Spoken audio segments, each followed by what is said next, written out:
If you do not get this amazing new generation of Donkey Kong madness, you are stupid.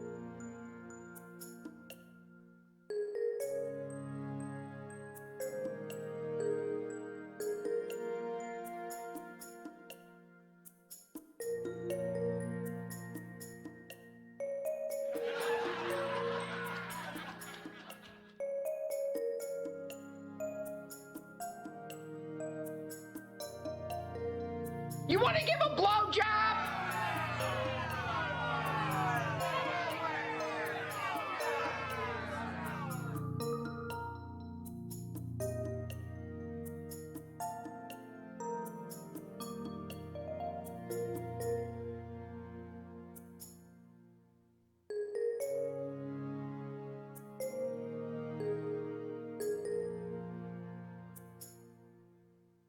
You want to give a blowjob?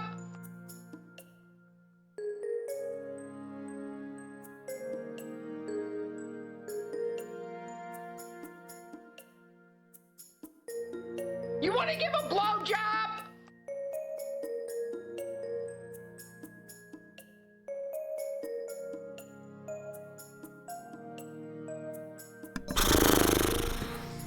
Hey guys.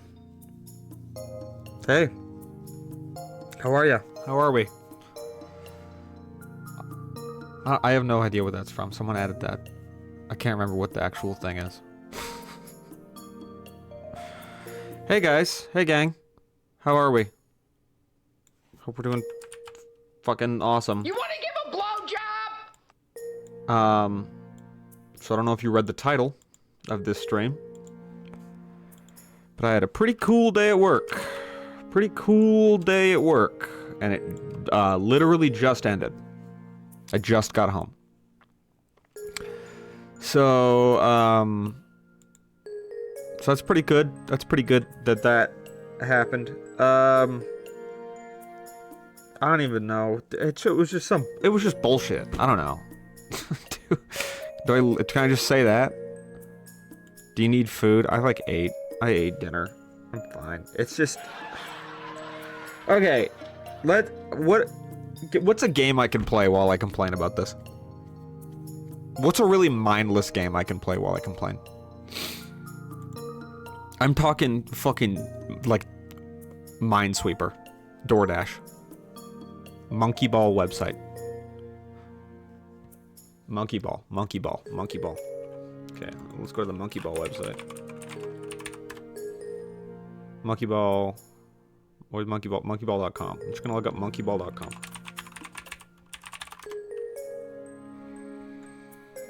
Lineup games.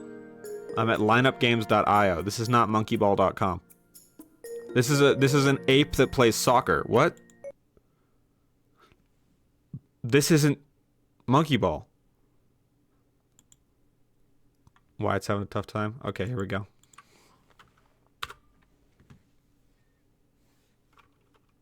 Controls WASD. Okay, great. Wow, this is the future, man. You can just do this on the computer. Okay, great. We're monkey balling it. So let's start the day off right. Hold on, I gotta turn this down.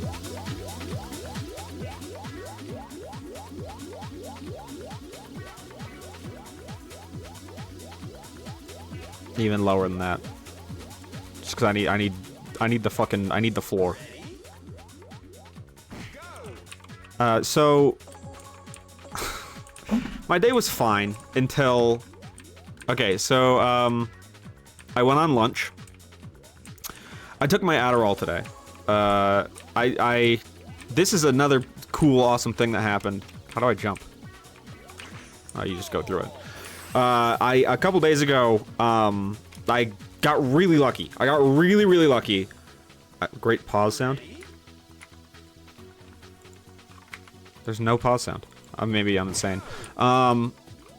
So I got really lucky. I needed to schedule a doctor's appointment to get my meds, to get my ADHD meds, get my Adderall, and I called my doctor's office, you know, and the receptionist answers, and I say, "Hey, can I have an appointment with Doctor?" Doctor, and she says, yeah, let me check. And she says, oh, you know what? He has an opening tomorrow at 1:45. That is less than 24 hours from when I'm calling. All right, do you understand how rare that is? I don't know if you've ever made a doctor's appointment.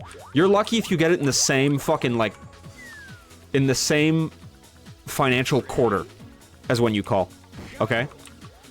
So I was pumped about that. I get to go get my ADHD medication ASAP, which is great because that's the thing that you need when you have ADHD is you need instant gratification. And that's what I'm gonna get. So I schedule the appointment. I'm on top of the world. I'm at work the next day. 1:45 is approaching. I will get a reminder text. Now, little backstory. We have this system at work called work orders. Pretty simple system. It's a to-do list. It's a to-do list that anyone can add to. You just add to your to-do list, and then I'll do it, right? I'll do it in the order it was received. Some people don't like to use that, and so what they'll do instead is call my personal cell phone whenever I'm doing something and I'm in the middle of something, and they'll say, hey, this needs to get done now. And it's never important. It's never, ever important. And they'll call me. They'll call me, be like listening to music, working on things, watching a show, whatever, and I'll get a fucking call on my cell phone, and they'll be like, somebody outside has a dead car battery. Do you know where the jumper cables are? And I don't. So I say, no, I don't know where those are. Please don't call my phone. And they go, okay. The boss said that they're in the basement. So could you go get those? No, I can't. No, I can't because I'm doing my fucking to-do list.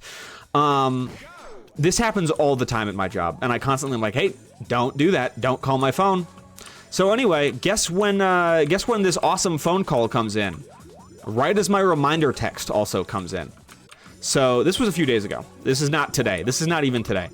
Right as my reminder text comes in, I get awesome phone calls, which means I don't see the reminder text, which means I forget until 2:30, which is 45 minutes after my doctor's appointment was supposed to be, and I have not gone to the doctor's appointment. So I'm pretty frustrated about that. So I call them and I say, I'm so sorry, I forgot.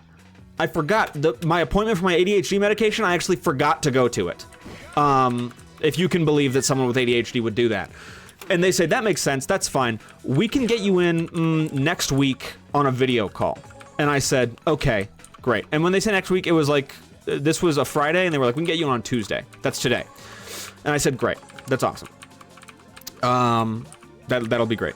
I have a little bit of short-term Adderall left. I can use that to try and get some stuff done, and then I'll get the actual recommended doctor's dose that I need.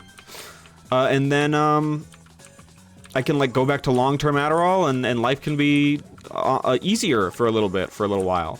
I get a call the next day, and they say, there's been an emergency, and he's not going to be in the office on Tuesday. Would you like to reschedule for a week from now? So now it's a week from today. It was on Friday, and now it's 2 weeks from that. So I'm like, all right, well, that sucks. But what do you do, right? What can you do? So, but I started taking my Adderall again. I was like, damn, this makes things really easy. So I thought, you know what I'll do today is I will microdose. I will cut the instant release pills into fourths, and then I will just take one every 2 hours, thusly making it so I essentially have extended release Adderall that goes throughout my workday and allows me to get things done. Okay, that did not go as planned, and it was really fucking with me because I did not cut them into even fourths, and so sometimes I was crashing, and other times I was having a little bit of anxiety, and a lot of it. It was like. I get wired up when I'm on that stuff, and I do it wrong, and so that was not good, and that was already a bad day, and so I go to lunch. Today. I say, oh, you know what? I'm starting to crash. I need to eat something that'll stop me from crashing. So I go to lunch, and I pay $14 for a fucking sandwich, not including the tip. Of course. The sandwich was really good, but and this is a minor, it's not even really a complaint, it just is something that happened. Nowhere on the menu does it say our sandwiches are spicy, alright? It was just sandwiches. It was banh mi, right? It was banh mi. There was a full, fresh jalapeno sprinkled throughout my sandwich, which I like jalapeno, but they should give me a little bit a little bit of a warning because that, like, burned the shit out of my mouth. Because it was just raw jalapeno. It wasn't cooked. The seeds were in there. It was just, like, pure capsaicin. And I was like, all right, that sandwich was really good, but I wasn't expecting it to be that spicy. Also, it was $14, and it wasn't a big sandwich, okay? It was good banh mi, but it was not $14 banh mi, plus tip. So then I finished my lunch, whatever, ready to go back to work, and my coworker, who is a child, stops me, and I'm not insulting her. She's 17 years old. She's a child. And she says, hey, Gunther, for context, she is not white. And I say yes, and she said, someone is following me. I only have 10 seconds. I only have 10 seconds. I only have 10 seconds. I only have 10 seconds. Jump. God damn it. This level sucks. Okay, so she said, someone is following me. And it's a black car, and I think it might be an ICE agent. All right, and I'm like, oh shit, that's bad. That's not good. So I pause all of the work orders that I'm doing that I need to get done today, because this takes priority. You don't have to collect all the bananas, but I want to. I'll just be quicker. So this takes priority, right? Obviously. So she got a picture of the license plate and everything. We go out in the parking lot, me and a couple other guys, guys that are bigger than me, just in case you're wondering. I was not the main force. I was just also there. We go out and we're like, okay, we don't see the car. We don't see this person anywhere. They like drove away. That's not good. So I say, send me the pictures of the plates. I'm going to call the non-emergency police line because at the very least, like, they can, if this is not ICE and this is just straightforward stalking and possible kidnapping, we want to be aware of that. So let's at least call the non-emergency line and report this. Because, like, we'll just use anonymous names. We'll be like, hey, watch out for this car. Whatever. Okay, but before I do that, I think I better check the security cameras. Because they're going to ask what time it happened, and I want to have an exact time to give them. These are the same picture. Yes, I know. I'm aware. But one of them is government-sanctioned kidnapping. Don't you understand? Alexa, turn off the bedroom. I don't want that light on. One of them is government-sanctioned kidnapping, and the other one is just regular, straightforward, the police will do something about it kidnapping. So, by the way, she's a citizen. She was born here. But whatever, it doesn't matter to them. But I say I'm gonna check the security cameras and see if I can get any more information on the car, see if I can see where they went, whatever. I check the security cameras. This is all during my work day, by the way, when I'm like, I have like a task list of things I need to get done that my boss told me, please do these things. And I said, okay, of course. And it wasn't that big of a task list. But again, this takes priority, so I was like, whatever, he'll understand. This is the part of the story when things get unscary and a little bit frustrating, but I'm not frustrated with my coworker, just with the world and the universe. Mostly with ICE for creating a situation, for creating an environment in which we have to worry about this. I get on the security cameras and I check, I'm like, okay, this is the situation, I can see the car pulling up. And guys, it was our coworker's fucking Lyft. That's why it was following... That's why it followed her all the way to work, is because it was another one of our coworkers' Lyfts. And she just didn't see the coworker get out. So she's like driving for 15 minutes. Apparently the other time over, what? I did it already. What are you fucking talking about? Whatever. Okay, so yeah, this is when the sitcom antics come in.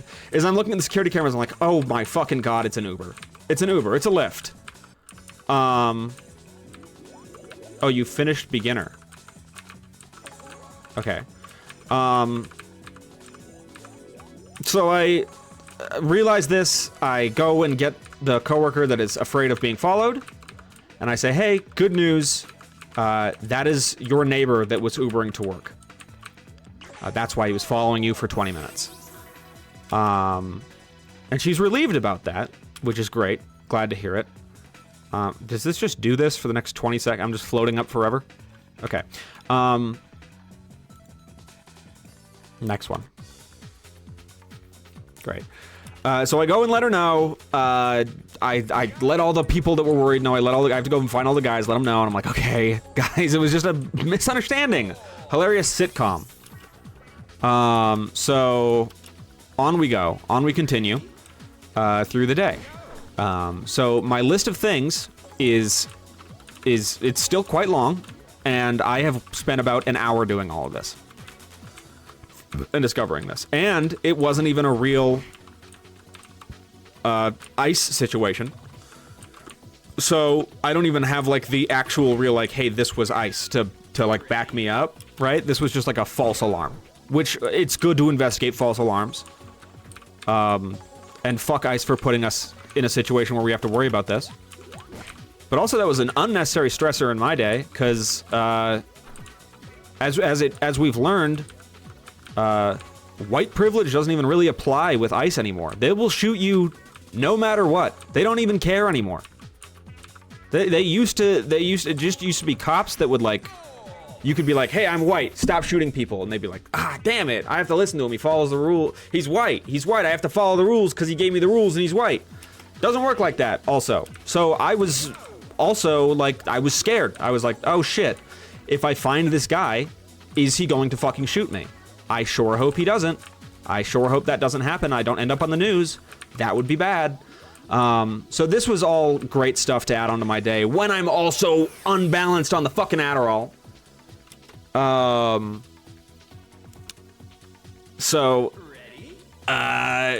Anyway, I go back to the work orders, and I'm doing my job, and it's going fine, but it's taken a little bit longer than I want it to.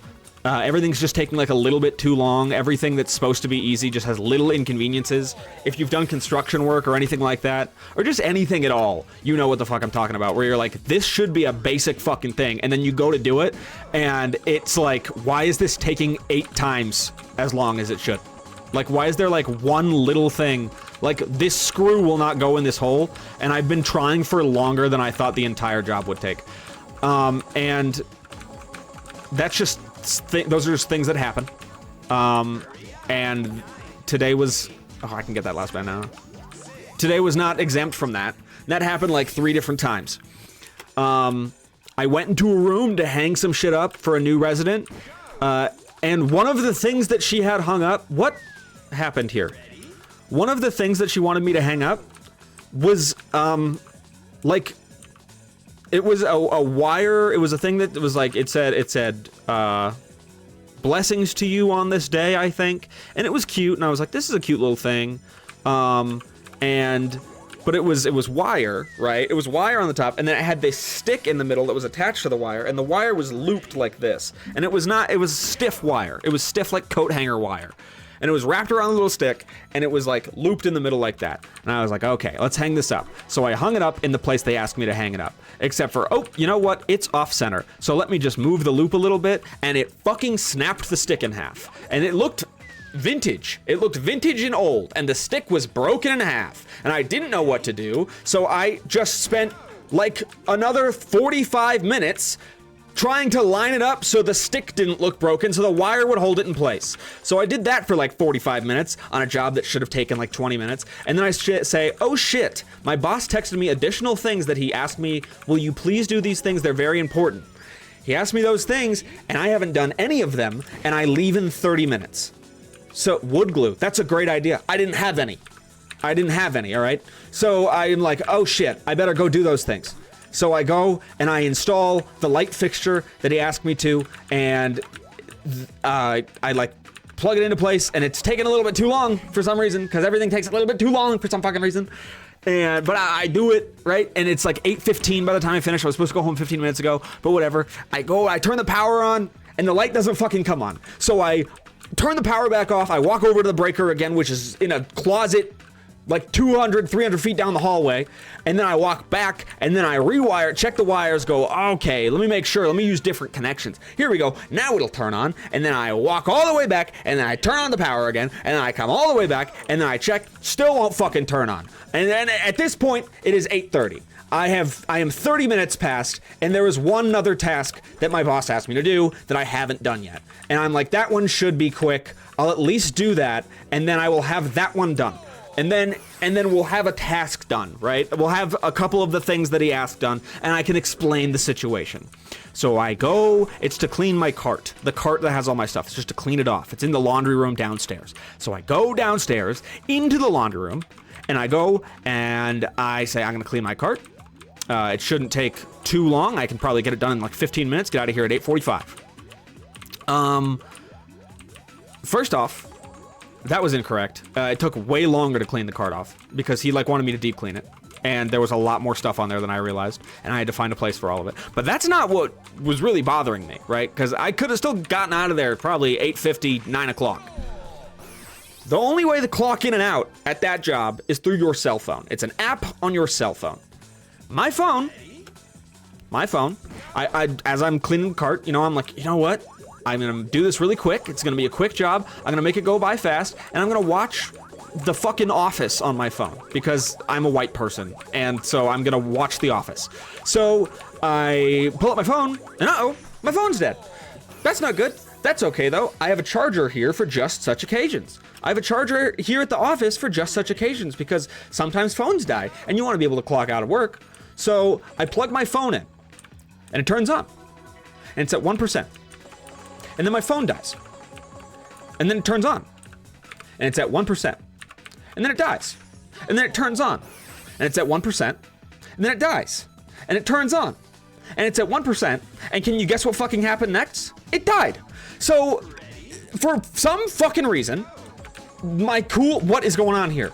My cool, awesome phone decided it's been acting strange with its battery ever since I got the stupid liquid glass bullshit Apple update. It's been acting bizarre and weird. And it would turn on for maybe 3 seconds, and then it would go, you know what? I'm actually gonna shut the hell off. Give me this banana, give me this banana. Got it. And it did this over and over, no matter how long I let it charge. And as soon as because it would charge, right, it would like be dead, and then I would plug it in and it'd be like, yeah, I'm charging. And then the second, what is this? What is this one? And then the second, yeah, I also, thank you, Kiefer. I also hate the update. All right, so it would do that. What's going on? Oh, I have to, this one sucks. So I let it charge for, I also don't like what the update looks like. Thanks for the 62 months. So I set it down and I let it charge. And what it's doing is it's dead, and I'll plug it in and it'll immediately turn on, because that's what your phone does. It's like, oh, you turn me on, and I'm a quick iPhone, so I'll turn on. Don't you worry, I'll turn on. So it does that. What was that just extended underneath me? Am I insane? Or was I just getting close to the... Oh. No, it didn't. I was insane. Sorry, I need to do a different one that's not as hard. That's the gamer one. I'm not doing the gamer one. I'm not doing the gamer one because I'm frustrated. So, I'm having a wondrous day. Right? Oh, good. No bananas on this one. Still lose. Where the fuck was I in my story? That's right. Okay. So yeah, it acknowledges that the charger is plugged in, turns on, but then the second it's on, it stops charging. And it's at 1%, and it says, your phone's at 1%. And I go, I know, and I unplug the charger and plug it back in, and it doesn't listen. It doesn't acknowledge that there's a charger there. As soon as the phone's on, it's like, I've never heard of a charger in my life. But then when it turns off, it goes, oh, you know what? I love chargers. I think I'm gonna turn on straight away. So it does this over and over and over again. So I have to let it turn on, and then I have to quickly, extremely quickly, hold the button to power it off manually, and then keep it off while keeping it plugged in. I do this for 30 minutes while I'm cleaning my cart with no music, no show, no nothing. I'm just raw dogging cleaning a cart. Do you know how boring that is in an empty laundry room? Do you know how boring that is? The Adderall has worn off at this point, by the way, in case you're wondering, like, oh, you should be focused, you're on the Adderall. Nope, it wore off. I wanted my stimmies bad, but I didn't get them, so I'm sitting there cleaning my cart, and finally, at 9:30 p.m., an hour and a half after I was supposed to leave my job, my phone turns on for just long enough for me to clock out at 9:30, and then it shuts off again. So now I don't get to listen to music in the car ride home either. Who cares? Whatever. Whatever, man. Who cares? I'm clocked out. I gather my belongings. And I walk towards the front door. And the front door of the building is locked.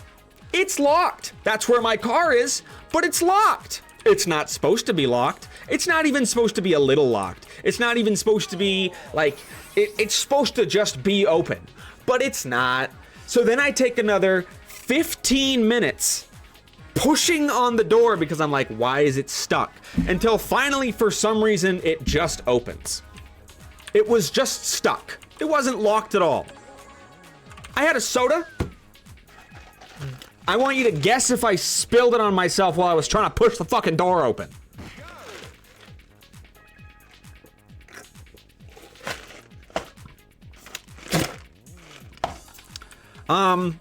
So, all in all,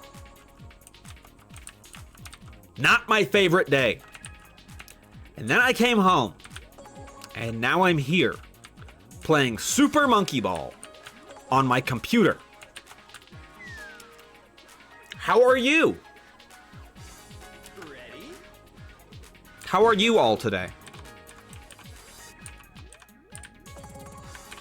Now I'm playing with my stupid monkey ball.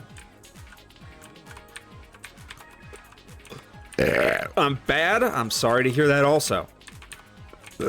What's got you in a bog, in a swamp?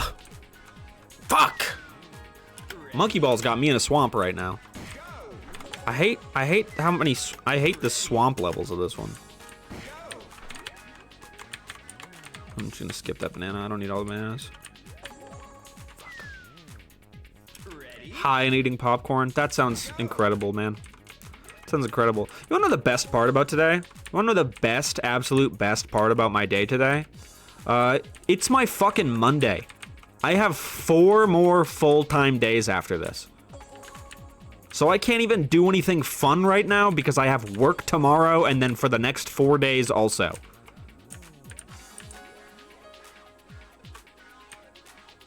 So, right, damn it.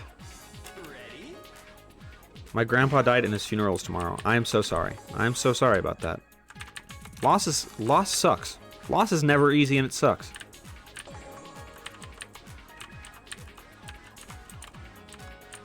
And I'm very sorry about it. How old was your grandpa? Please, Super Monkey Ball! Sorry, I don't want that to take away from we're talking about your grandpa. I'm just also playing Super Monkey Ball. I hope you understand.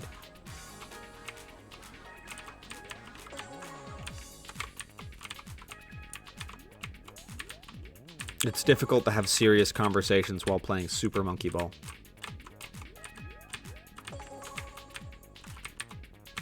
He was 82. Could have been older, but made it to a good age. It was a good age. I'd say he lived a good life. At 82, you know, I mean, loss is always going to be fucking hard.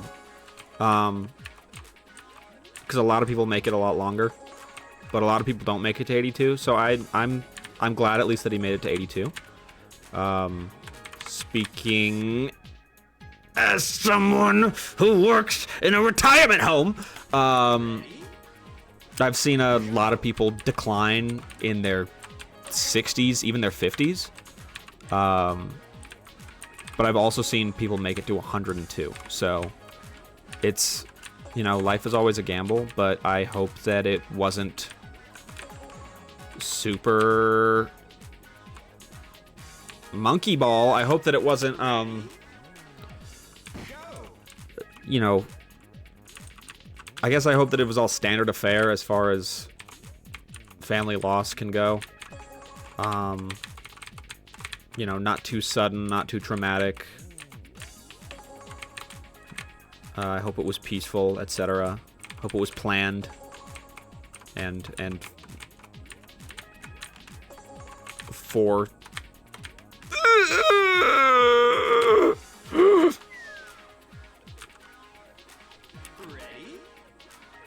Key to long life is drinking Coke and smoking cigarettes.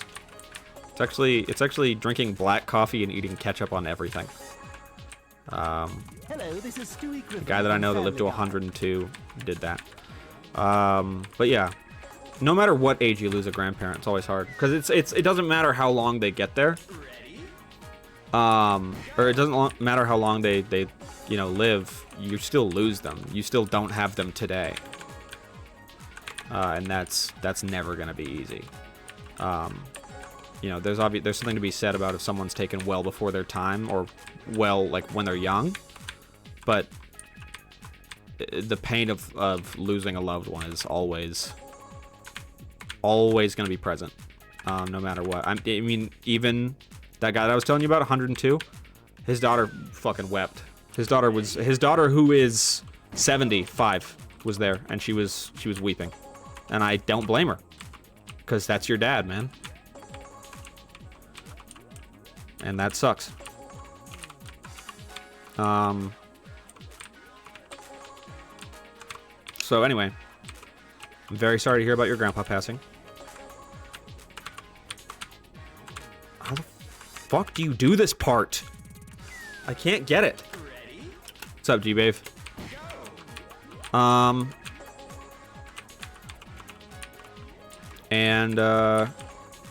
Yeah, I'm really sad for my grandma. She has Alzheimer's. She keeps asking for them. That is another thing that's really fucking tough.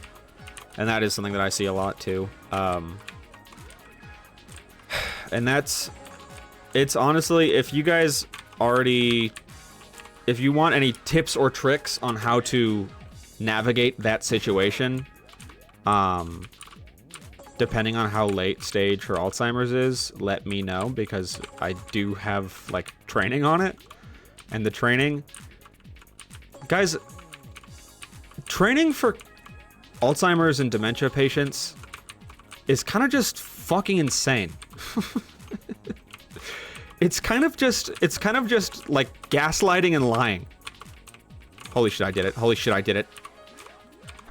No, whoa, whoa, whoa, whoa, whoa.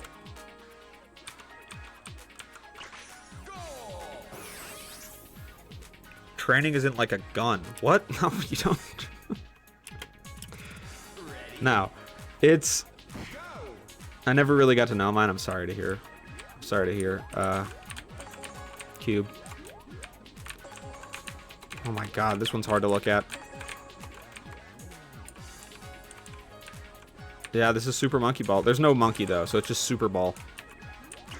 Super Ball 57. Go Eagles.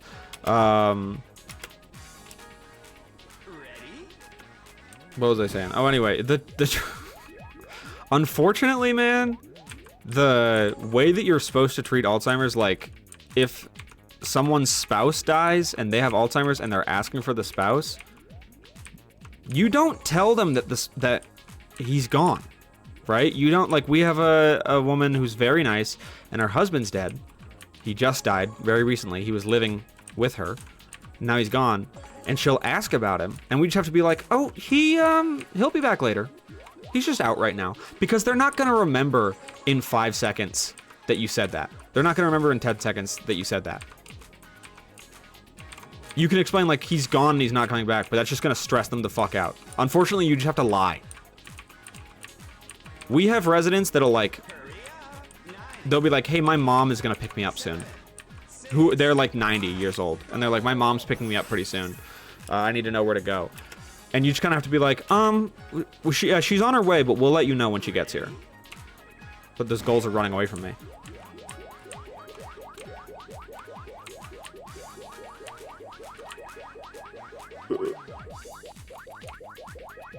Yeah, I don't want that fucking shitty ass goal anyway. You think I care about that goal? No. Hug the turn, hug the turn. Hug the turn, hug the turn. Oh! Skip. They're gonna meet me down there. Okay, I gotta catch up on chat real quick. Hold on.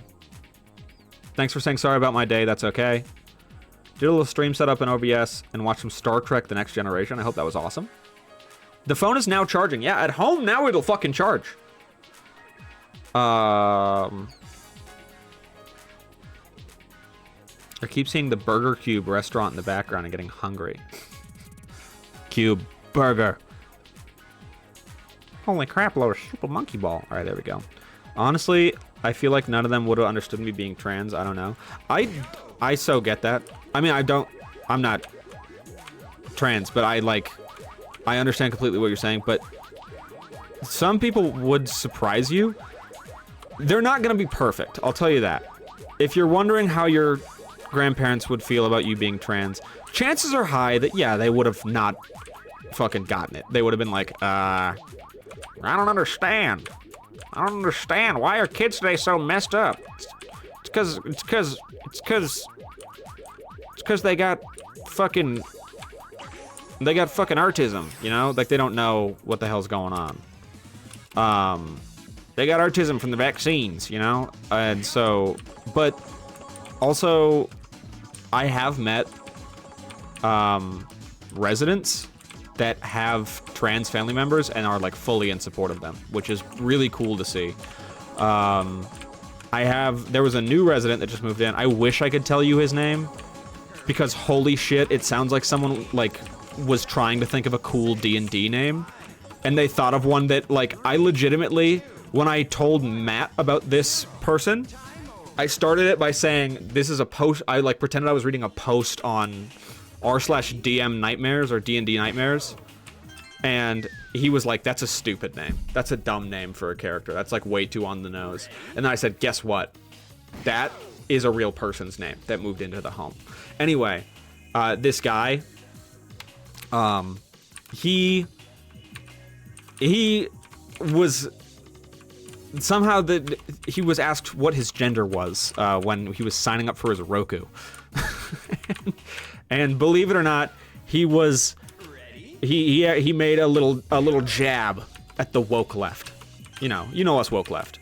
I was like, oh, gender, I'm assuming male, and he was like, yeah, male, and he was like, cause the kids today they don't know the trans today. He said like the trans or something, like you guys are, like you are a tran, and together you are the trans, and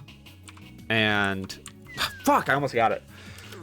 And he was like, yeah, trans, they don't even know if they got, they don't know what they got, if they got nuts or what. And I was like, that's not what it is, but all right, man, you know, it's not my job to do that. It's my job to set up your Roku.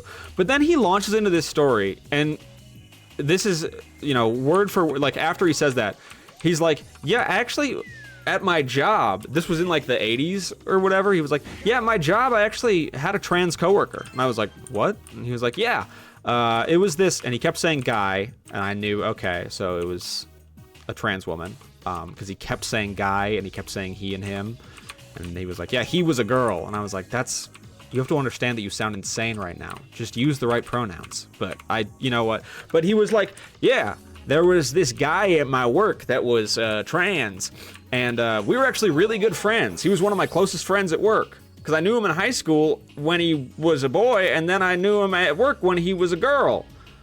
And I was like, see, you have the heart for it. You just need to open up your mind a little bit. But like, you were very close friends with this trans person, man. That's awesome. You and a trans woman were the best of friends at work. So much so that you remember her fondly and talk about her whenever the subject comes up. If you had just opened your mind up a little bit more, you'd be right on the money, and you wouldn't have to worry about the woke left. Because I'll be honest, buddy, you are the woke left. You're the woke left, man. But you know, I didn't say any of that because I'm not trying to start something. Because I need to keep the job until I get a new job, so I can't just start explaining. You really can't tell the truth to a lot of those people. You have to lie a lot in that job. You have to be like, oh, that sounds nice what you just said and not insane. I have to do a saline rinse real quick because I got salt in my nose earlier on accident. Go do it. Hey, Kalinsky. What's up, Kalinsky?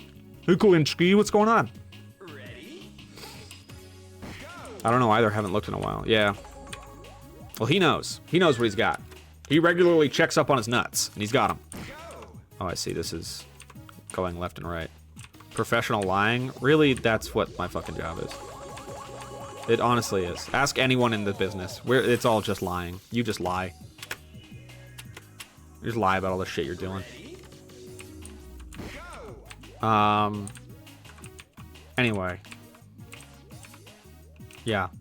So some people will surprise you. Where like you'll have people that like are genuinely like either they're doing their best or they're actually doing a pretty damn good job of like understanding. And that's pretty rare, unfortunately. Most of them don't understand newfangled genders and newfangled trans people that have existed since the Middle Ages, but since before that, but they're hearing about it now because of this damn internet and the woke left.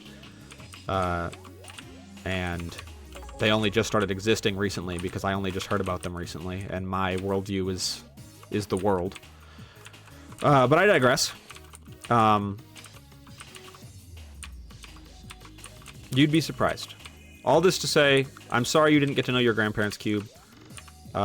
Your dad seems really cool, and or your pop. I can't remember. The guy you're with. Not with, you get what I mean. The guy you live with, the old man. I think it's your dad. I think it's just your dad. He seems pretty cool, and my peepaw. Yeah, there it is. I was trying to remember the damn terminology. And if he was raised by them grandparents, then I bet they were pretty cool too. And I bet they would have really liked you.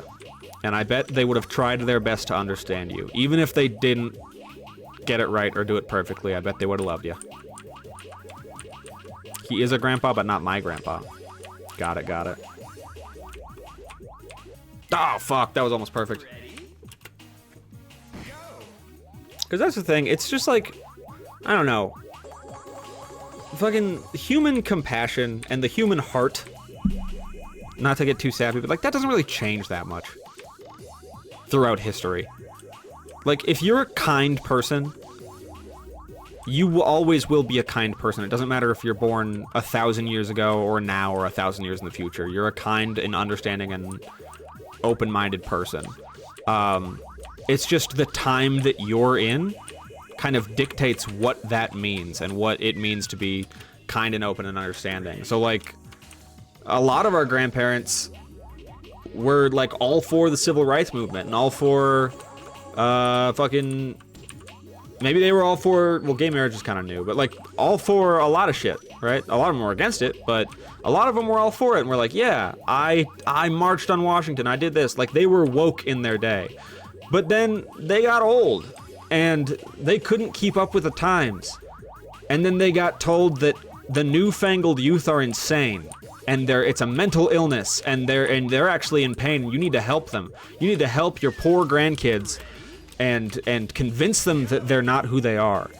And they kind of just fall for that trap. And it sucks because if they had been born today, they would be all for it because they would have been paying attention to the world.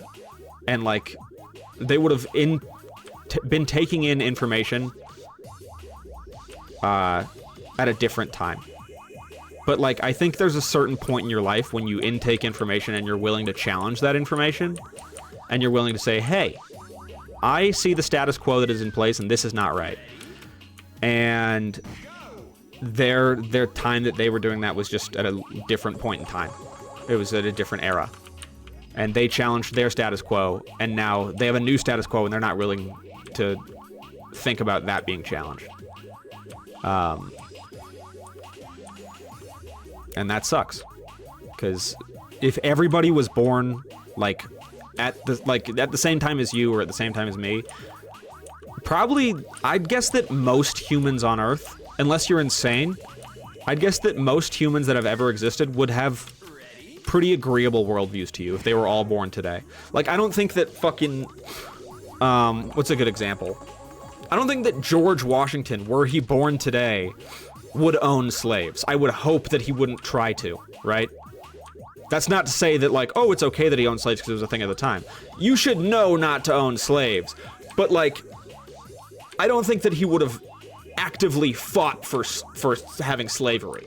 I think he would have been, like, probably a weird dude. But he wouldn't have been like, let's get slavery on the books. But because that was an established system that he wasn't willing to challenge, like, if he was born today, the established system he wasn't willing to challenge would be much milder. Like, it'd be like, he'd be like, I only tip 10%, or something like that. That's not the same as slavery, but you understand. You understand what I mean. He'd be like, I don't get what the deal is with fucking, I don't know, what's like something that you're not supposed to do that a lot of people do today anyway. Like, he would eat at Chick-fil-A a lot, you know? He would eat at Chick-fil-A all the time. And he'd be like, I don't get it. People eat at Chick-fil-A all the time. He was also so crazy. He was this giant tall dude screaming that he loved murder.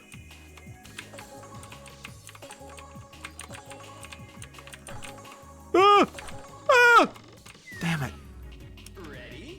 Write it down. I stubbed my toe on a toothpick. Is that real? Is that real, or you made that up just now? Because that's horrid, if true. He was always at the front lines.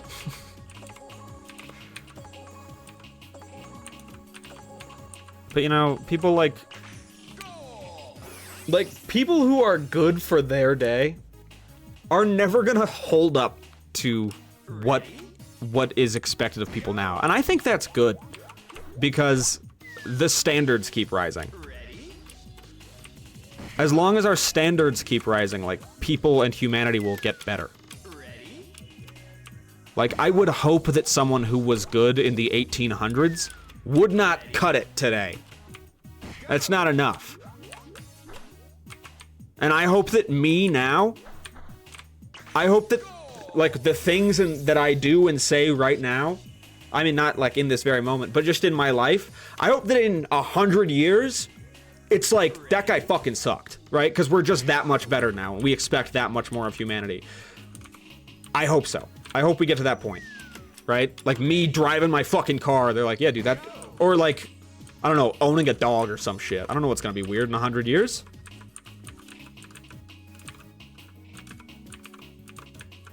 Actually, I know exactly what it's gonna be. It's gonna be, like, my kids are gonna, like, or my grandkids are gonna look on the fucking, on the archives of the world, and they're gonna be like, hey, Grandpa, I see that you have a live stream that you were doing. And I'm like, yeah, that's right, I have a live stream. And they're like, so you were just streaming while an entire race of people was being slaughtered in the Middle East, and, like, Palestine was being erased. You were just streaming. And I'm gonna be like, yep. What was I gonna be able to do? And they were like, you didn't go over there. Like, it's like hearing about someone that was just, like, hanging out casually in 1945. And you're like, dude, why didn't you enlist? Go kill some Nazis. What are you doing? Go kill some Nazis right now. I hope that my kids look at me and they go, why weren't you doing anything? And I'm like, I don't know. Because that was the standard at the time, but now the standard's raised, and now anytime you see any injustice, you hop on a fucking plane, you get over there, and you stop it. That's my ideal world. George Washington dentures aren't actually made out of wood. They're not. They're made out of slaves' teeth. 1800s doctor doing medicine in the modern day, going to the delivery room with a bloody coat, like, what do you mean my coat is a problem? The blood shows I practice medicine. Fucking putting leeches on you.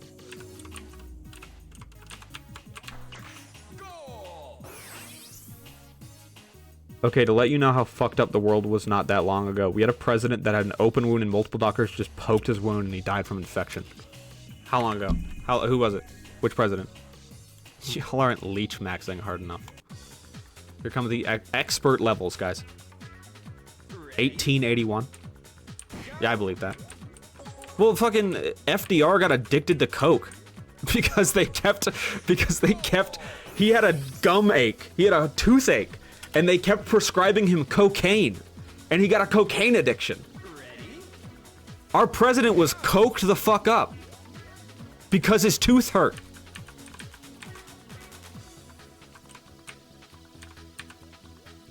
Nowadays, they try to cancel the president if his son smokes weed.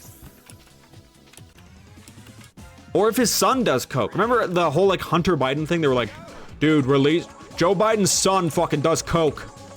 Joe Biden's son does cocaine in a hotel room. And that's why Joe Biden can't lead this country.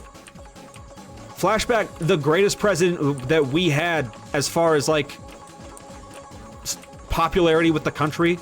The only guy that won 3 terms because everybody liked him so much. Fully coked up the whole time. I don't think it matters at all, guys.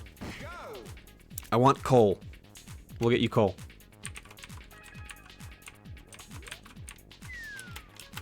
Ready?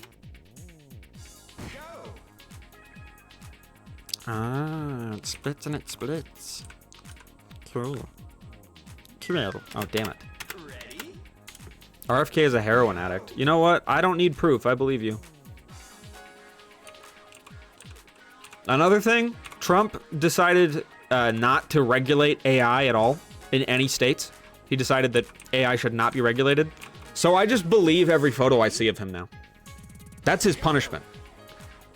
That photo of him fully cock in mouth blowing Bill Clinton, I believe that's real. I don't care how many of you say it's AI. AI doesn't need to be regulated. Ergo, that is a real image. King George V was killed by his doctor because the doctor felt it was more appropriate for his death to be announced in the morning papers and not the evening papers. The evening news. King dead. And you're like, that's a bummer way to... Wait, that doctor's an idiot. That's a way that you end the day. Like, oh, the king died at the end of the day today. That's not how you start a Monday. That was a real image, dude. I was there. I preferred RFK when I only heard of him when he had that crow in his hand and he hummed a song on old Twitter talking about non-politics and health stuff. I really liked him when it was like a joke, right? When we... see, like, you know Vermin Supreme? You know how everybody laughs about Vermin Supreme? That's pretty much every politician until they win. Every politician until they win is like, that guy is hilarious. And then they win and you go, oh, fuck, wait a minute. Oh, fuck, we live in hell. This sucks. I didn't realize we live in hell now. If Vermin Supreme won, all of the jokes about him would no longer be funny because now it's like, oh, our country is actually going to shit. Because we elected an insane man.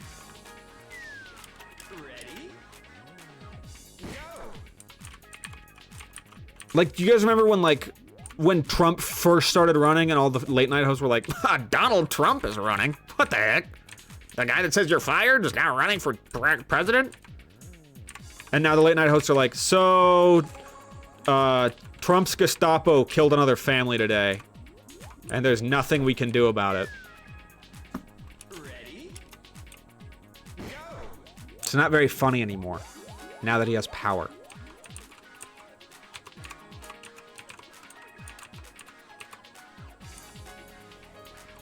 The Jeb Bush please clap incident. When 9/11-2 happens, we're gonna forget all about that. Ready?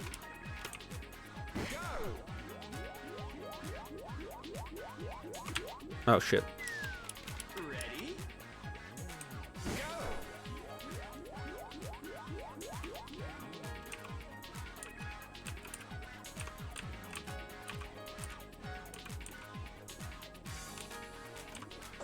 I shit in buckets because the snow golem. I feel like you are. I feel like you are like. You're one of the. You could be one of those songwriters that the lyrics are like they're English, but it's almost an entirely different language. The way you string words together, and everyone's like, "This guy's really fucking good." His lyrics are so good. I have no idea what the hell he's saying at all. And that tells me that he's on a different level than me. Like Beck. Like, that's what Beck's lyrics are, right? There's a shotgun, a wedding, and a stain on your shirt. So you shave your face with some mace in the dark. Saving all your food stamps and burning down the trailer park. That song's about nothing. Have you guys ever listened to that song? Have you ever listened to the lyrics of Loser? That song is not about anything. Beck's lyrics are easy to understand. I saw a video of someone saying that Trump as a fashion judge might have worked. Maybe.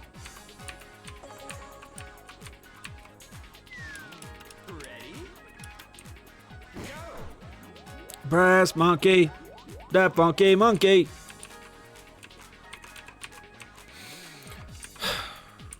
I don't know.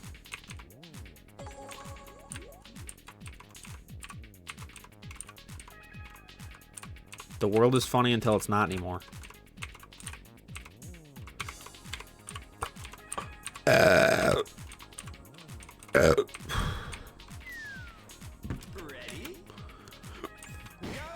Mellow Gold is about being trashy. That's the entire album. I'd wear Trump's hair as a shirt. Yeah, but like, okay. But like, they're about being trashy, but like, what does any of it mean? Slab a turkey neck and you're hanging from a pigeon wing. Explain that to me. He hung himself with a guitar string, a slab of turkey neck, and he's hanging from a pigeon wing. Genius.com that for me.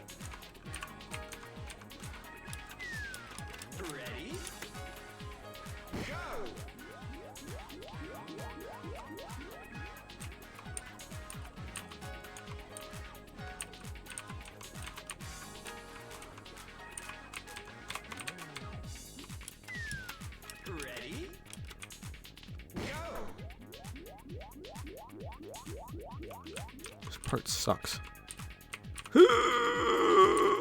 Fuck.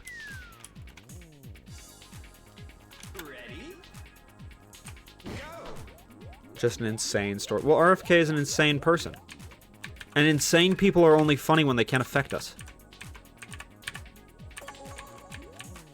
If your coworker is like nuts, that's hilarious. If your boss is nuts, that's when it's not funny anymore.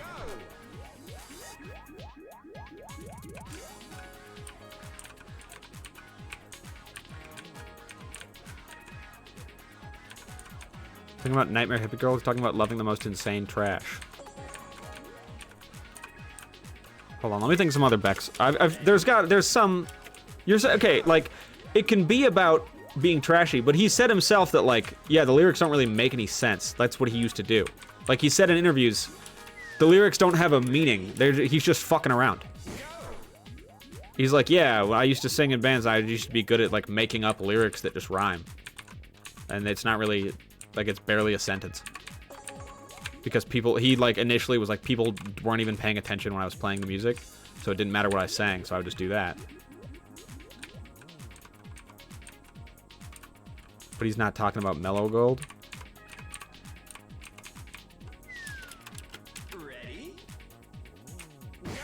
Oh, I like Mellow Gold. I love the album. I'm not saying Beck's bad. I love Beck. Got a lot. I have several Beck albums.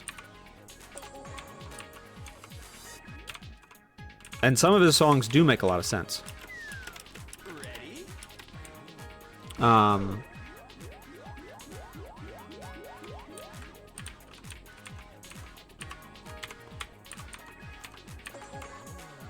But also some of them are just strange. It's different every album. Yeah, it's so... Yeah, I love Midnight Vultures. Sea Change is really good. That's like a fucking sadness album. I don't know what to call that. It's like an emo album. Not really. It's like a sad folk. Guero or Güero.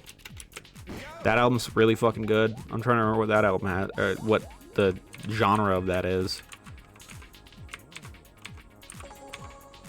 Güero, where you going? Que un duero. Pano blancos, roll with crowbars. Shing-a-dang tables on cheap guitars. Walk into the church with the Spanish candles.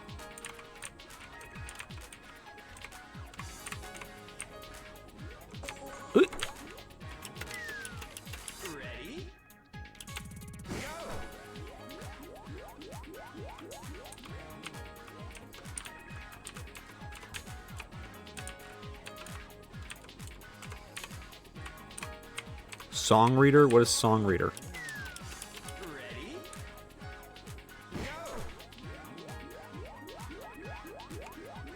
Okay, Beck had... I did like Beck in middle school. And high school. And then... I don't know. I didn't like... I was really excited for Colors to come out. The Beck album Colors. And I pre-ordered the vinyl of it. And then it came out and I didn't really care for it. Colors isn't that bad. Yeah, but it's like the first Beck album that I had bought.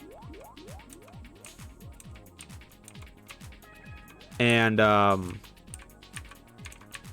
it wasn't a very good one. I've heard of Colors and Loser before. It's on my favorites for some reason. I mean, Colors has that song, Colors has a song called Dear Life that I really fucking like.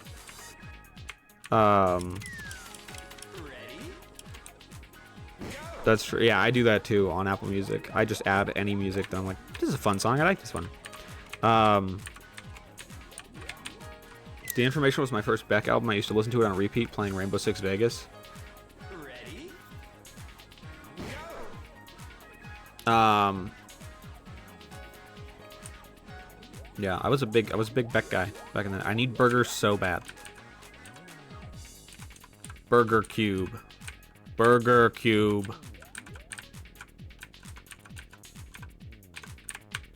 Go. Ooh, fuck. This level is hard. This is the hardest one that I've played.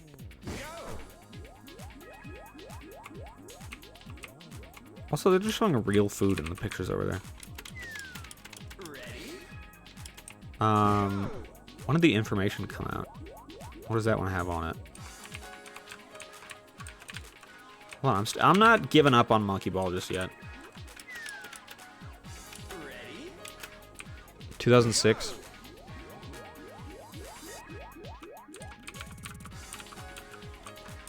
I have TikTok music taste, I'm afraid. That's okay. I realized this morning that I really like that that one song.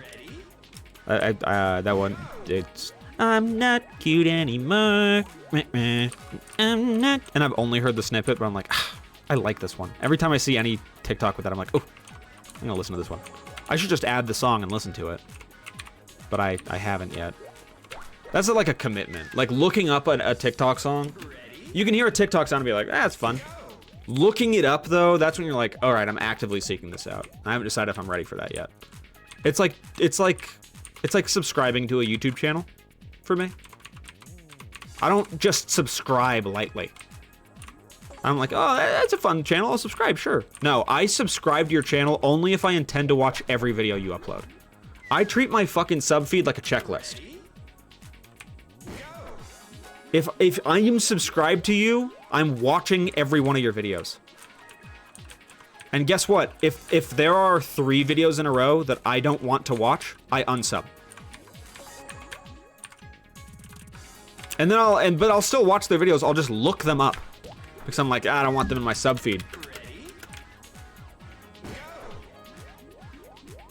I'm a real stickler for my YouTube subs.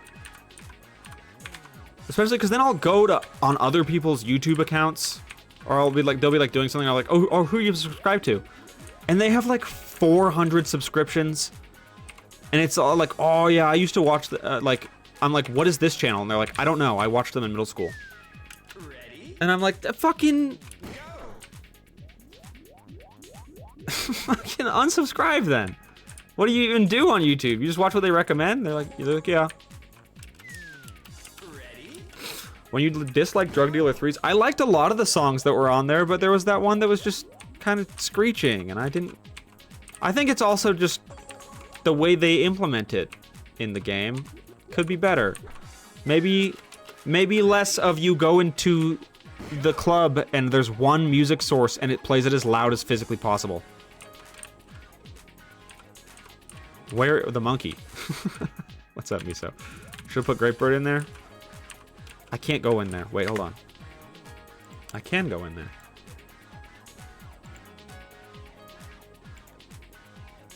Hold on. Gotta open up my fucking... I gotta open up my thing real quick. Yeah, this is the web browser.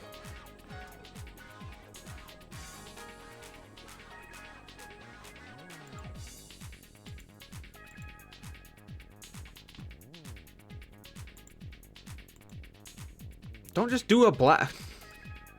What's the point?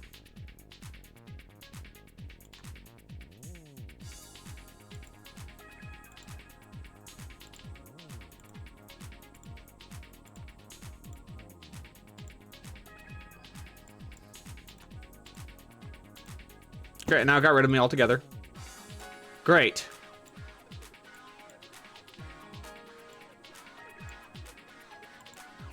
Fantastic. I look awesome.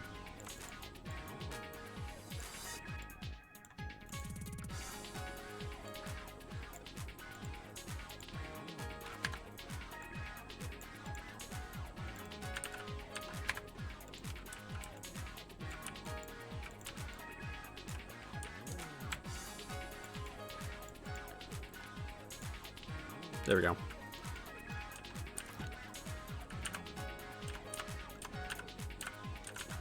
I like Penelope Scott, found them on TikTok and genuinely like their music, so I followed them on music. You know what? I had one of their songs added. I had Sweet Hibiscus Tea added in 2020. I think in 2020. 2021. It was recently, it recently come out. And it came on my autoplay, and I was like, I will add this song because I like it. And then I, how do I say this nicely? I really don't like talk singing. I really don't like when people do talk singing and they do like a weird little voice while they're doing it. And that's kind of all Penelope Scott does. So I decided that that was not for me, and I unadded all of that, and I said, please stop recommending this to me, because I really don't want to hear it anymore.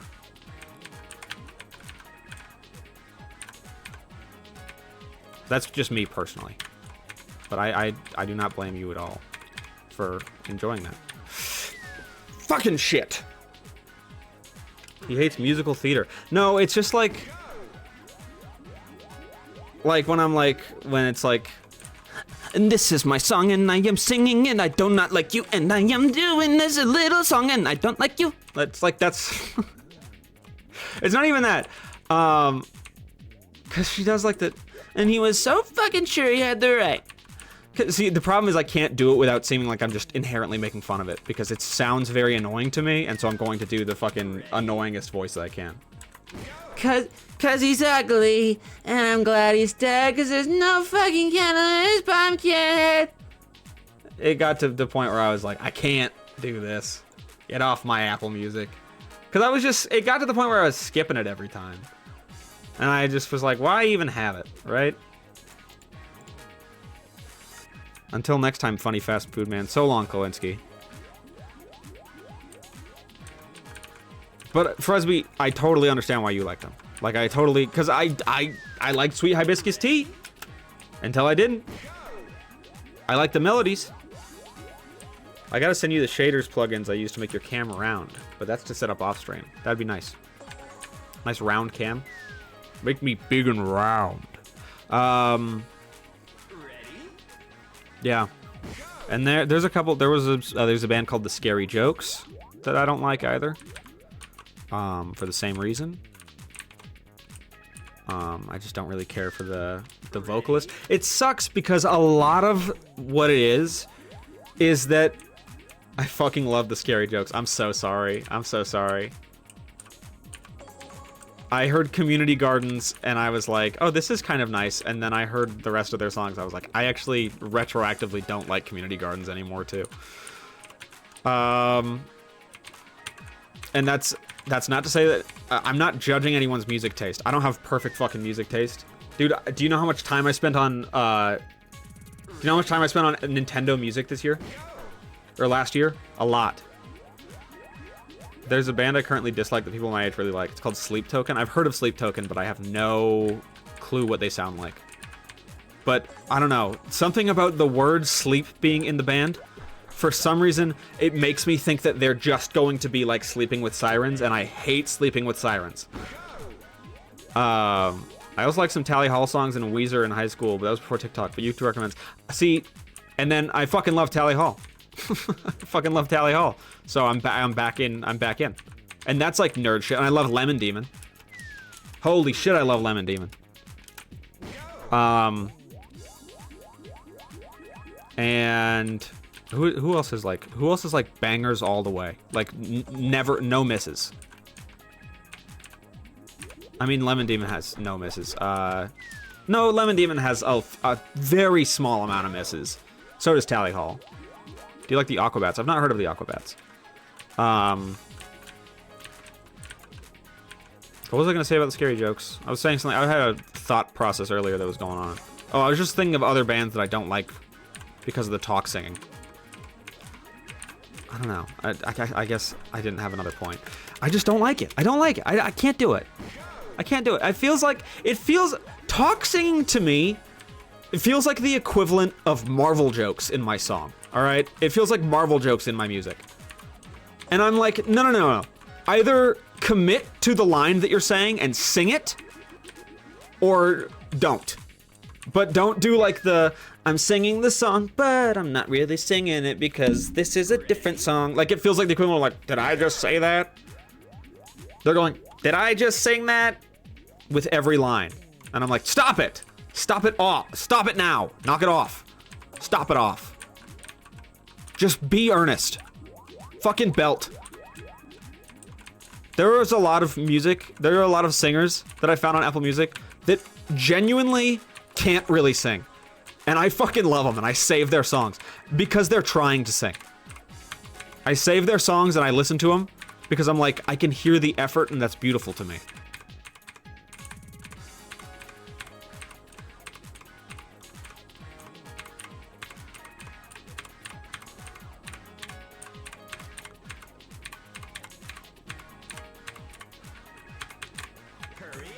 I'm going.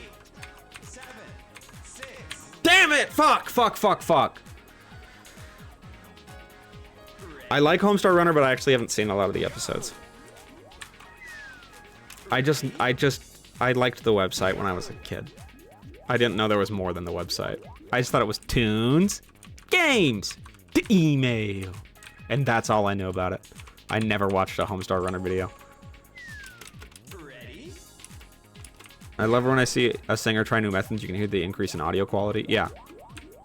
I don't know, talk singing feels like I know I can't sing and I'm not gonna try. And I'm like, then don't use your voice at all, man. You think Beethoven sang on his fucking songs? The dude couldn't sing, so he just did instrumentals.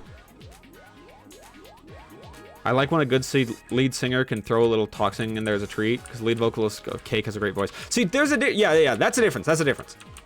If the song's all talk singing, go away. But if the song is, it has some talk singing, like fucking, you know, the Ink Spots do that in every one of their songs. They go, this is my song, and I'm singing my song, and then the song slows down, and they go, this is my song, and I'm singing my song. And that's okay. I'm fine with that. That's not a big deal. But then you'll have, I don't know, sometimes bands feel a little too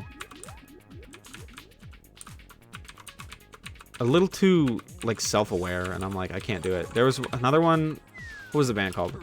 Is Steampunk Giraffe. They're called Steampunk Giraffe, and I think they were big a while ago. But I added one of their songs because I was like, I like this. And then I listened to the lyrics a little more, and it made me not like the song anymore. And honestly, there are a lot of, I remember what I was going to say earlier, there are a lot of bands, and it really sucks, where I will be listening and I'll be like, holy shit, these instrumentals are insane. I love this. I'm going to listen to this more. I love this song. And it's like the first 30 seconds are like, beautiful instrumentals. And I'm like, oh my God, this is great. And then the singer comes in there like, and did you know that I just shit my pants? And I'm like, all right, next song. Fuck it, sorry, you fucked it up. Hey guys, start a band without the singer. Mute his mic, you were doing better. The bass player, incredible. You're doing a fantastic job. Singer, it's obvious that you are the keyboardist's little brother and you asked if you could show up.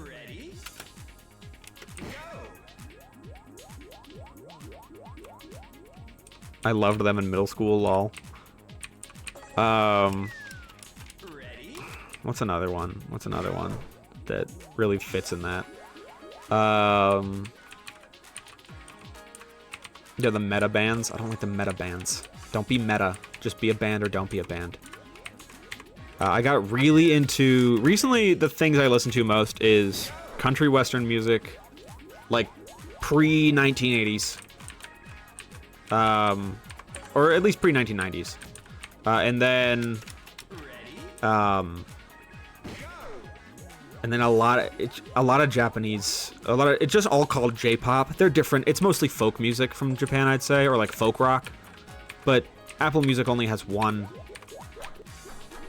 category, so they just all go under J-pop. Which is frustrating because there are songs that have like heavy rock and roll, and there are other songs that are like the softest guitar and like a man singing about fishing. And they're like, these are the same genre. And you're like, you should light yourself on fire, man. Just because it's Japanese doesn't mean it's J-pop. This is just folk music in a different language. That's fine. Ready? Pre-1980s and pre-1990s, you can still get... Alright. Classic cube line. Classic cubism. Still do love Honeybee. Such a great song. Wait, Honeybee, I've heard that one. Who did Honeybee? I heard that one a few years ago. Honeybee. I can't remember how the... I remember the lyrics. No sweeter sting. That's steampunk... Wait, is it? That's steam-powered giraffe? Wait, that's steam-powered giraffe... Hold on. Are we thinking of the same song? No, I'm thinking... I have to be thinking of a different song.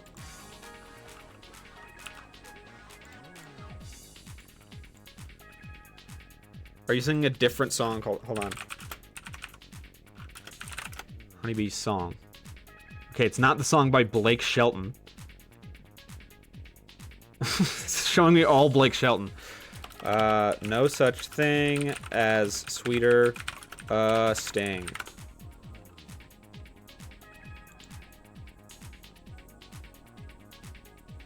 Hold on. Mute this for a second. Go faster, because I can't get muted. Yeah. This is by Unknown Mortal Orchestra. It's a different song called Honeybee. Wish I could play the rest of it, because it's nice. Just listen to this part. Alright, the video's buffering anyway. It's like, no, dude, come on, you're gonna get muted. Honeybee. Na, na, na, na. There's no such thing as sweeter sting. Honeybee. Steam-powered giraffe. Let's see, let's see what... See, I fucking hate... I hate looking at them. I'm sorry. Can I be honest? Can I be actually honest with you guys? I didn't want to sound rude or shallow. And I didn't want to sound like an idiot. Like, that's like has stupid reasoning. Like, I was like, oh, I listened to the lyrics. No, I liked the lyrics fine. The issue that I had with Steam-powered giraffe... Let me just show you.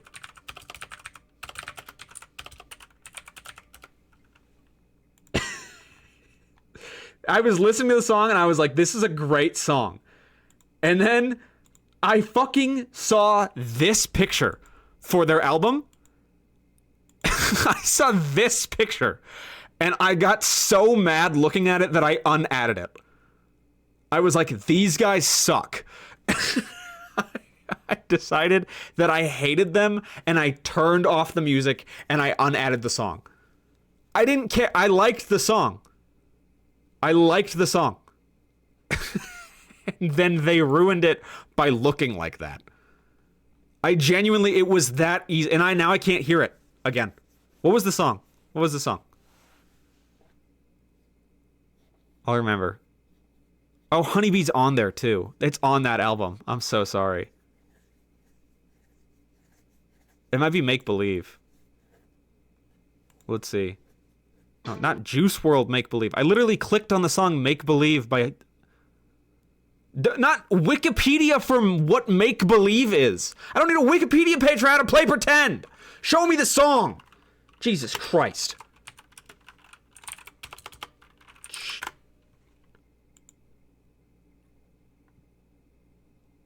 This is a different person. Make-believe steam power giraffe. Show me the song. I want to listen to 5 seconds. YouTube's. Yeah, I remember. I was like, this is a great song.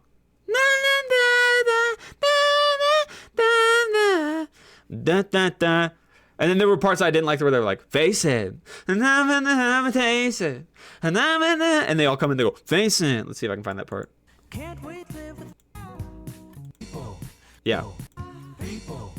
Why just talk about it? Yeah, I'm gonna get muted for sure, but just by showing like a couple seconds of this. But whatever. Who fucking cares? I liked this song, dude. I'm gonna re-listen to that album on stream and sing every song. I liked this song. I was like, genuinely, this is a good song. and then I saw their faces. And I turned it off and went to a different song. That's how fickle the human soul is. You could write a great song and it doesn't matter, because if you look weird, I will turn it off. And I don't care if you're ugly. You can be ugly, but if you're dressed like you're all that, I'm making your song go away forever. You can be all that on somebody else's phone, but not on mine.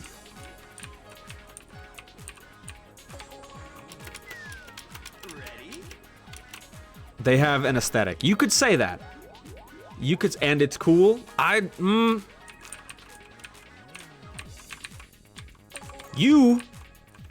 could say that.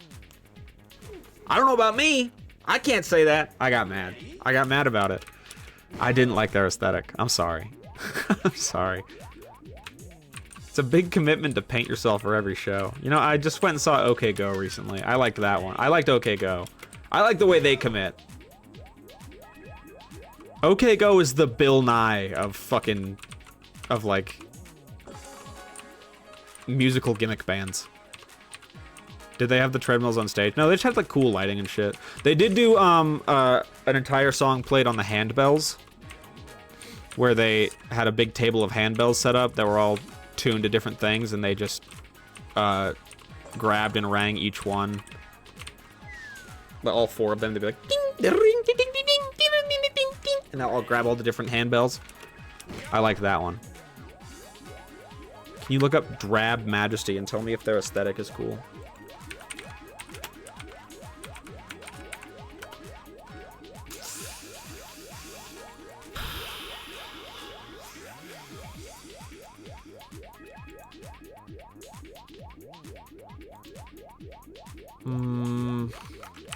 No, I'd get annoyed if they came out on stage. Sorry, I'm sorry. I'd get annoyed. I think I base your aesthetic off of if you come out on stage, and I haven't heard you play yet. I haven't heard you play anything, but you come out on stage and you look like you do. I immediately determine like, oh my god, am I like, I'm at a bar, right? And they're like, okay, we got a guest band coming out. Depending on how they look, I'm gonna be like, oh, fucking, are you kidding me? Or I'm gonna be like, I'm about to be in for the show of a lifetime. And those guys, I'm like, what are we doing? Stop. Don't do that.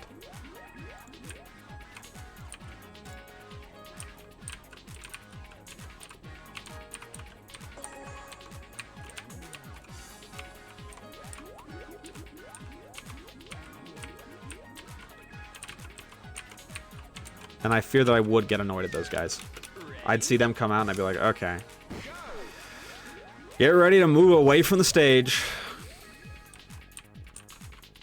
Soline Velvet. Let's look up Soline Velvet. Let's see what they look like.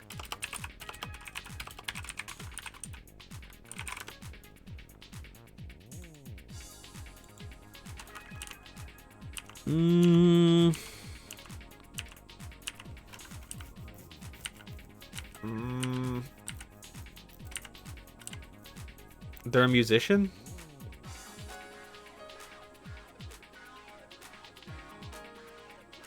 don't know. I guess I wouldn't get annoyed per se, but I'd also be like, what are we doing? I wouldn't be excited. I'll say that. How about that? I wouldn't be like, oh boy, here comes a show and some music. Hot lady, hello. Well, that's not all there is to it. Aesthetic means more than that.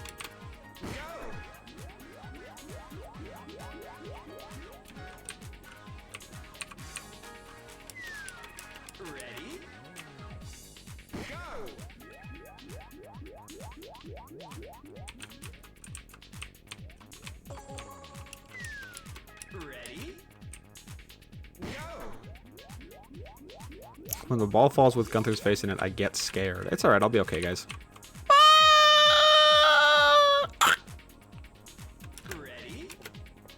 Just buy into the whimsy of a gimmick. I can't.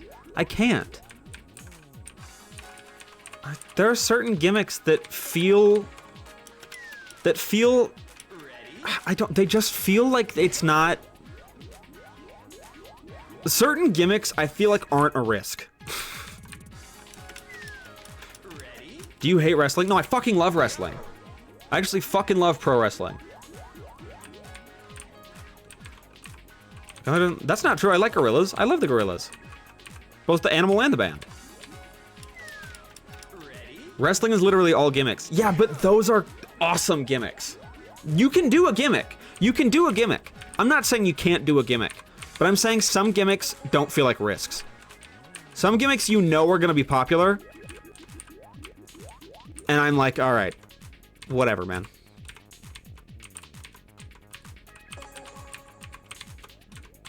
Like, say, I'll shit on the steam-powered giraffe gimmick all day.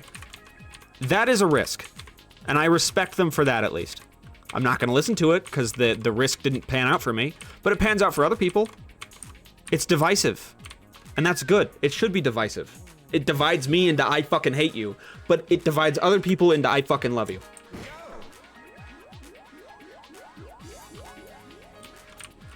But sometimes a gimmick just isn't divisive or interesting.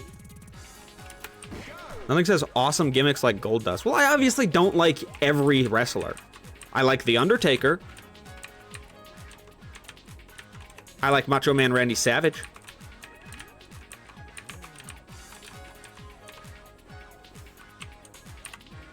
But also, a lot of the wrestlers, especially in WWE, they don't really have gimmicks. They take themselves way too serious. The Undertaker shows up in like a coffin every time. And I do like Gold Dust. Do you like Hogan? That's a loaded question. Do I like the idea of Hulk Hogan the wrestler? Yeah. Do I like the guy? No. The only one who was himself was Ric Flair. You know who my favorite guy is? Is Vince McMahon. I fucking love Vince McMahon. That's the funniest gimmick there is. You're their boss and everyone hates you and tries to kill you the entire time. The Undertaker, the person, is worse than Hogan? Is that true? Isn't Vince a real shithead? Oh shit, is he? I just know Hulk Hogan sold out American heroes.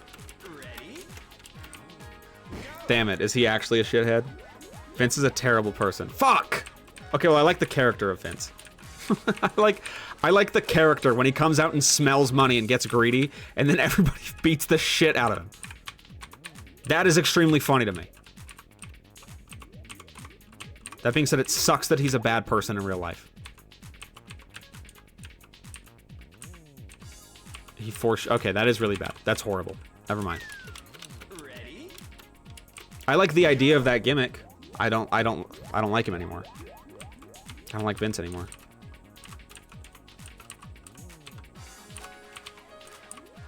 That being said, my favorite wrestling is not WWE. I don't really watch a lot of WWE because I feel like those aren't gimmicky enough. Most of those guys are just guys. Okay? They don't have gimmicks. And I get you're like, oh, they have a gimmick. No, no, no, no, no. My favorite wrestling is the local wrestling that I go to here. I think I've talked a little bit about it. There are like 40 people that go into that room total to watch 8 really sweaty guys jump around in costumes and do fake wrestling moves. And those are real gimmicks, all right? My favorite guy is named Dr. Talks. And he has an elixir that he drinks. I fucking did it, by the way. I did the level. I completed the level. Get fucked. Get fucked. The level's done. I completed the damn level. He has an elixir that he drinks every single time. He's like, goes into the ring, dressed as a stupid scientist, and he's getting the shit beaten out of him. And then he drinks an elixir that's on the side that he like gets slammed onto the ground. He's like, oh, oh. But there's an elixir, and his assistant is always like, drink it, drink it. And he drinks the elixir, and then he goes, ah, and becomes invincible. And then every move that anyone uses on him doesn't work, and he can throw people around like they're nothing. That is a gimmick. That is a gimmick, and he wins every match, by the way. If he goes in the match, you don't have to worry if he's gonna win. He always fucking wins. All right? The other gimmicks that we have in our local Utah wrestling scene, my other favorite one, the courtly jester. Guess what she is? Guess what the courtly jester is? I'll give you a guess. That's right, she's a fucking jester. She's a jester. She is literally like a 90-pound, like 5-foot tall girl. And she goes in the ring with these like, with these fucking like 200-pound, 6'4" dudes. And they throw her around like a basketball, man. And she genuinely gets hurt. But then once every 3 matches, she'll go in there and do some some bounce around move and do like a cartwheel and then do a Hurricane Rana and win. It's so good. It's so good. It's the best wrestling ever. There's another guy that's just insane. He can't talk at all. He's an insane patient. There's a guy named Slasher Slade that is a serial killer. And he comes into the ring with knives every time and then puts them aside so he can punch people. Sometimes check out Stardom, which is a female pro wrestling organization in Japan. That's pretty sick. Yeah, that's the kind of wrestling that I like. I like the wrestling where they lean into the gimmick. The gimmick isn't just like, oh, I'm a jerk. This is my character, the jerk. No, the gimmick should play into the fighting. Dude, the insane guy I'm telling you about, his object of fixation, right? Because they have to have one. You have to be like, because it's like strange when this guy's like 6'4", 250 pounds, by the way. He has like a little baby Yoda doll, okay? That's like his thing. And if you like take his baby Yoda doll, he gets all angry and then that's when he'll start beating you up. There was a wrestling match that we watched where his baby Yoda, he like gets his baby Yoda doll taken and then he like does like a slam, grabs the baby Yoda doll and goes like this, and the guy starts beating himself up. The other guy, he's like holding the baby Yoda doll like this and like using the force on him. And the guys are going, and slamming himself on the ground. That's what I like to see. That's the stuff I like to see. That's when I'm seeing good wrestling. WWE doesn't cut it for me, man. They don't cut it for me. That's the problem. People ask me like, what's your favorite wrestler? And I can't be like, dude, you don't know who they are. You've never heard of this person. But like, if you don't know Courtly Jester, you don't know ball. If you don't know Dr. Talks, you don't know ball. I'm so sorry, guys. Devotion Championship Wrestling. Everybody who lives in Utah, or even sometimes they go to Evanston, Wyoming. If you live in Wyoming, sorry, but if you live in Wyoming, go there. Go to the wrestling matches. They're insane. They're awesome. And they have heels. You better believe they have heels. They've got a guy named Andrew Sowell, and his gimmick is just a character, but he's one of few that is just a character. He's not like, doesn't like play into the fights, but he's a huge asshole. There is a ref that they have at those matches that is 14 years old. It is a 14-year-old boy, and the 14-year-old boy was like trying to be like, stop, like get off him, you're cheating. And Andrew Sowell the heel legitimately drop kicked that kid. He drop kicked the kid hard. I'm sure they practiced, but it was real, and you could hear the kid get the wind knocked out of him. He was like, "Get out of my face, ref!" And the kid was like, "No, I'm a kid. What?" And then he punched the kid, and he kicked. It was insane.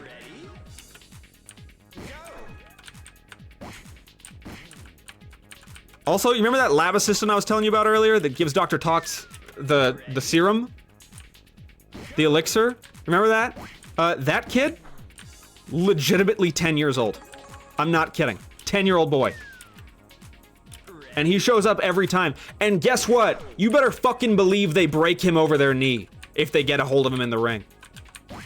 If Dan the Man gets lab assistant Sakar, that's his name, in the ring, he fucking slams him or breaks him over his knee every time.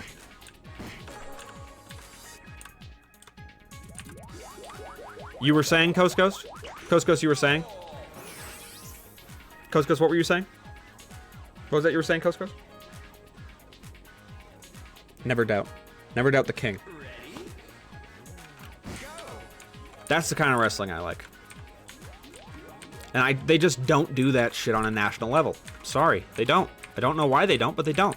They're cowardly. They're cowards, and they're afraid of what's gonna happen if they do it.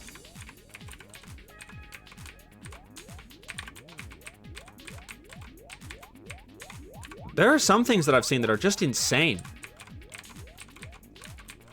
Going back, so there's that insane guy. His name is Josh, I think. By the way, the real guy that plays him 1000% has a huge crush on Mia. Every time he sees her at the shows, he breaks character to talk to her. And it's funny every time. Because his character's voice is like Tasmanian Devil. And then he'll see her and like, "Oh, hey, hi. Hey, it's good to see you. How are you? Thank you for coming to the show. Let me get you some merch." He literally fucking, the merch that he offered her was fucking panties. He got her underwear. And he was like, I have panties with my face on them. Do you want it? What size are you? And she was like, that's insane, man.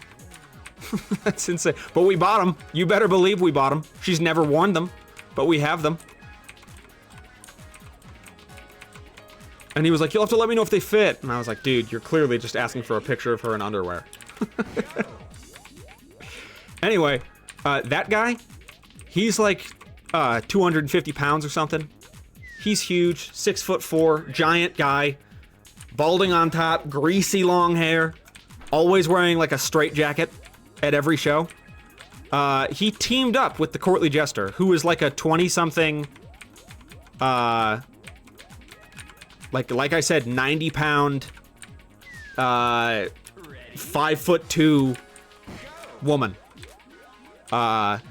He teamed up with her. And the slam that they did, it was impressive. I will give them that. It was an impressive slam.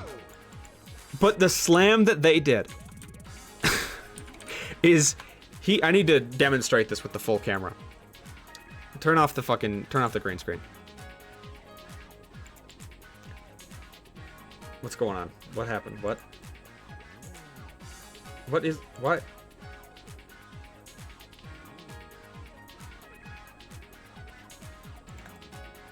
Okay, there we go.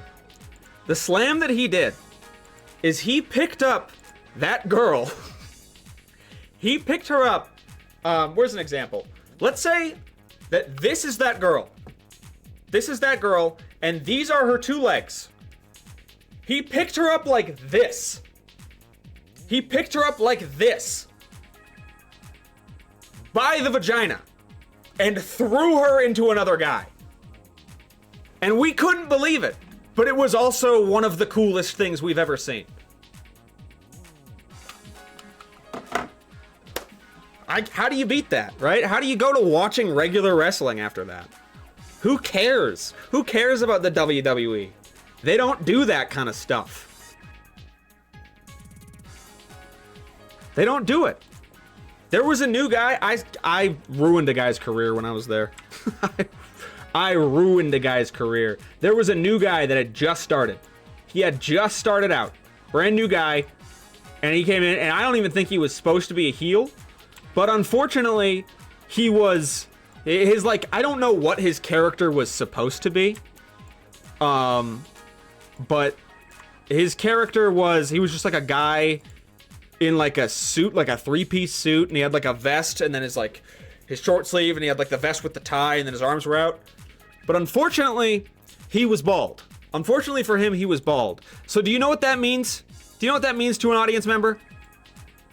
That means, uh-oh, here comes a new guy that I get to start a chant about. And you want to know what I said? You don't want to know what I started? I went, Humpty Dumpty. And everybody joined in. This was his first match. And every time I've gone since then, whenever he comes out, someone starts the Humpty Dumpty. And now he's just his character. Because he's bald. He had so much. He had the suit. He was gonna be like, I'm like Peaky Blinders. Nope, sorry, you're bald and you're an egg. You're a bald egg for the rest of your life. And that's what I did. And you don't get that with regular wrestling. You don't get to contribute like that. You don't get to make the character.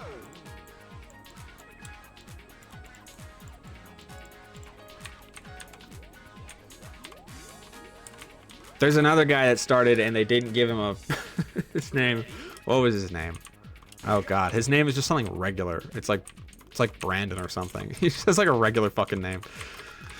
And he didn't have a wrestling leotard to start out with. He just was in like pants and a tank top. His ass came out fully during his first match, and he never lived that one down, man. That guy never lived that one down.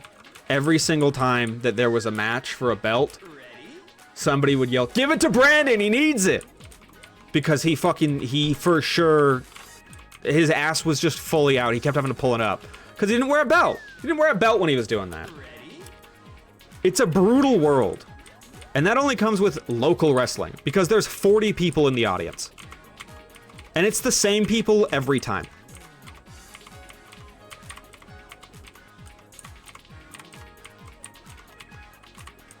There's another guy named Rusty Livings, I think. And he's a heel. And he's an asshole, and he's always coming after Dr. Talks. That real guy, he's wearing like a mask, like a full mask that's like one of the leather like gimp masks, and has like a pink mohawk on top. And he's supposed to be like, I'm crazy. The real guy has a big Gears of War tattoo on his back. And anytime that me and my friends go, we always make fun of him. Because we go, hey, Gears of War fucking sucks, man. Gears of War sucks. That game series sucks. And that's not part of the character. That's that real guy. That real guy is he really likes Gears of War, and he got that permanently tattooed on his body forever. And we always go after it. He can't take that off when he's done. I stand by that, by the way. Gears of War does suck.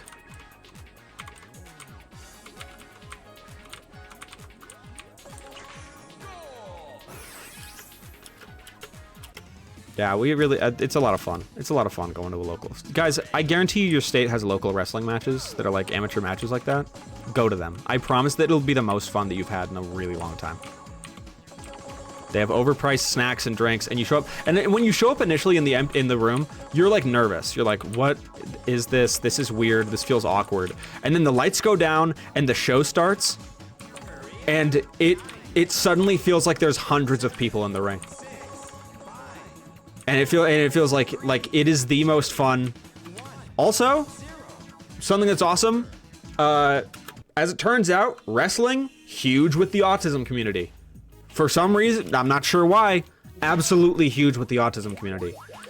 There's this guy that shows up, who, by the way, has been in wrestling matches. He showed up, he was such a big fan that he started showing up and being in the wrestling matches because he was like, I'm a big fan of you. Manny Lemons is the main guy. That's his name. He started the whole wrestling ring. And this guy showed up to everything, and he said, do you want to be my, like, tag team partner? And we'll train you how. as I started the story, this guy's on the spectrum. Anybody want to take a stab at what his wrestling name is? His name is John. He is on the spectrum and he loves wrestling. And guess what his ring name is?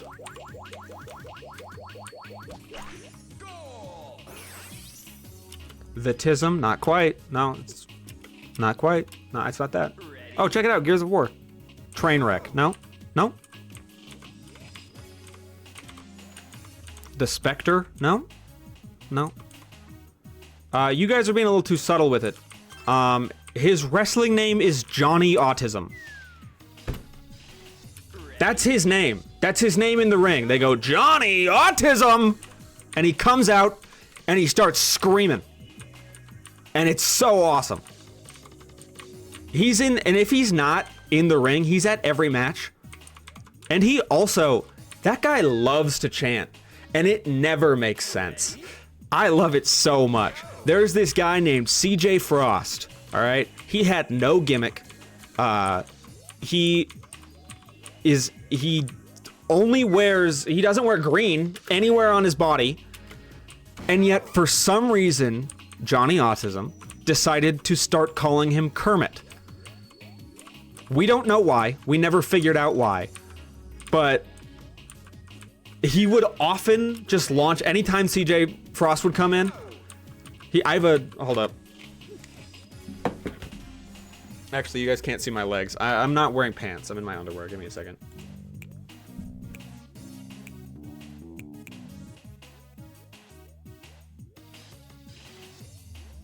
Oh, sorry, I muted myself. Give me 1 second.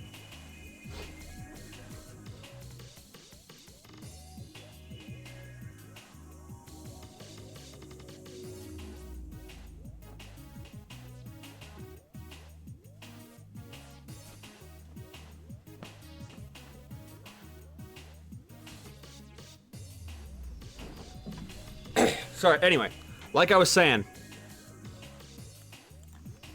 CJ Frost, okay? Is he in here? I think there's a picture of him. Yeah, you better believe I support at these fucking things. You think I buy their merch? I do. 100%. Hold on. Let me show you the rest. I got a collection. Let me show you these real quick.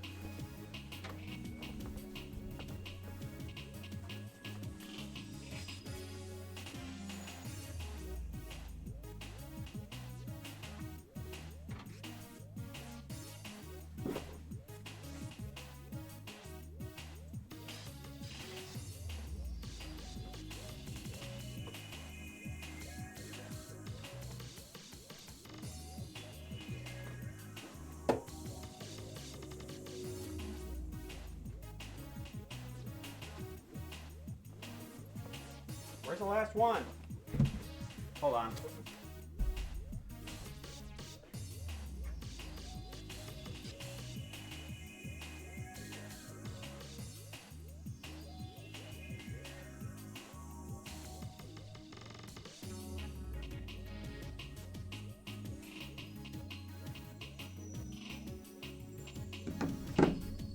Sorry guys, I had to respond to my phone real quick.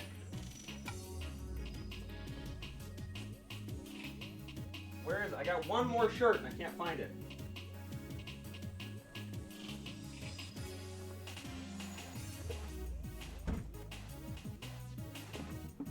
Where is it?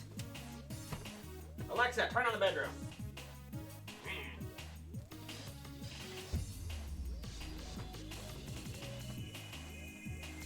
Oh, here it is.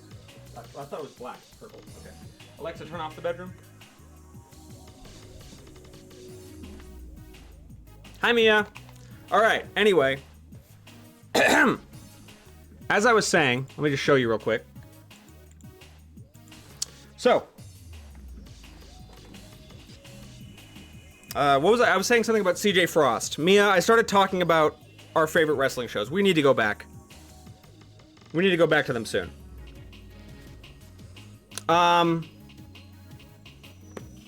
So... Oh, okay. Yeah, Johnny Autism, his chant that he does His chant that he does every time CJ Frost is in the ring. His color scheme is blue, by the way. Nothing to do with Kermit at all. And no one ever joins in on this chant. He always goes, CJ's Kermit. CJ's Kermit. And no one joins in because no one understands why he's Kermit. But he does it every time. He does it. We went for like 12 shows in a row, and he would always start that chant. Okay? So there's Kermit. Sorry, there's CJ. Excuse me. I bought this before I looked at the artwork. This is unfortunately AI artwork. So, fuck these guys, right? This is a Josh Glade and Slasher Slade duo together. There's Slasher Slade right there in the basket, and there's Josh Glade. Josh Glade's the insane guy with the baby Yoda that has a crush on Mia.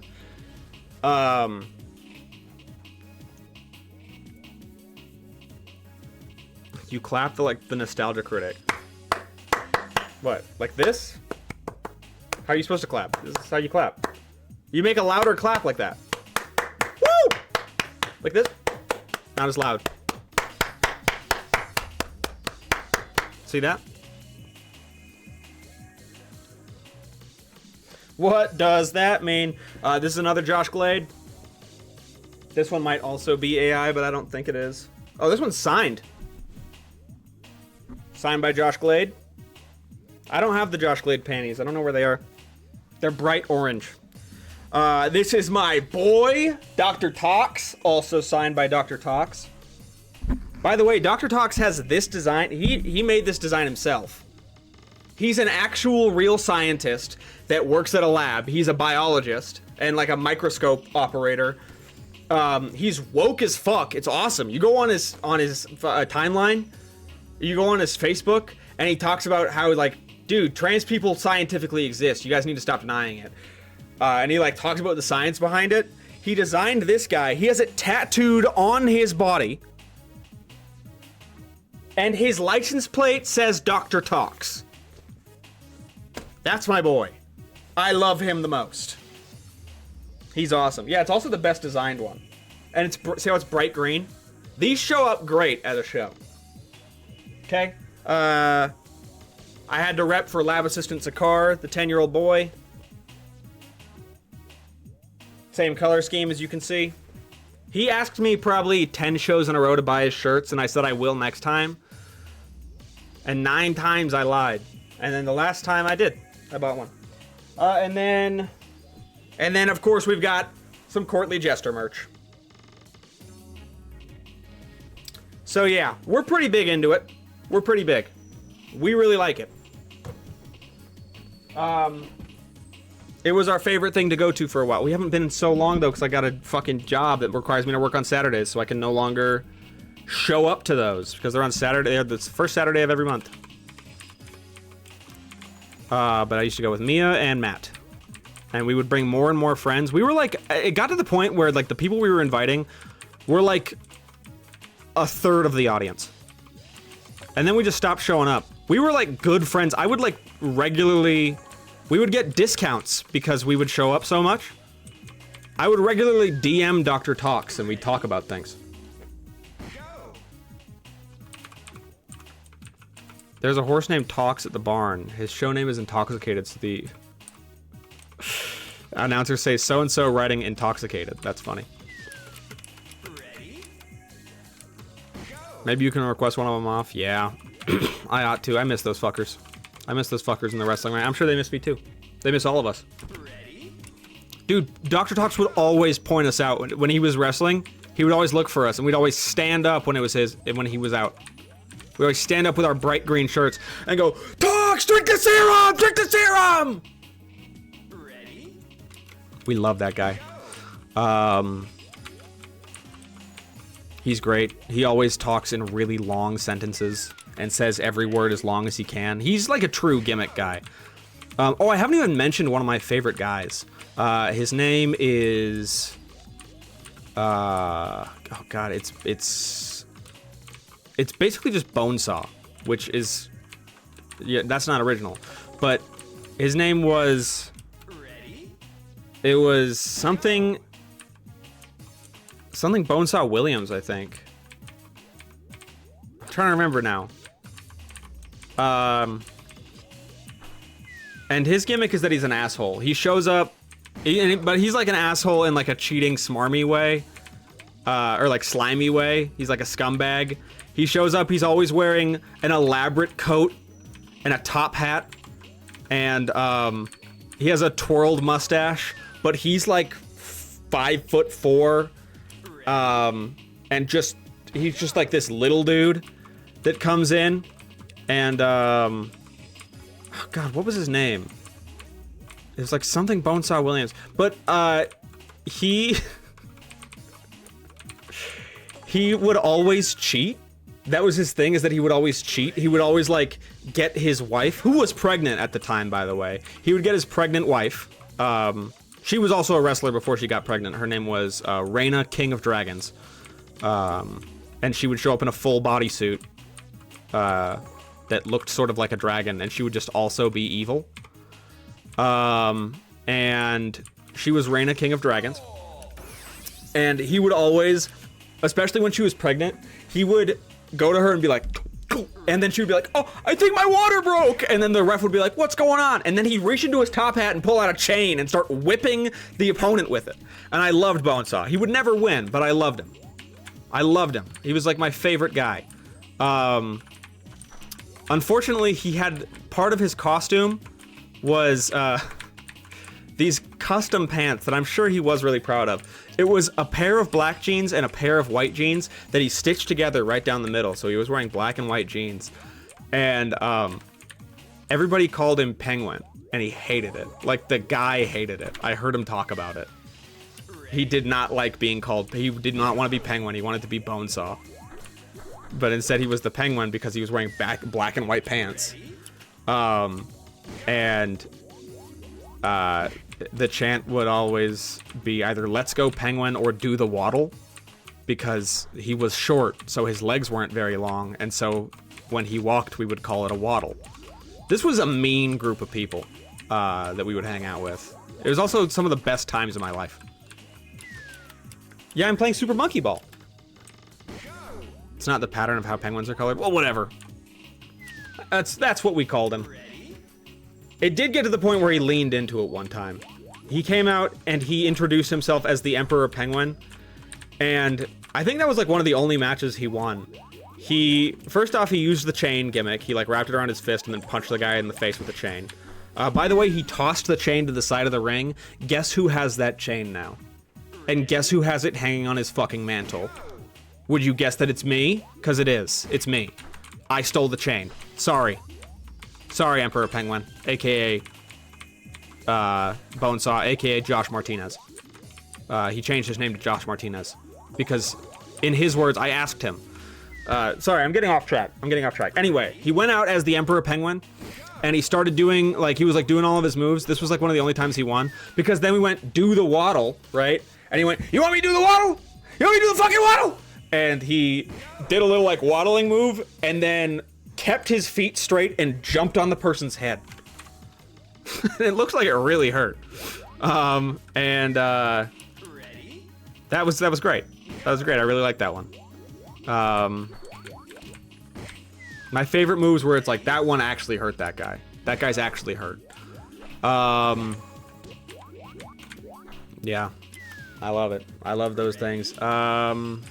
He did tell me, so I was backstage, or not backstage, I was buying merch, and this is a local thing, so the wrestlers are also the people that run all the, like, they're running the stands and stuff. And I was looking at the merch, and I was like, Bonesaw, why'd you change your name to Josh Martinez? And he was like, I'm not Bonesaw anymore, don't call me Bonesaw. And I was like, oh, why? And he said, because they made Bonesaw a joke, so I'm not Bonesaw, because I'm not a joke. And he was, like, getting mad. And I was like... I don't know, I love those little interactions backstage where I'm like, all right, man, you got it, Bonesaw. Or, sorry, Josh. Even though there's 2 Joshes now. We're about to go buy a new chain. He probably did. I feel bad. But I wanted a souvenir. I also have a signed lemon peel from Manny Lemons himself. Also, there was one match that was a bring your own weapons match. And you would like bring weapons. They wouldn't be real weapons, but the audience was supposed to bring weapons and throw them into the ring, or like leave them on the side of the ring so they could fight each other with them. And obviously it wasn't like real stuff. It was like foam chairs and like a foam sword, like a Minecraft diamond sword was in there. Somebody brought lemons, and during the halftime, there was a lemon that was sitting there from a previous round, and I'm trying to remember the order of things. Mia went and grabbed it for me, because I asked her to. She went and grabbed it, and then we had it, and we were sitting there, and I was like 3 rows back, and there were like 6 guys in the ring, and I had the lemon, and I chucked it into the ring to be like, oh, hopefully they can use this lemon. And it hit Bonesaw square in the asshole. He was laying down on the ground. There's a video of it. He was like lying down on the ground like, oh, I'm in pain. And then the lemon bounced off the center of his butt. It hit him square right in it. And I love those little, I love, God, now you got me talking about how much I love wrestling. But not like, that's why I was like, oh, I like Vince McMahon. Because I don't know, I've seen the most clips of him, seen those GIFs of him. But let's be honest, I've only seen one WWE show, and it wasn't a full show, and it was just a compilation of the Big Show jumping off the top rope and breaking the ring. Which is a funny gimmick in itself. The idea that the Big Show is so big that every time, regardless, they would make a special point to be like, this is a reinforced ring, and then they'd be like, Big Show's on the top rope, and the ring would always collapse. That was funny, but that's pretty much it. That's pretty much it for like WWE. It's got nothing on DCW. Matt and I came back from a show one night that we all went to. Matt and I came home, and we were in a giggly, funny mood. And I think I have the image somewhere. I have no idea where it would be, actually. Fuck, where would that be? Where do I save my GIMP images? Hold on. We have an image that we DM'd one of the wrestlers, and they saw it.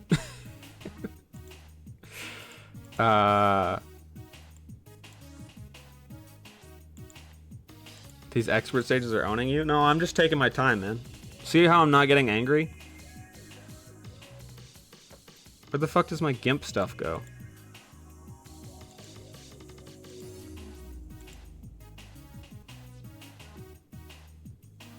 Hold on, let me open up GIMP.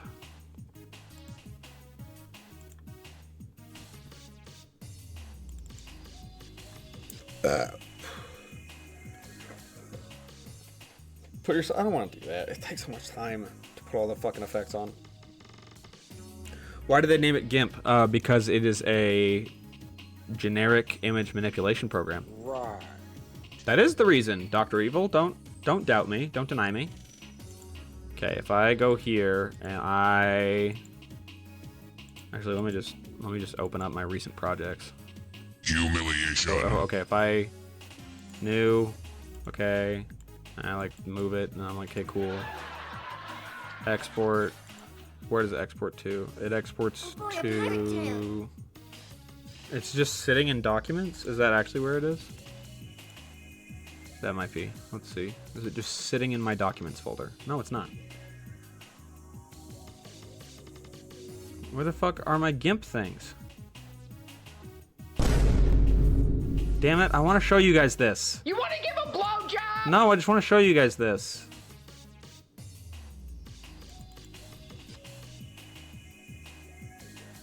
Fuck, I can't find it. We Photoshop. Alright, well, I'll find it later. I'll post it to the Discord. We Photoshopped. There was a picture that we found of Manny Lemons holding CJ Frost over his shoulders. Please calm down. Like a fireman carry. And he was about to slam him. And we thought it'd be extremely funny to take that image and edit out the background and edit it so it looked like he was carrying CJ Frost out of a burning building, and then we throw the caption, we put a big caption on there. It says, Manny Lemon's hero, and at the bottom it says, thank you, hero. And then we sent it to him at like 3 a.m. and he immediately saw it and gave it a thumbs up on Instagram.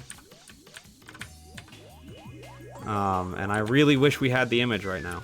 I really wish I could show you the image, but I simply can't find it.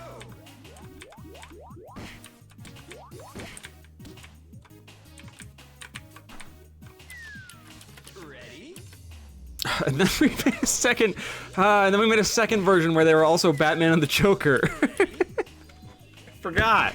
Ah, fuck, I forgot. We made a second version where they're Batman and the Joker. Damn it, now I need to find it. Why did you not pull it up on Instagram? You're right, I should have. Let's see. Let's go there. No, I don't know where the... Stop! I don't know where the DMs are anymore. Okay, alright. Oh, God, it would have been a while ago. Oh, here it is. Oh, he cropped it bad, too. Oh, let me get it on my phone, at least. This is how it's cropped. This is not zoomed in. This is just how it's cropped.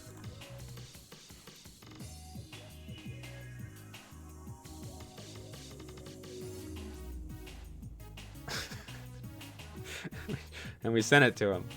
We were really excited about it. And we were laughing really hard. And then there's another version on my on my computer where we also edited him to be Batman and CJ Frost to be the Joker. And we were gonna send him that one because we kept laughing about like, hey, you want to see something I made? And he's like, sure. And it's like, oh, we edited it to look like you're carrying him out of a burning building because you're a hero. And also here you guys are as Batman and here you are as Batman and Joker. Like the idea of someone doing that was making us almost piss our pants laughing at like 2 a.m. So why would you do that? Because why did we do that? Why? There was no point.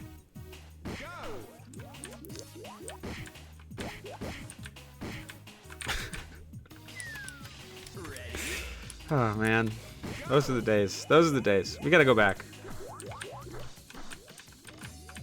I'm gonna get a part-time job and I'm gonna start going to fucking DCW tournaments again. God, I miss the DCW. Dude, last time I saw a poster, Dr. Tox wasn't even on it. I'm worried he might have retired when I wasn't looking. How long has it been? It's been like 6 months. Longer than that, probably like 8 months. Ready? We used to go every month. We went to every single one. And we would bring more and more friends each time. But then, can I tell you what happened that kind of made me lose focus? Dr. Tox lost a match. I know what I was telling you guys about how Dr. Tox never loses, so there's no stakes. I liked that. That wasn't a complaint. I really liked that. I loved that I could always count on Dr. Tox to win because it's like he was divorced from the rest of the wrestling universe. Like everyone else was like evenly power matched, and then it's like if you were playing like you were playing backyard baseball with those kids in that video game, and then Derek Jeter was just allowed to come on and do a couple hits. And just show up and you're like, well, obviously Derek Jeter's gonna win, but it's fun to see him crush all these kids. And that's exactly what it was with Dr. Tox. He would show up, he'd win every time, and it was great. And no one would ever talk about, like, Dr. Tox is my nemesis, whatever. No one had beef with Dr. Tox. It's like he wasn't even a part of the universe. It was like, he was just like an Easter egg. He was the Wild Wasteland perk of the wrestling ring. And it was always so fun. And then he fucking lost. He lost. We were watching, and granted, he didn't get pinned. He was in a tag team, and his tag team partner got pinned. But that means that he lost the the Utah TV Wrestling Champion, and that was the belt that he walked out with for a full year, and he lost it. And suddenly I was like, I can't rely, and then we went a second time, and he lost again.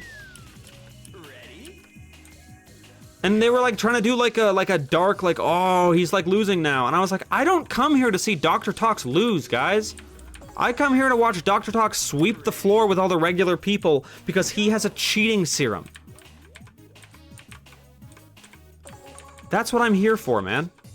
Everyone else can kick the shit out of each other, and I don't care, and it can be evenly matched, and oh, who's gonna win? But when Dr. Talk comes out, I expect him to win. And I don't want to hear any fucking other ideas about who's gonna win.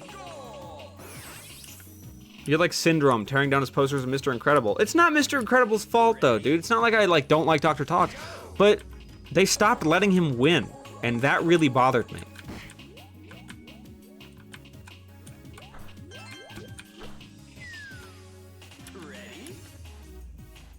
There was a time that there was a racist fan in the audience.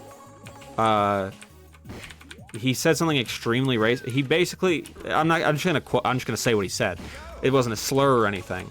So it was CJ Frost versus Dr. Talks. You saw the picture of CJ Frost. CJ Frost is black.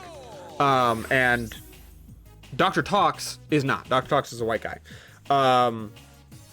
And it was CJ Frost versus Dr. Talks. And Dr. Talks is a face, and CJ Frost is a heel. So naturally, you know which one everyone's going to be rooting for. You know which one's going to win.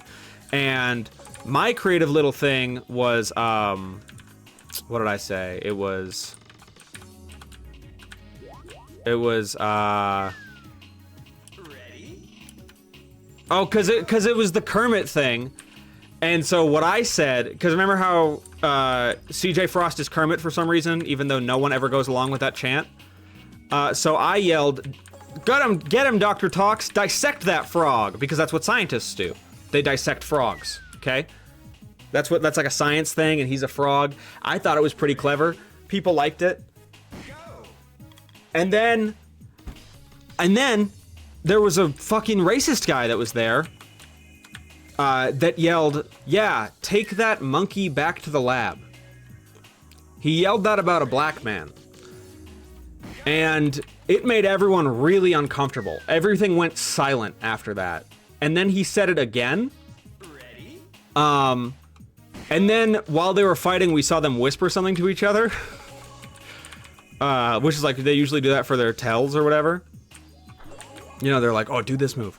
We saw them briefly whisper something a little bit longer after that happened, and then he threw CJ Frost into the side of the ring, and then he like ran towards CJ Frost, and then CJ Frost did a reversal, and they threw Dr. Talks, who by the way is also like 6'4". They threw him onto that guy. They threw him like that guy's chair got knocked over and he fell over. They threw him onto him. They were like, that guy sucks. We should knock him over. And then he got banned from the shows forever. We never saw that guy again. And I DM'd them to be like, hey, that was really shitty what happened. Please don't let it get you down. And also, great show. And they were like, yeah, don't worry, we banned that guy. That's why it's awesome. That's why local wrestling is awesome. I mean, there's a lot of reasons, but throwing a 200-pound guy onto a racist is hilarious. And then also being like, yeah, never come back here again, you asshole.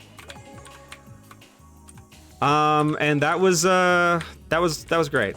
A lot of fond memories. A lot of fond memories of that place.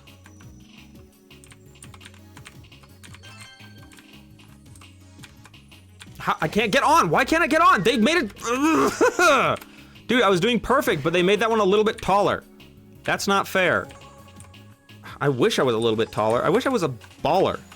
I wish I knew the rest of the lyrics to this song.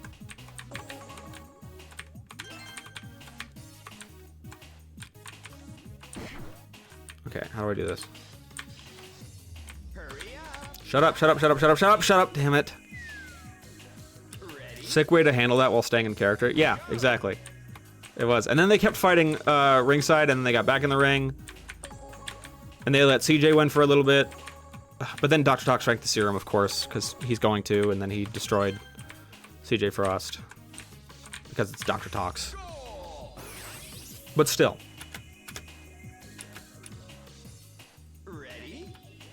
What a great place. What a great place that is. No racists, no losers, no assholes.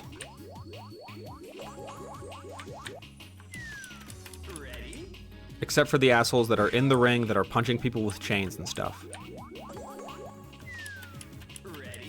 I hope so too. I hope I can go back and see what everybody's up to. By the way, they have themed snacks. Like Manny Lemons has the Manny Lemon bars. Andrew Sowell has Sowell Turds, which are just brownies, but they are shaped to look like poos.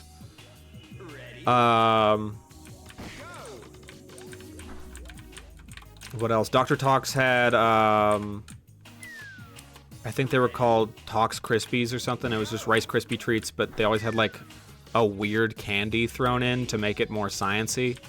Most of the time, they weren't very good, but it was like a big square of Rice Krispie treats for like $2. I mean, they were good. It was fine. It's just the aesthetic was more important than the flavor. Just imagine you're eating a Rice Krispie treat and then there's just like a stale sprinkle in there. Should have made him blue. Would have been cool. Or green, like his color. Yeah. It was a great community. One time they were just selling weed there. We went back to the fucking, drink and food stand. By the way, I say the stand, and I say they're operating the stands. You know how I said that there's like 40 people in a room? There's a garage door in that room. So yes, it is just a garage. You're in a garage with a wrestling ring in it. It's a large garage, I'll give them that, but it is a garage. And also the rest of the hallway that goes from that garage is a regular house hallway. All the doors are regular house doors. And the snack room is like a 10-foot by 8-foot room that has a big table set up. There can be a max of like 4 customers at a time, and you're all squeezing around each other going, sorry, sorry. So you're getting really up close and personal with the wrestlers a lot of the time, because that's also the only way that they can get to the dressing room, is through that door. But they have all the food there laid out on a table. It was a wonderful community. They had the same lady there every time that would make all the snacks. And then one time she wasn't there, and the announcer, King Goots, like sadly announced that she wasn't there that time, and everybody booed. What's the worst candy to put in a Rice Krispie? Peppermint. Like a full peppermint. Anyway, yeah, we went back there in that room, and they were just, there was another small table set up next to the big table, and the guy had edibles. He just was selling edibles there. And he was giving out cards, and he was saying, yep, this is weed, and weed is not legal in Utah. Medical is, but you can't, it's not recreational, but he was just selling edibles. They didn't care, and they were cheap too. And they worked pretty well. I took one with Mia after the show. They did the trick.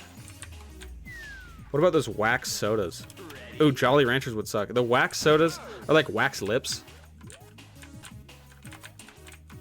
those in the candy, the wax lips? Have I been playing Super Monkey Ball this whole time?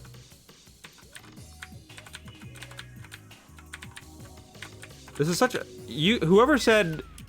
When I was like, I need a mindless game, whichever one of you said Super Monkey Ball, that's genius. That was genius. Who said that? Cube, you said that. This is genius. 3 of us did, but you said it first. This is a perfect... I haven't even processed... I've been talking the entire time. I haven't even processed that I've been losing some of these levels so much. I bet you Super Monkey Ball purists are very frustrated watching this. But I haven't even got, like, all I feel is the triumph. I don't feel angry when I lose. I'm just like, I'm like, oh, I did it, nice.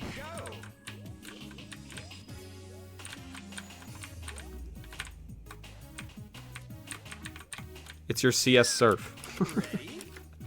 I did forget I was using my fingers. And just skip straight forward. Whoa, whoa, whoa! That's crazy. Also, I haven't commented on the fact that it says Fallout every time that you fall down there. Just letting you all know that I noticed it. I noticed that it's like another game series is called that.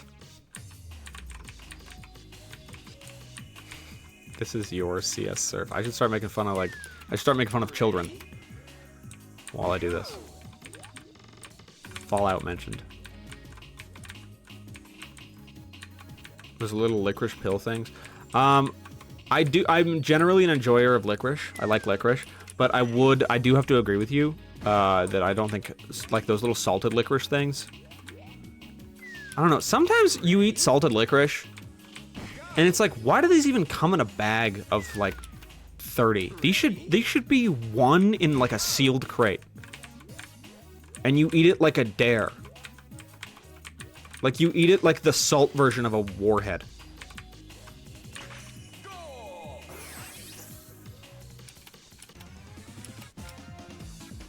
Because I swear to God, every time I see one, I'm like, oh, yeah, I'll have one of those.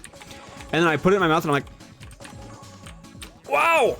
Wow, it's a puck of salt! And then I'm eating it for... I'm sucking on it for, like, I don't know, like 5 minutes. And then it's like, I'm trying to find a way to say this so it doesn't sound like a blowjob.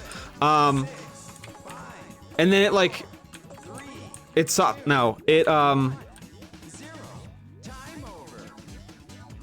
do you chew on it and get stuck in your teeth? Sure. Warheads might be the worst Rice Krispie add-on. Yeah, that might be. Damn, you ruined the clip. You want to give a blowjob? You want the clip? Do you want the clip? I'll give you the clip. The clip is this. The clip is. Okay, so that middle part's not moving. Fuck, what the hell? The clip is, How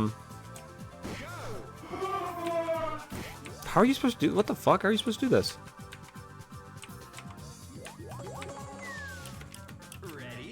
Oh, might be like that. Damn it. Here, I'll do the clip. Yeah, dude, you like suck on it for like 15 minutes until it goes soft. And then it's just like, you're just left with this salty taste in your mouth. And you're like, what is that? And it's like stuck in your teeth, and like, you want to spit it out, but you can't, you don't want to be rude. So you just grin and bear it. You want to give a blowjob? How's that? Is that the clip?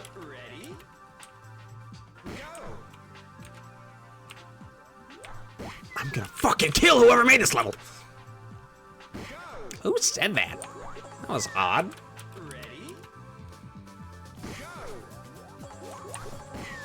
I have to like go a little bit to the left, I think. Like that, and then go a little bit to the right, like that. Bam, bam, bam, bam. Got it.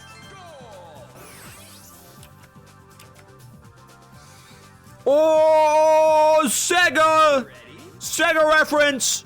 Reference to Sega! Hey, hey, everybody! Sega! Sega! Hey, everybody! Check it out! If you like video games, look at the screen right now. And guess what? Yeah, that's video games. Sega!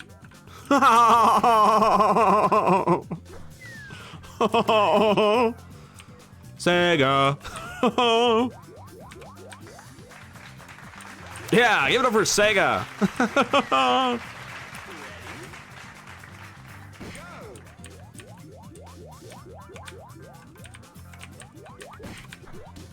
Why did they get rid of the monkey? This is called supermonkeyball.com.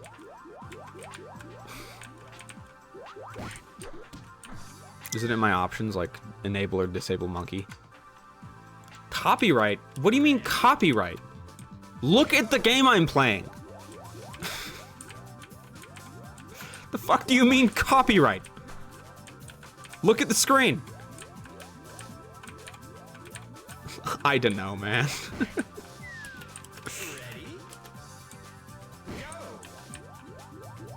Copy wrong, I guess.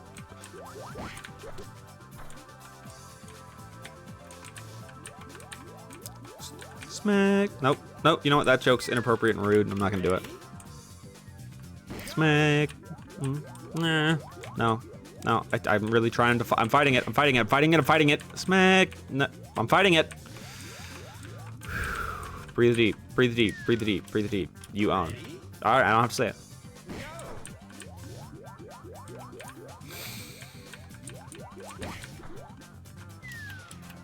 I don't have to say it. I'm not gonna say it. And no amount of it's like locked away. It's like not even I'm not just holding it under a blanket anymore, like you normally would with like a thing that you're trying not to say. It has now been eradicated from my mind. I no longer think about it. No matter how angry I get, I will not say it. That was frustrating. I'm gonna go to sleep now. I'm a sleepy guy. We'll see you, guy. Hey. Have a good sleep. Smegma. Interesting. Interesting comment.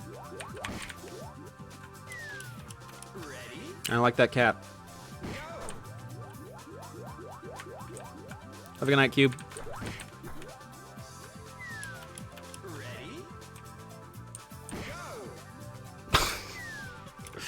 That one was a wash. That was a wash level.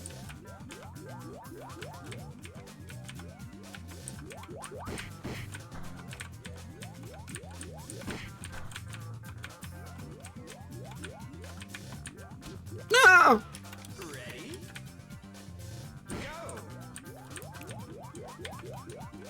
It's really just a matter of you just gotta stop on this one and then you ride the S like this.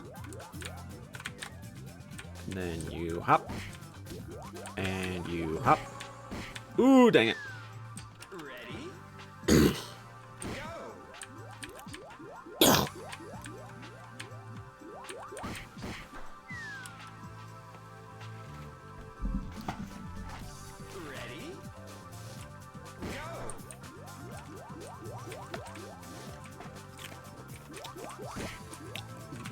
You know, this is the proper way to unwind after a 9.5-hour Monday. A little super mega ball, super monkey ball. Sorry, I got gambling and lottery on my brain.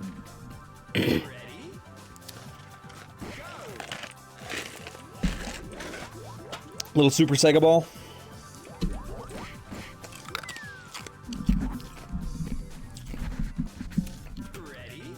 It's Rat and Mayan from Looper Sega.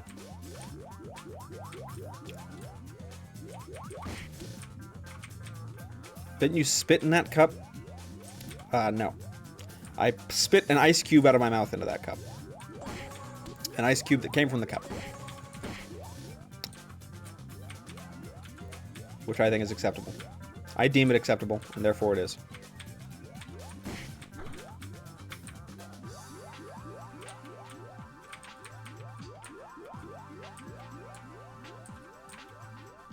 Shoot. Wait, hold on. I gotta nail this jump.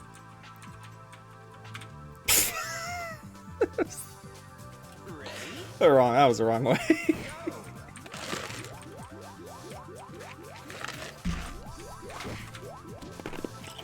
That was the wrong way to do that jump.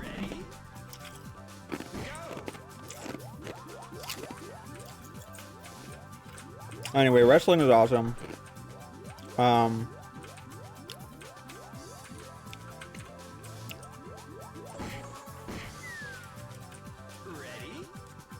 And music is awesome. We were talking about music earlier, I forgot. Because we were talking about gimmicks that work and don't work. And that's when we got on the topic of wrestling.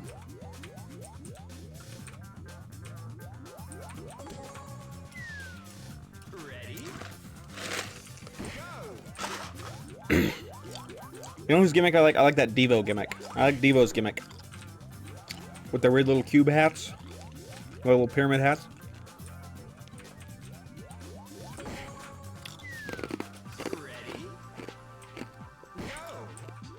You should. You absolutely should, Wyatt. You will have the time of your life. Except Philadelphia. I'm not going into Philadelphia. Why will you not go into Philadelphia? Philadelphia is going to have the coolest wrestling scene.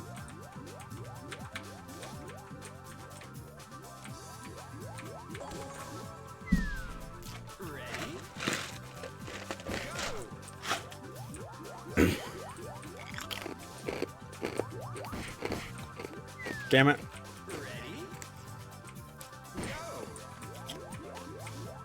It gives me a headache. The whole city?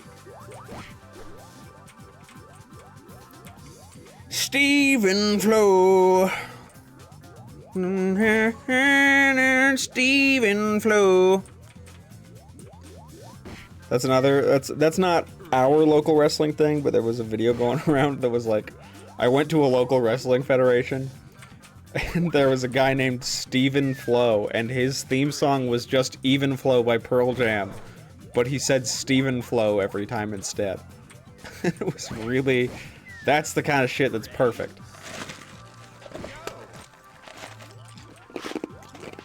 The Nasty Boys wrestle sometimes. I don't want to hear about what your nephews get up to. Ready?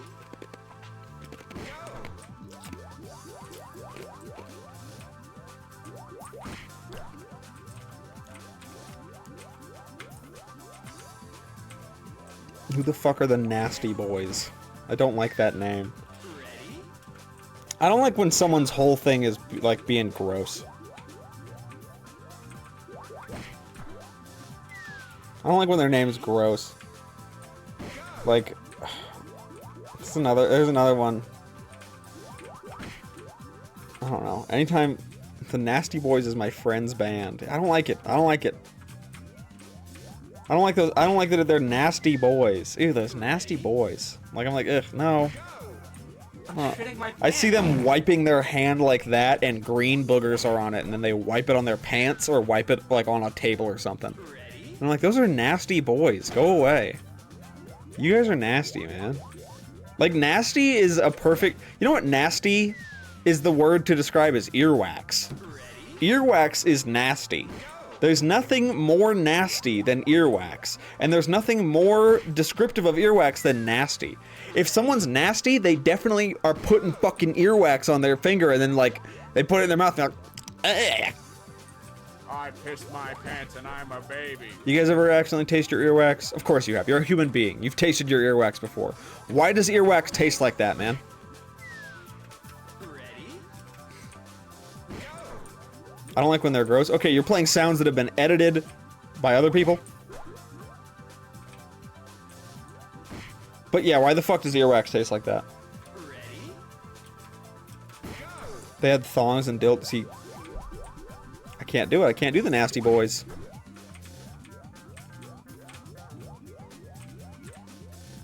Legitimately, it's so fucking gross. Is that what, like... I imagine that must be what shit tastes like, too.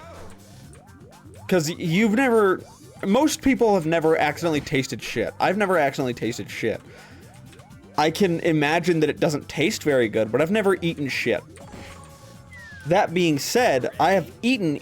Well, not eaten. I have had the taste of earwax. Like, I've, like, cleaned out my ear and then, like, forgotten and eaten finger foods. And then been like, oh, what the fuck? And it's, like, the most bitter, nasty shit in the world.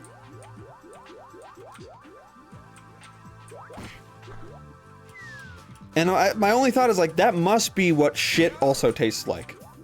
Shit has to taste like that.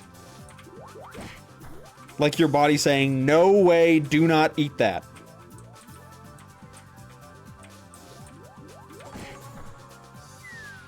Ready? Do not go see the Nasty Boys. I don't like that nobody's commenting on the earwax thing. Nobody said a thing about the earwax. You guys are pretending like I'm alone in this. Or rather, you're just not willing to say that you've also... Everybody's tasted the earwax before. Ready?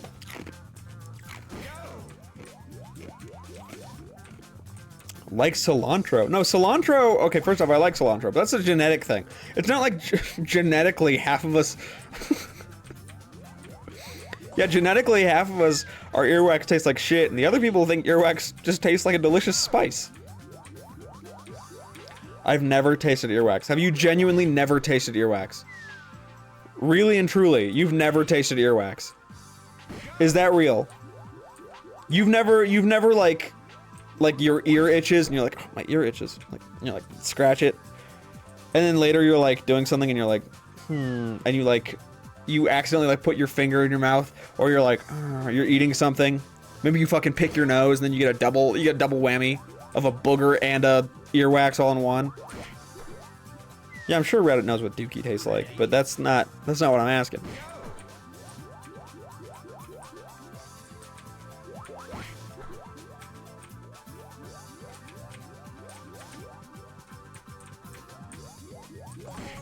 I want you to try it now.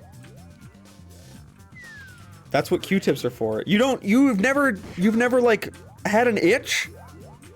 You go grab a Q-tip every time you've never been out?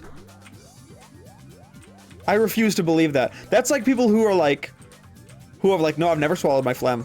That's what napkins are for. And I'm like, you don't have a fucking box of Kleenexes in your back pocket. Sometimes you spit the phlegm out. Sometimes you're like, that was gross phlegm. I never pick my nose. Yes, you do, motherfucker. Yes, you do.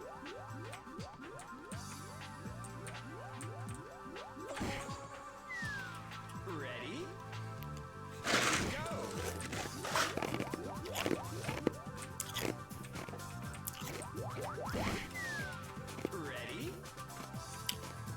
There are people who piss me off. There's like a very human thing, and they say they don't do it, and I'm like, dude, yes, the fuck you do. Like, okay, I got into an argument. Is that specific thing I named? I got into an argument with my sister one time because she was like, I've literally never swallowed a booger or phlegm ever, and I'm like, really? You've never had a little like phlegm in your mouth and you swallow it? Like, I had a little in the top of my throat, and I just swallowed. Because what am I gonna do? Go and then spit right now? No, I'm gonna keep it inside. That's my mucus, whatever. We got in an argument, she was like, no. No, I've never done that. And I was like, that's not true. And then she like got mad at me for calling her a liar. And then later, like 2 years later, she was like, yeah, I've obviously done that. I was lying. And I was like, I know you were lying. But thank you for clarifying. Yeah, everybody pees in the shower, as if we all don't eat shower chicken. I stand by that. I'm not gonna hide that one. But like, there are people who are like, they're like, I've never picked my nose. Or like, not even I've never picked my nose. There are people who are like, I never ever pick my nose, even if I'm alone. And I'm like, really? Really? You haven't stuck your finger in your nose since you were 8 years old. You are a gold star, never pick your nose. If you have a big, painful, like dry booger right there and you like scratch your nose and you're like, ow, you like rub your nose. And then like, ow, fuck, there's like a thing right there. You don't get it out, you just leave it there. I don't believe you. I don't believe you. I had a roommate that first off, also had a crush on Mia. Second off, like, did not understand how I was dating Mia, because one time he saw me pick my nose, and he was like, you pick your nose? And I was like, yeah. He was like, does Mia know you do that? And I was like, yeah, I think so. It's fucking normal. I don't know, it's a human thing.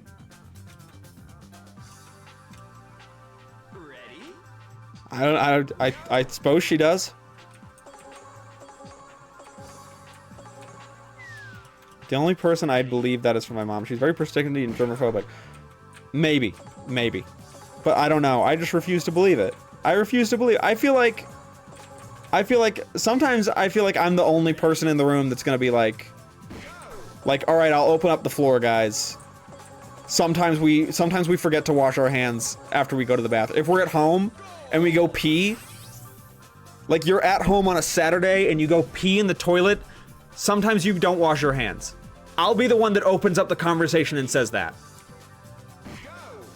And it bothers me when I say that and then a lot of people are like, I've never done that. And I'm like, dude, I am being vulnerable, you can be vulnerable. Ready?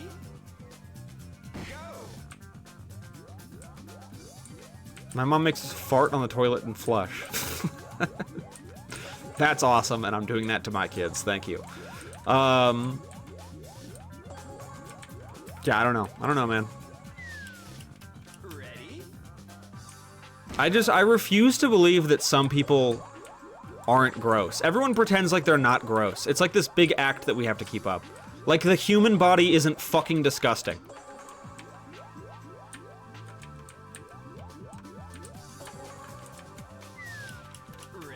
I'm too hand wash pilled. Maybe. Maybe. The other thing, my hands get super fucking dry because I live in Utah and I have eczema. So I can only wash my hands like 3 times a day before they start cracking. And I'm not gonna use one of those times if I go sit on the toilet and I don't touch my wiener at all. What's the point? What? Oh no, the sides of my pants are really gross. What? People straight up tossed buckets of shit out the window for most of human history. I think it's silly to pretend that the human body isn't gross. And that, like, you have mastered all the grossness of the human body. You who hath never stuck your finger in your nose, and who hath always properly cleaned every orifice every time anything comes out of it. You who hath never eaten food off the ground. Damn it, that sucks.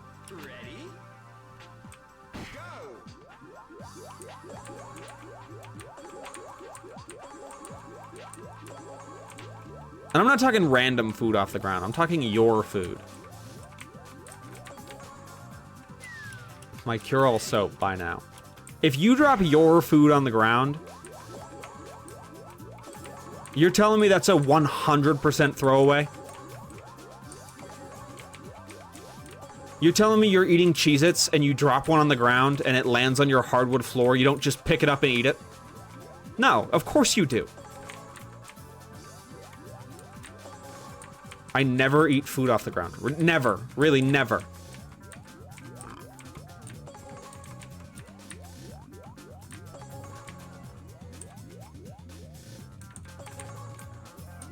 You drop a chip, you don't blow it off and eat it. You go, oh, this chip's ruined.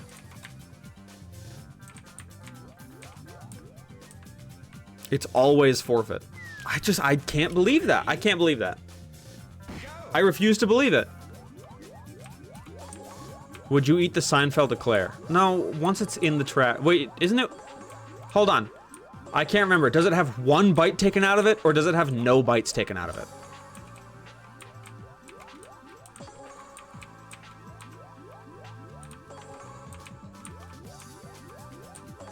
Because if it has 1 bite, no, I'm not gonna take someone's eclair that has a bite. I'll be like, damn, that's a waste.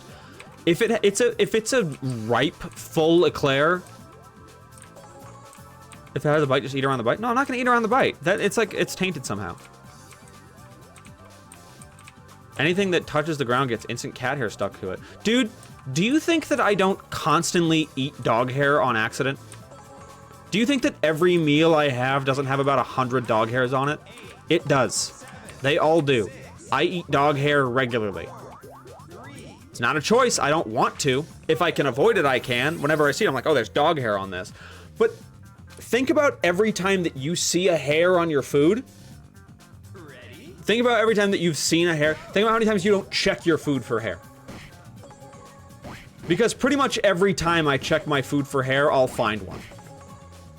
Because my dog sheds a shit ton, and my cat sheds a shit ton, and there's not really much I can do about it. I've tried.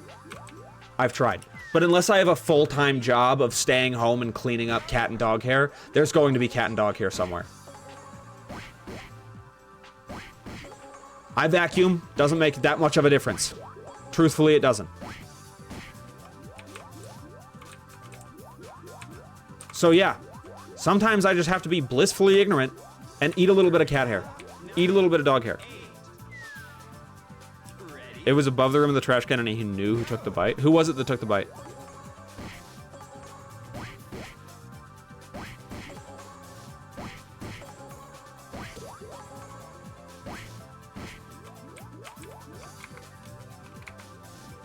I have eaten pizza out of a dumpster. See, I actually haven't gone that far, but I get what you're saying. I get what you're saying. And it's weird because we have limits. We have limits and they're strange limits. Because you have never tasted earwax, but you've eaten dumpster pizza. I have tasted earwax probably 100 times in my life. Of being like, ah, god damn it, I tasted earwax again. I am intimate with the flavor of earwax. I know exactly what it tastes like. I can imagine it right now and it's disgusting. I have it clear in my memory because I've accidentally had earwax in my mouth so many times. Yet I have never eaten a trash pizza. No, food out of the trash is different for me. Food out of the trash is that's tough for me. That's the point of no return. But like, if I have a fucking... Guys, I need to remind you. I remember now that I have clear evidence of this. I don't remember if it's pinned in the Discord. Let's see.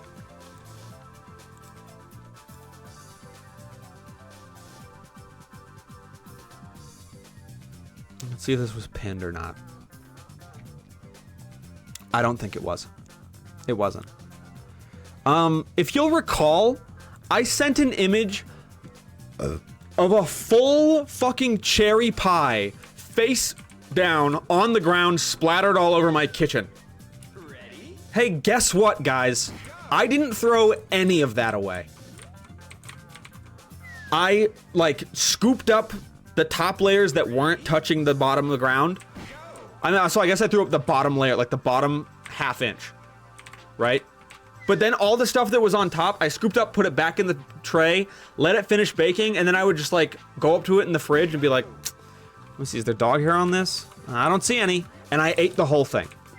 And my friends ate it too, because they wanted to have solidarity with me. Mia and Matt both took a bite. Our other guests wouldn't, but they both had some because they felt bad that I destroyed my pie. But still, I ate the whole thing. Ready? Go. Everyone taste their earwax right now. I'm not doing it because I know exactly what mine tastes like and it's disgusting.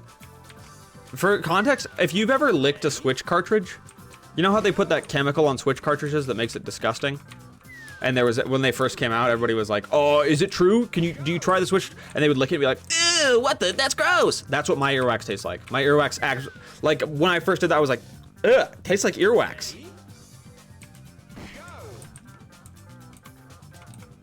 You thought your wait, sorry. You thought your earwax, let me start over. You thought your earwax had bugs in it.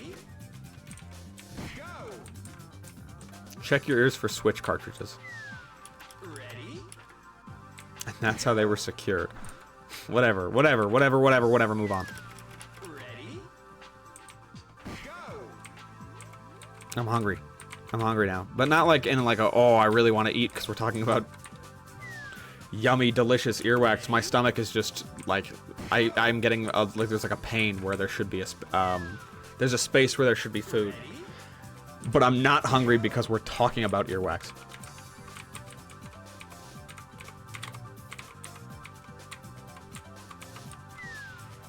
Ready? But I have to eat. Bananas? I don't have bananas in this house. Ready? Go. He wants earwax so bad. I'm gonna go on BRB and just... Oh, I got a chunk! Ugh. Gross. Ready? Go. Try the other way. The other way is harder. This way is easier. Ready?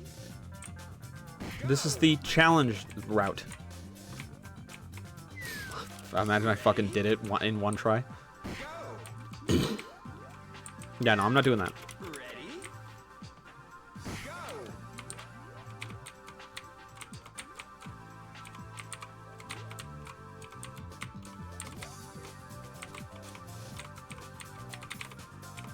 Freaking out. Relax. You've got this. You're a Super Monkey Ball Pro. I hate Super Monkey Ball. It looks easier. It's not. It really isn't. Look. Okay. Look at the gaps here. Please calm down. I'm very calm. See how it's like it's the same thing, but it's smaller. It's smaller tiles, so there's less room to balance. You see what I'm saying? Look. See how I'm wobbling more there? This over here is the exact same thing, but you have a full cube or a full square rather than a rectangle. Ready? Go. What do I want to eat? I have to do my workouts today, guys. Cube mentioned. Let's go. Burger Cube. Ah!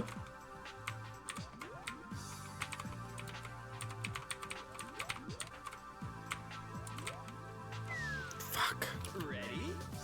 That last one is tough. That last one, because there's no like space to rest for a moment. I have to get good at like, I mean this right there, when you stop on the dime like that, I just have to do that over there.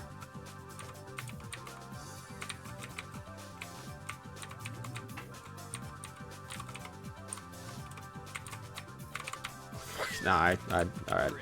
Lock in, okay. Locking in. Shit. I finally watched the new season of Smiling Friends, my favorite so far. It is really good. I don't know if I've finished all the episodes or not. I think I have. But I don't know. It is really good though. I really enjoyed it.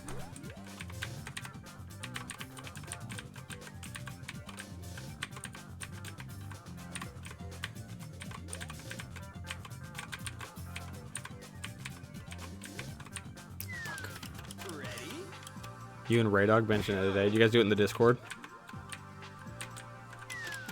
That's awesome. I'm glad you guys are friends in here. Woo!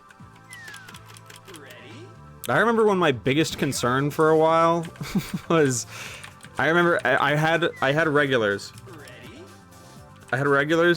And I remember my biggest concern is anytime a new regular would show up, Mia and I would have an in-depth discussion about whether or not they would get along. Like, we're like, oh shit, is this gonna work out? Are they gonna get along with the other regulars? Because they'd be like, oh, I love your stream. And I'm like, that's great, but what do you think about the other people that are chatting?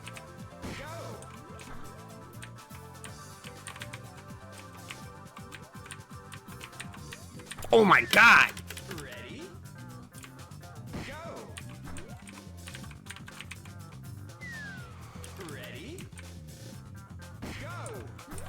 This one's fucking hard. This one's challenging. Hey, this is a challenging monkey ball level. Hey, it's me, Paulie from Boston.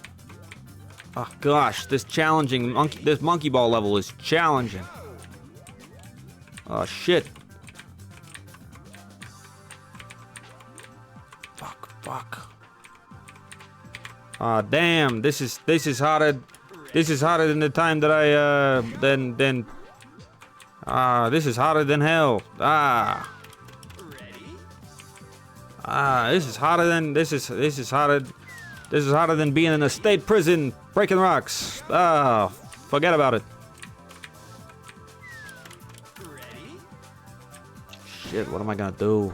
What am I gonna do if I don't beat this level of Super Monkey Ball? They're sending me back to prison. They said I gotta beat this level of Super Monkey Ball soon or I'm going back to prison. I don't want to go back to prison. But this is a challenging level. I mean, this is expert difficulty.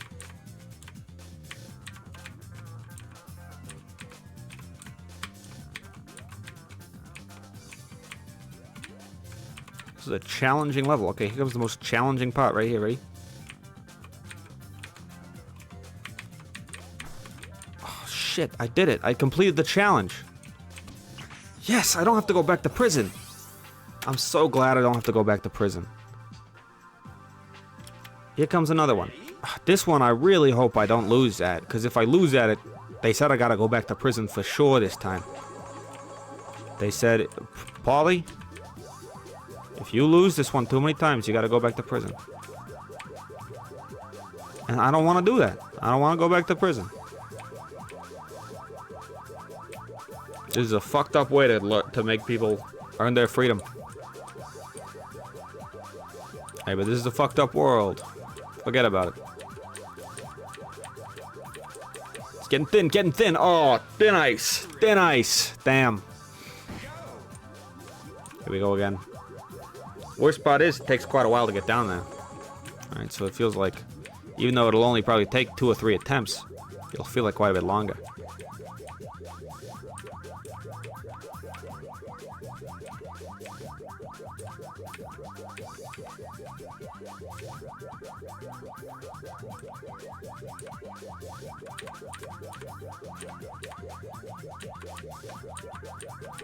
Straight now, straight now, straight now, straight now. Oh, forget about it.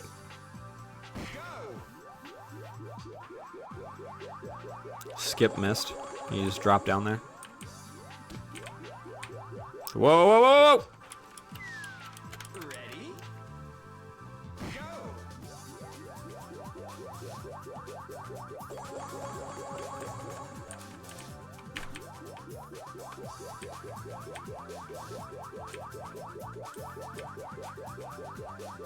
I gotta do a new character. I gotta think of a new character. New guy.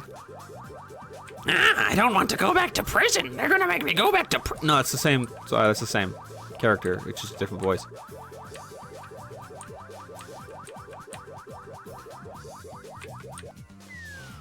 Ready? Why are my lips so fucking red today? Look at that. Why they look? I look like I'm wearing lip gloss.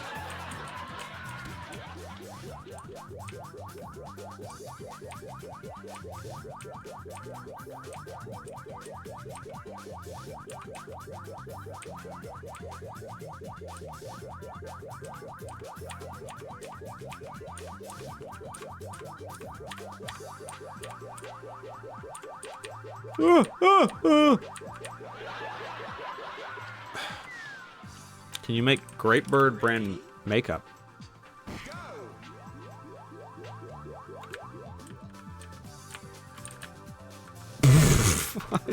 Where is it? Oh, it's way over to the left. What if I do this? Oh, that's viable. That's viable. Hold on. That's viable. Oh, shit.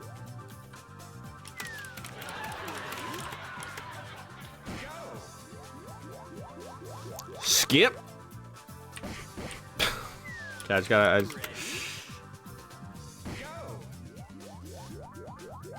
Skip. Damn, I'm bouncing. I gotta get right on the money.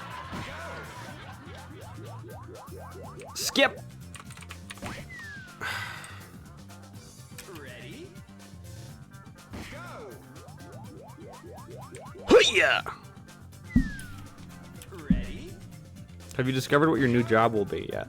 The interview process starts this week.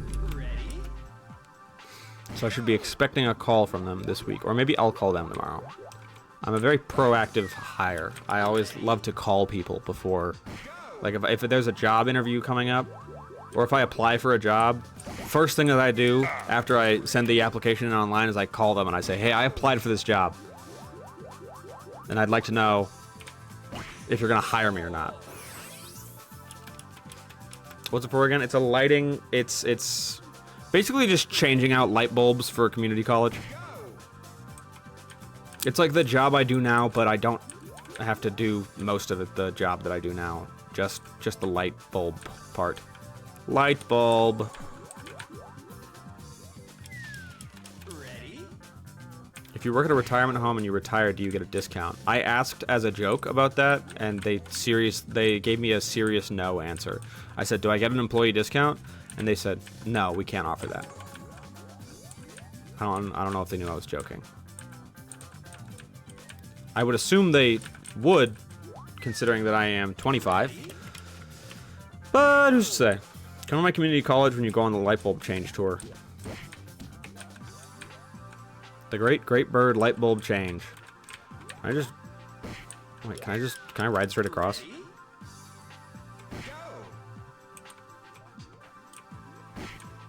Well, not like that.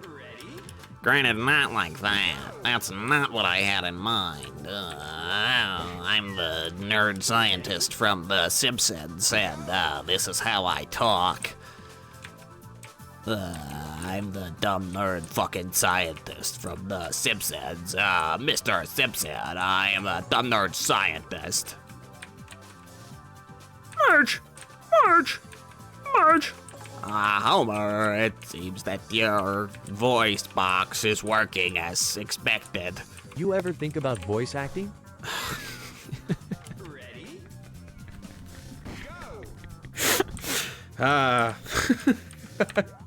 Yeah, can't you tell? I'm a professional. Can't you tell I'm a professional voice actor, man? Ready? Homer. Homer. Marge. Marge. Homer. Cowabunga, dude. Homer. Streamer should be your next job. Hey, I tried, man. I tried for a year to make this my full-time job, and I couldn't break 1,000 followers. I actually have tried for 6 years. Ready? 6 years. Coming up on 7. I missed my 6th streamiversary. My 6th streamiversary was last month.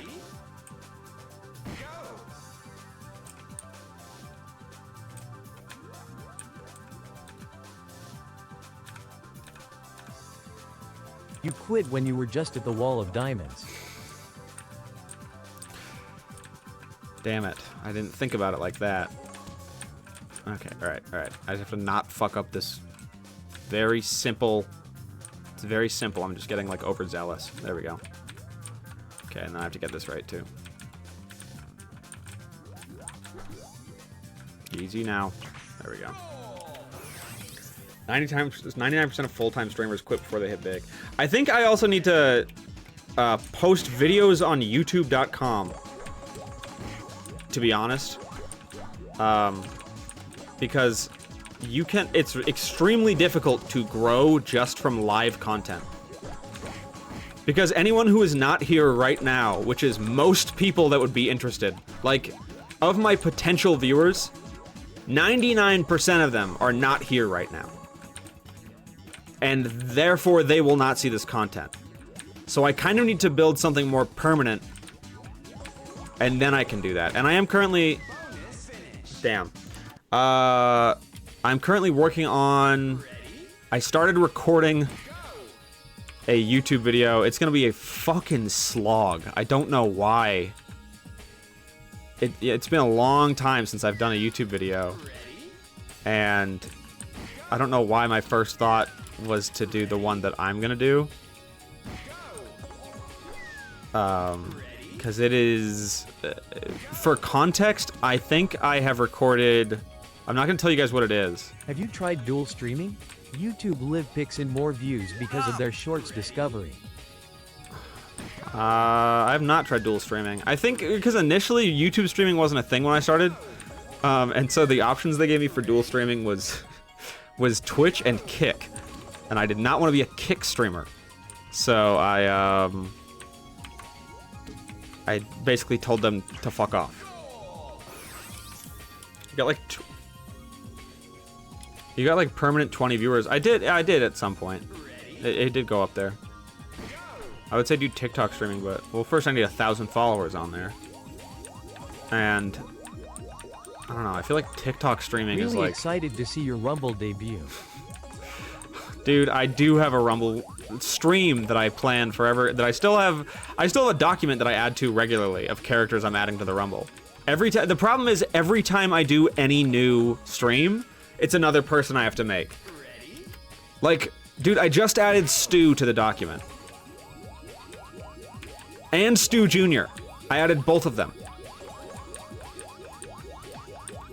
There's like such a big document of characters and like things that I have that I want to make and like have them all wrestle, and I have like side matches that are like whoa, shit. So tasty. Give me a galaxy and I'll restart. Oh man. Yeah. TikTok streaming is like, I feel like TikTok streaming is just like locking yourself in a box and letting people shit on you for money. It's like going to the bottom part of a porta potty and being like, all right, go ahead, guys. If you want to be successful, anyway.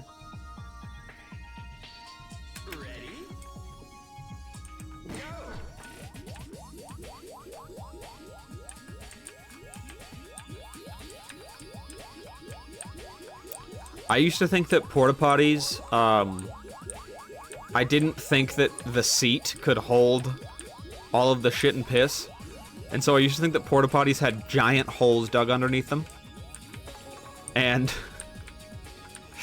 to that end, every time I would go in a porta potty, I would look into the giant hole and I would think, damn, this one's almost full too. It's almost to the top. Like, I thought there was like 8 feet of hole beneath that.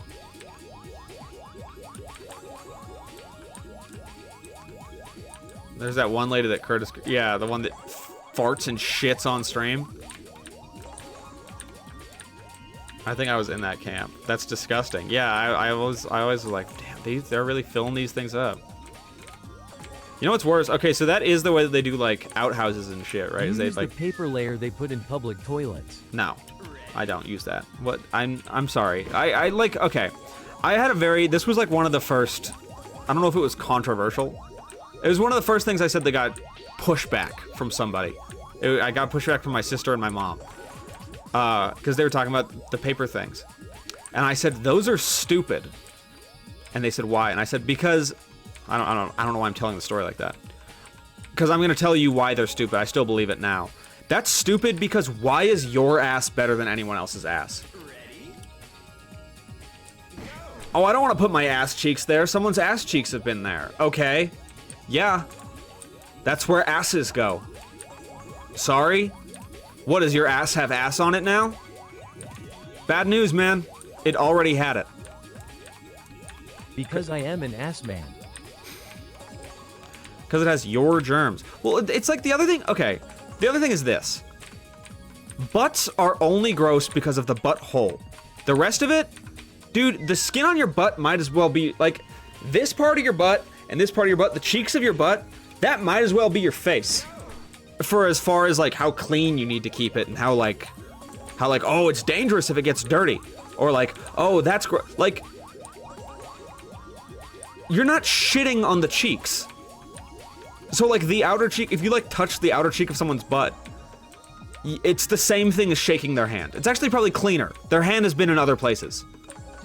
But if you grab someone's ass cheek, there aren't like extra germs on there just because of there's a butt nearby. The germs aren't crawling outward. You don't know what people are doing with their butts. If you get shit on the outside of your butt, what's wrong with you? There are guys that don't wipe, so they have dookie all over their cheeks. No, they do not have dookie on their cheeks. I believe they have it in the crack. But there's no way they get it on the cheeks. Because think about that. Really think about that. How do you get poo on the cheeks? How do you do that? I want you to explain to me how you do that. It gets on the underwear and the underwear smears? No.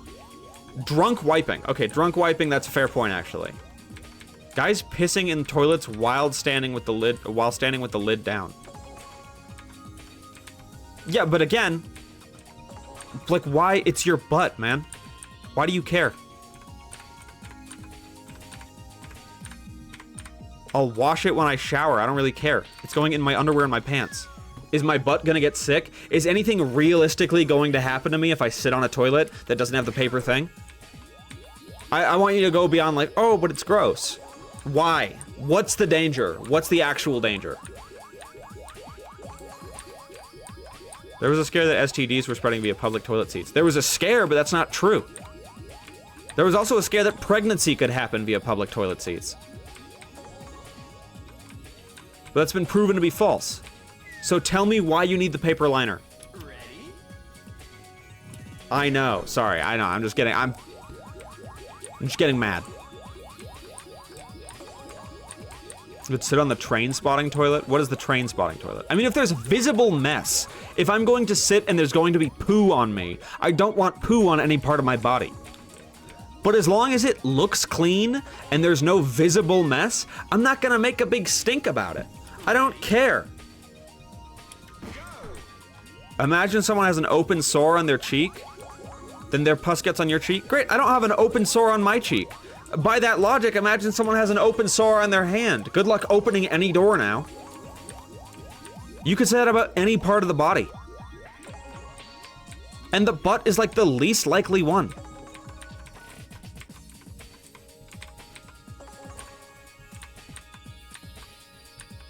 Ready? I'm saying that's why it's in the public zeitgeist. Okay, fair, fair.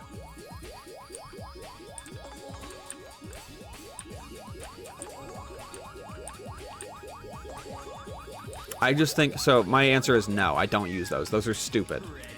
Those are performative clean.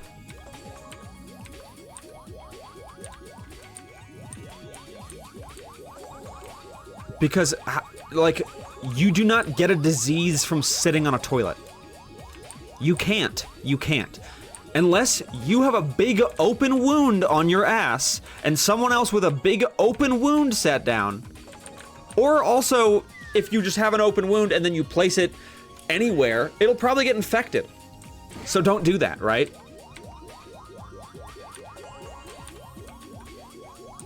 But like, if you go and you wash, that's why you use the bathroom, they tell you to wash your hands. Your hands are where disease spreads. You're not rubbing your butt around on things. You shouldn't be. I want you to sit on lots of public toilets for this experiment. Guess what, man? I do. I do sit on lots of toilets. I'm a big time shitter, and I'm not afraid to shit in public. I'm not one of those people that's like, oh, I can only poop at my home toilet. Nope. No, I am a public shitter. I get to a location, I say, first things first, show me to the bathroom, I'm gonna go destroy a stall. I'm gonna go lay my claim real quick. Mark my territory here.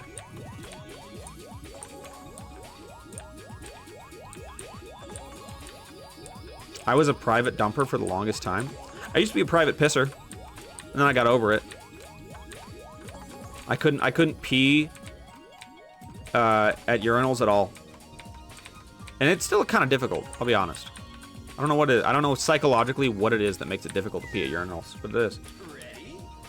I work blue collar and some of these motherfuckers stink so bad. I know. I work blue collar. I stink so bad. I'm sweaty all the time. I wash my ass. But there's a big hole. There's a big hole in the toilet where the disease zone goes. I would never go hole to hole with some dude. With a stranger. If there was a thing where you had to sit on it naked and your butthole was touching like a section, like there was like a raised part that makes contact with your butthole and that makes contact with everyone's buttholes, then yeah, I'd use the fucking paper thing. I'd definitely disinfect that. I don't want my orifice being touching other people's orifices. Okay, what about splashback? What about splashback? It's one of nature's inevitabilities. Who cares? What about earthquakes? What about hurricanes? You can't avoid splashback. Splashback will always happen. Ready? What if it landed on your Wii? Well, then what was the little piece of paper gonna do to prevent it? Also, if it landed on your Wii, clean off your penis, man. You should be cleaning your penis anyway.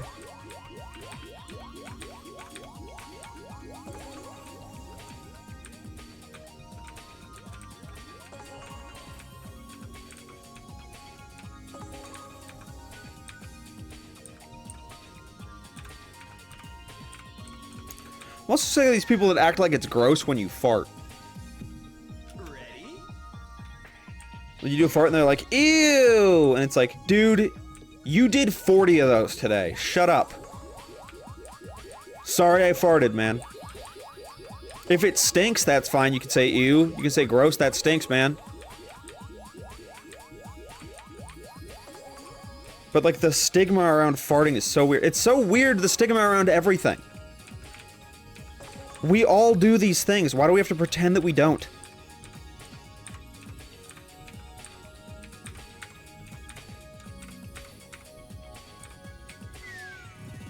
Ready? Go. Do you wash your hands after using the toilet? Yes. Yes. Especially if it's a public toilet.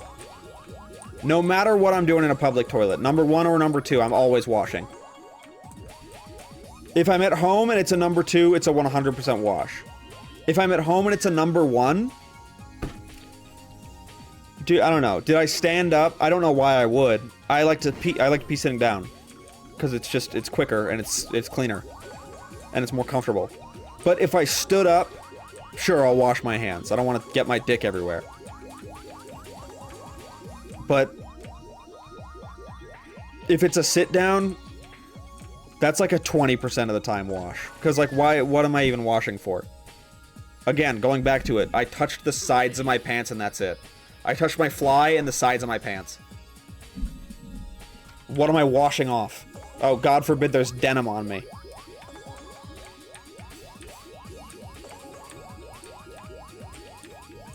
Do you flush a public toilet with your shoes? No. You flush the toilet and then you go wash your hands. The trick is to not grab your eyes and mouth and face in between the flush and the wash your hands. Ready?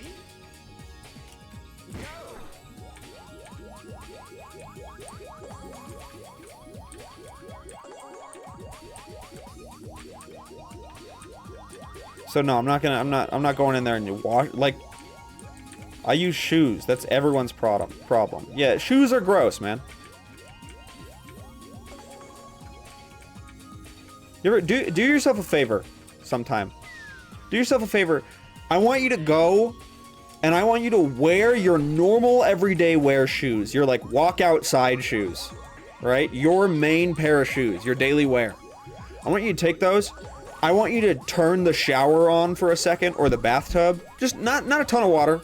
Not to get your feet wet or anything, but just enough so that the soles of your feet get wet. And wear your shoes and go stand in the shower for a second with it off. You don't want to shower with your clothes on. You don't want soaking wet shoes. And see how much, like, see the color of the water that comes off those shoes. As someone who regularly works in showers, I am appalled at how gross my shoes are every time they get wet.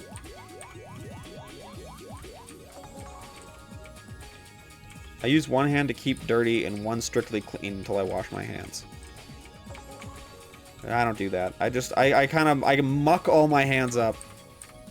Dude, I'm of the mindset that it's like, if something gross needs to get done, do it, go fast, and it's done.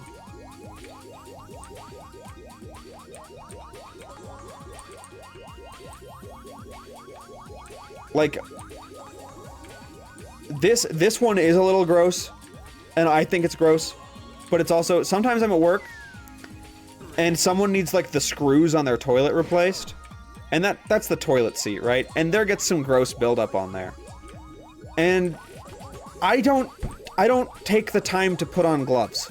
I just get the screw that I need, I try to not touch as much as I can, but I'm inevitably gonna touch something. I, like, screw on the screw, get it done, because the gloves are gonna mess with my ability to do it quickly, and then I just wash my hands, and I wash them thoroughly, and I don't touch anything till I've washed my hands thoroughly,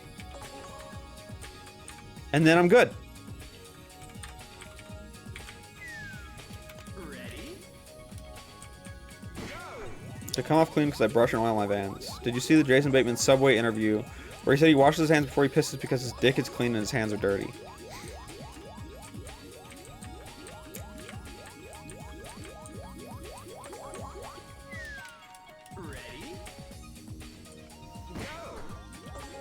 I don't know, man. And my boss is always like, he's like, you don't want to wear gloves for that? And I'm like, no, because I'm just gonna wash my hands.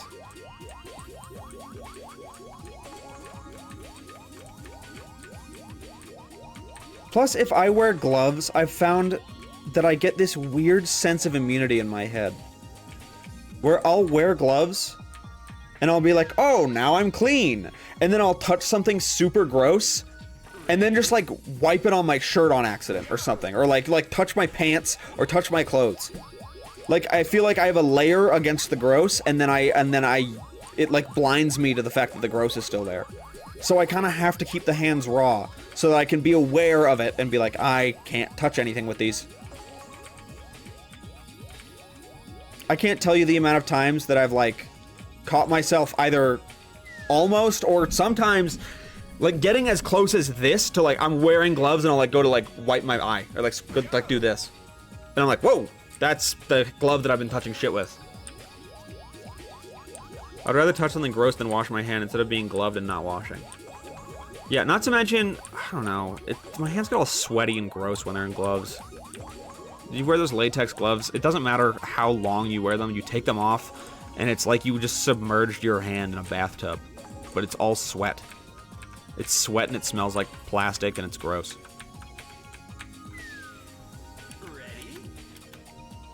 I prefer gloves because gross things feel bad on my hands. I do get that. But you can still feel them through the gloves. That's my problem. Is that you can still feel them. Like, don't do this, but imagine your dog takes a fresh, steaming shit and you're on a walk. And you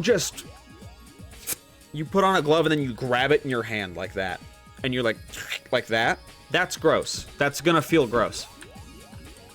That's still gonna feel like shit in your hand. This is a bear story. No. Bear poops outside. He doesn't poo on our walks. When I take him on a walk, he pees, but that's it. Bear is one of those that can't poo anywhere else but home. He only poos at home. The smell doesn't linger, but if you wash your hands, the smell... I'm not saying pick up dog shit with your bare hands, but I'm saying that it doesn't defend against the feeling. Like, if I have to pick up dog shit, I'm doing, like, 2-layer bag. I'm doing, like, a thick plastic bag and grabbing it that way.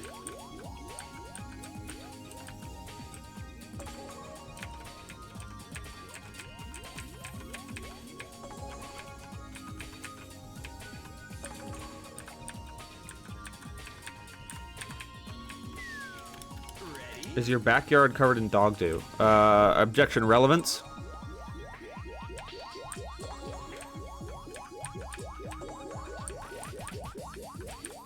I like them penguins over there, they're hopping.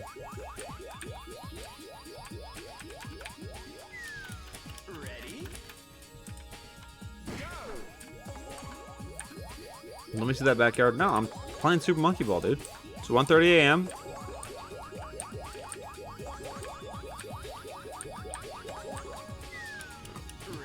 He stepped in it in his socks. Oh. Oh, I'm so sorry, Coast Ghost. That is not correct. I stepped in it in bare feet. That was a barefoot shit step. I wish I was wearing socks. Then I could have taken the socks off. I stepped in shit with my bare foot.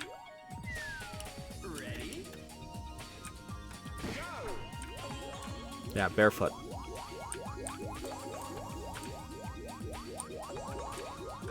The feeling, there is nothing, it's not even like, yeah, the feeling is a little gross. But the concept and the words of having to say, I have shit in between my toes is disgust. Like, that makes me want to puke. That makes me want to puke. I don't know why that particularly, like, out of all the things we've talked about today, that's the thing that I'm like, nope, can't do it. That's a puke statement. I just can't do that one.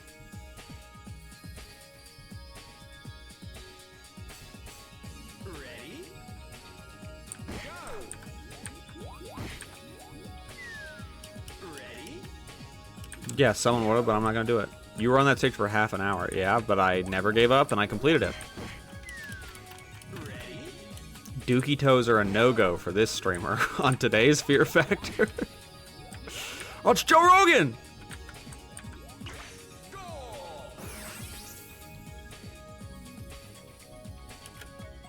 The trick is, when you're playing Super Monkey Ball, to have something extremely stupid to talk about passionately.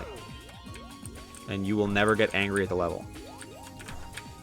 Let me up, let me up, let me up. Thank you.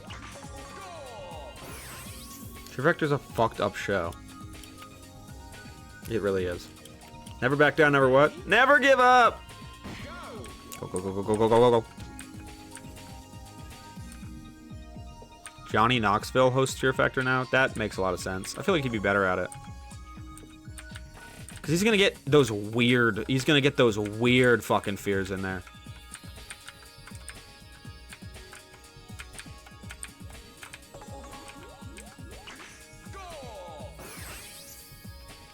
With Joe Rogan, it was always like, imagine there's a bug! And like, that's pretty much it. Or like, imagine there's poo in a bug!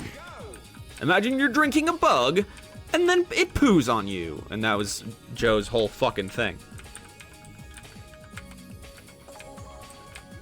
But with Johnny Knoxville, I feel like he's gonna be like, imagine you're tied to a chair and your dad is in front of you, and he's getting brutally beaten, and he's begging you for help, and he's really bleeding, and it's your real dad, and we're hurting him, and he didn't know this is what he was signing up for, and you have to get out of the chair and help him, but you're tied to the chair.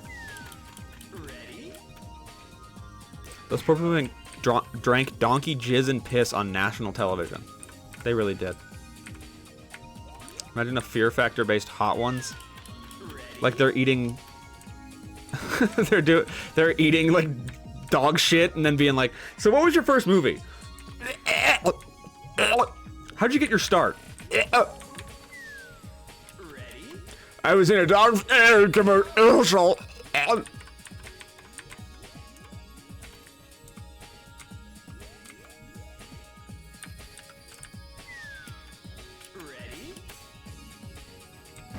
It's tradition around here to put extra shit on the bugs.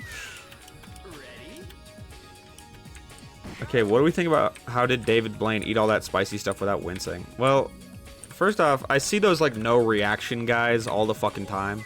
They're like 1,000 spicy foods, no reaction, and I don't care about that. I don't know. It seems like too easy to do. It seems like it's just a lock-in. That's all it is. How do you do it without wincing? You just lock in.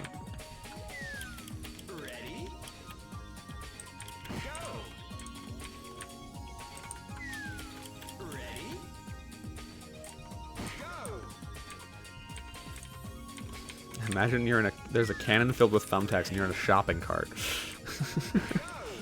Yeah, that's an awesome Johnny Knoxville challenge.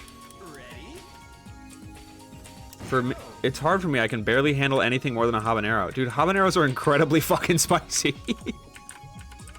What do you mean? Oh, dude, I can't do spice. I can barely eat a raw habanero without needing, like, dude, what? Yeah, man. That's a hospital trip for most white people.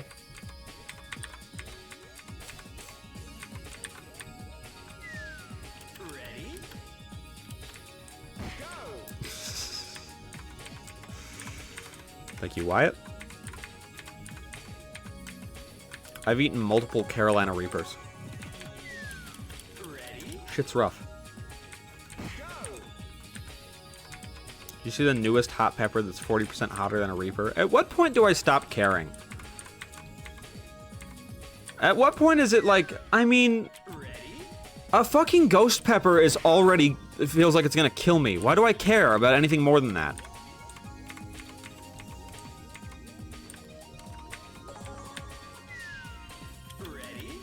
At what point is it like, it's, guys, it's too spicy to eat. I get it.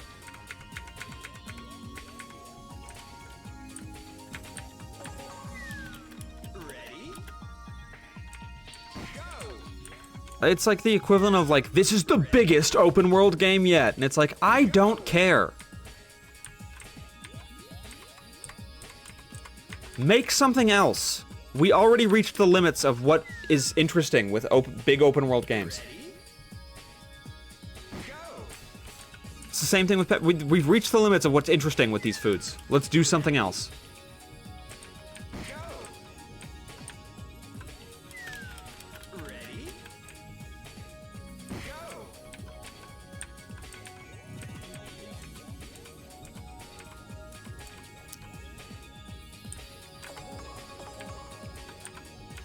First time I tried ghost pepper sauce, I vomited milk out of my nose.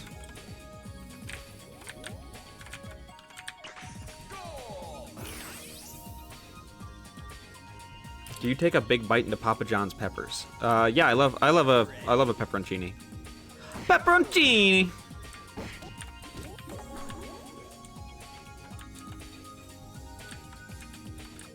Just having fun with genetics at that point. Yeah, but like, okay, my thing is, don't we already have, like, we have what the chemical is that makes things spicy. It's capsaicin, right? So why are we... Okay. Well, let me in. Let me in.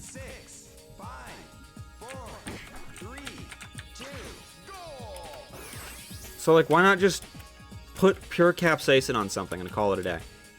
Ready? Go! Ready? Go!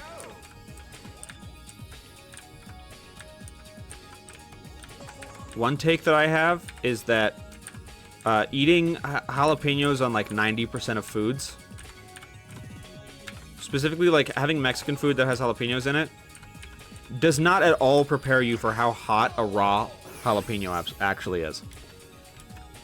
I thought that jalapenos were not that spicy because I'd only ever had cooked jalapenos and pickled jalapenos. And I was like, yeah, jalapenos aren't that bad. And then I grew jalapenos, and I was like, ooh, they're ready. And I bit into one, and I felt like I was gonna fucking throw up. And it was a red one, too. Ready? Go! Ready? They range in spice. I know, but like, you have a pickled jalapeno, it does not prepare you. It doesn't prepare you. Even the green ones that I had, they were like, whoa, Jesus Christ.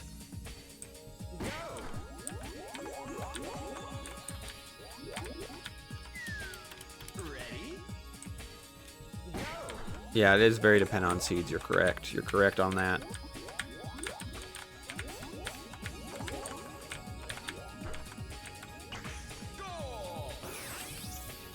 Because the seeds is where all that capsaicin is. Floor 40 bonus floor. Ready? I'm a super monkey and those are my monkey balls. Look at my monkey balls go. Look at the bananas go. I want the bananas that are going down the monkey ball. Shoot, give me the bananas, please. I want the monkey ball. Bananas, bananas, monkey ball, bananas, bananas, bananas. There goes my high score gone.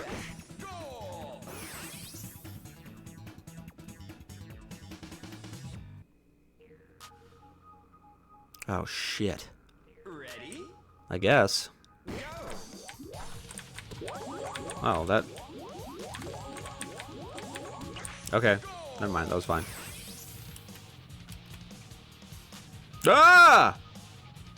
Dude, I don't like these ones. These ones piss me off to look at. Ready? Go! Everybody lock in, everybody get ready, everybody get ready, everybody get ready. Everybody get ready. Go! Damn it. Ready?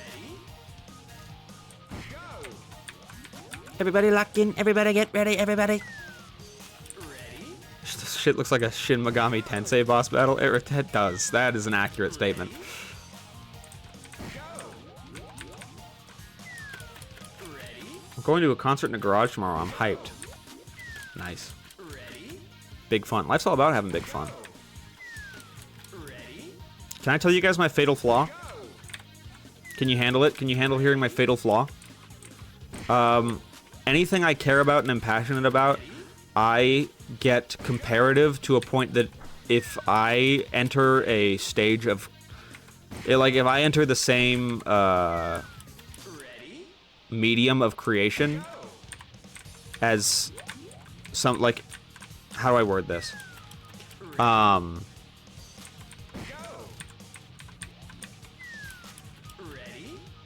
I get so comparative and jealous that I can no longer enjoy things that I make.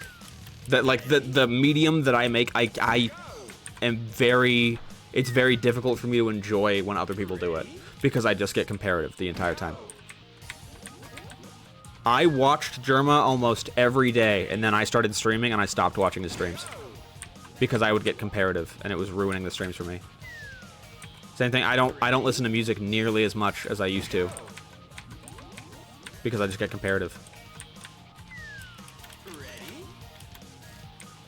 That's my big flaw. That's my biggest flaw. Ready? Ready? I hear you saying, I'm going to a concert in a garage tomorrow. And my first thought is like, why? Ready? Why? What do they have? Why? Like, I think about me going, I'm like, if someone invited me, I'd be like, no, I don't want to go. Ready? I don't want to go. I'm not going to get anything out of it. Ready?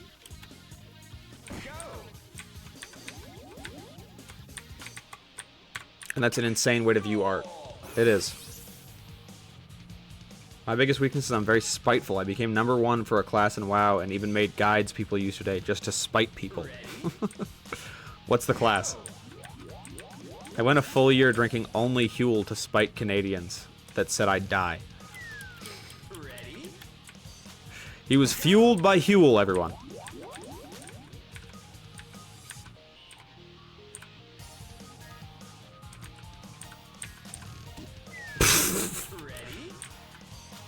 Prot Paladin.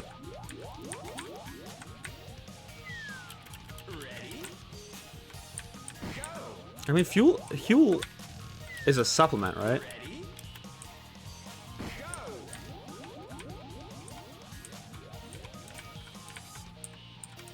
I do have a lot of pride. That's another thing. But that used to be a bigger issue in my childhood, or in my teenage years, in my younger and more vulnerable years. I had a bunch of fucking pride. If someone told me I was going to do something, even if it was the wisest, most no-brainer thing to do, I would do the opposite. I guess for spite, the exact same reason, just because they were like, okay, here's an example. I stayed away from drugs and alcohol the entire time that I was in high school. Why? Because I wanted to be well developed. I wanted to have a good life. I wanted to make sure that I didn't, damage my developing brain, anything like that. Caught my sister smoking weed when I was in 6th grade or 7th grade, and she was in 10th grade. I caught her smoking weed, and she said, "Oh my God, relax. Everybody does it in high school. You'll do it too."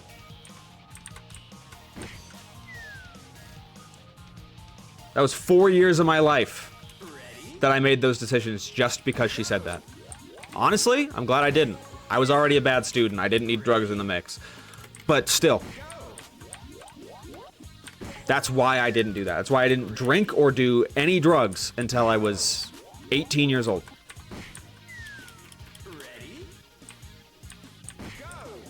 I was as straight edge as they can be. Purely because she said, "You will do it." I got offered, all my friends did it. They would always be like, "Dude, you should come do it with us." And I'd be like, "Ah, no, I'm okay." And whenever they said why, I just said, "I don't really want to." That's not why. What I should have said is, I'm proving a point to my sister. Over something that she doesn't remember saying. But I remember it, and that's enough.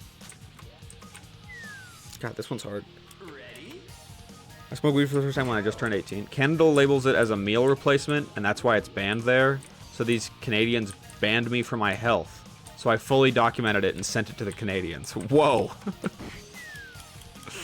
was also probably the healthiest I've ever been. That's pretty cool. That's honestly pretty cool.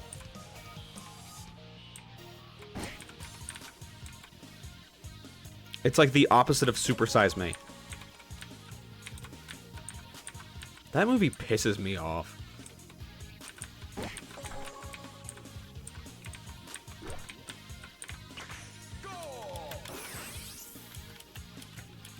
To prove that driving cars is dangerous, I crashed 100 monster trucks into my house with my family. Alright, Mr. Beast video. Hey man, you don't have to get 5 Big Macs every time you do something.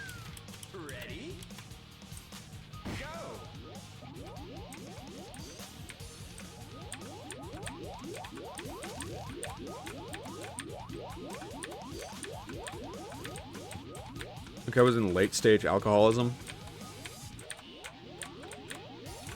Alcohol was a leading reason why he was having negative effects.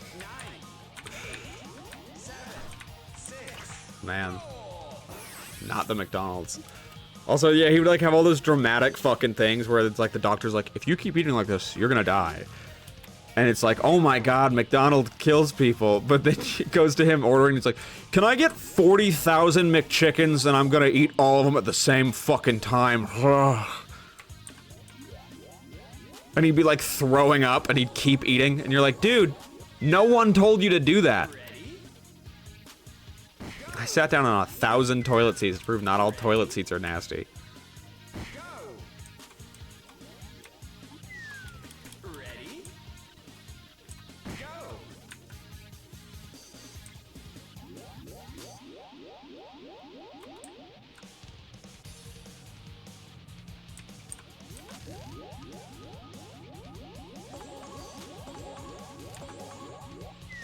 Dang it. How do you do that? You have to time it exactly right, like that. You have to go, you have to go. You have to go, bingo! Right that.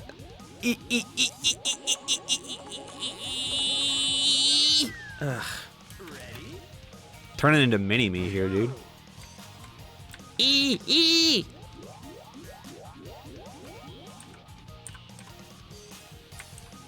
Can I talk about a show that I think is pointless? The Middle.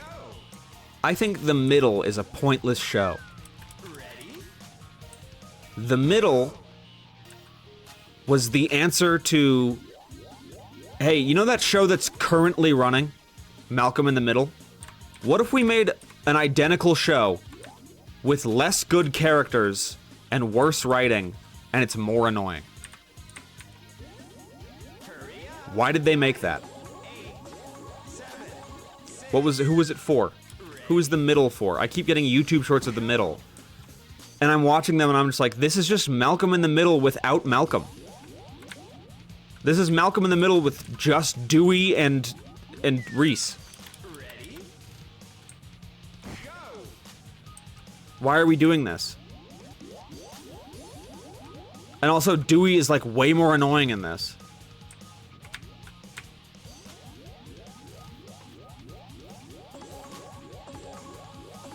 I feel like I need to hit like momentum when I'm doing it. I need to like go here and I need to like go now. I'm clenching my fist, I'm clenching my fist, I'm clenching my fist.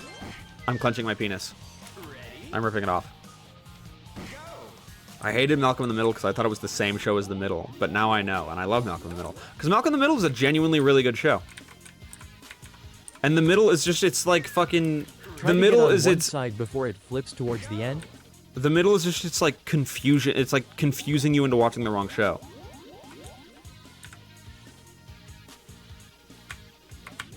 Go! You want to get on one side? Maybe. No, that seems risky. That seems too risky.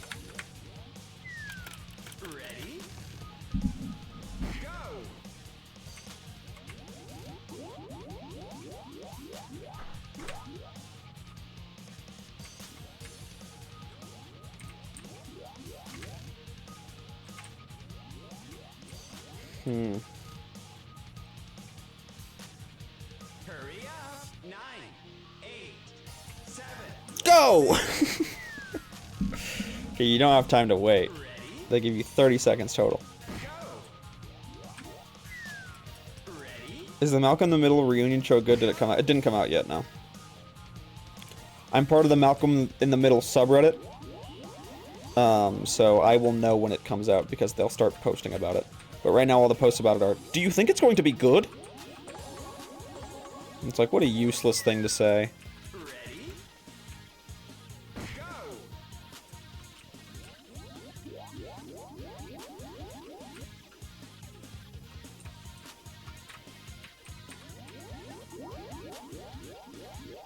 What do you think the new Dewey actor will be like? I don't know, let's just watch the show, man. How about that?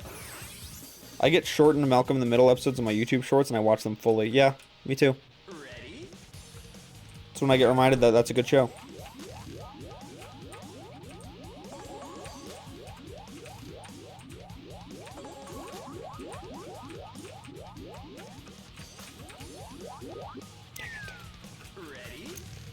I heard Malcolm in the Middle... Malcolm the actor did some not so good things, but I haven't heard much beyond that. Frankie Muniz, from what I remember, he just So basically what happened is he got into some sort of stunt accident. I don't think it was a car accident. It was just an accident that, like, it might have been a car accident. I can't remember. But it, like, that and then, the, like, working conditions of being a kid, he, like, forgot most of his time on Malcolm in the Middle. And that's what he was known best for. And so he was kind of an asshole about that. Like, people would be like, oh, Malcolm in the Middle! And he'd be like, dude, shut up. Dude, leave me the fuck alone. It was a car accident. Yeah. But I don't think he's, like, a bad dude. I think it's just, like, imagine being famous for something that you can't remember. And that's all people talk to you about. Like, you don't get to live a normal life, but you don't remember why. I mean, he remembers that he's, like, in Malcolm, that he just doesn't, like... It's not, like, a big part of his life that he's like, oh, yeah, I remember what it was like on set. He knows he was in the show, he's just like, yeah, I just don't remember really filming it, so...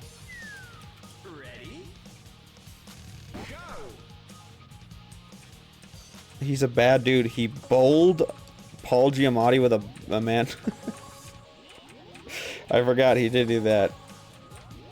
I forgot it was him in that movie. I love Big Fat Liar. Is that really Frankie Muniz? How did I not know? They turned that guy blue.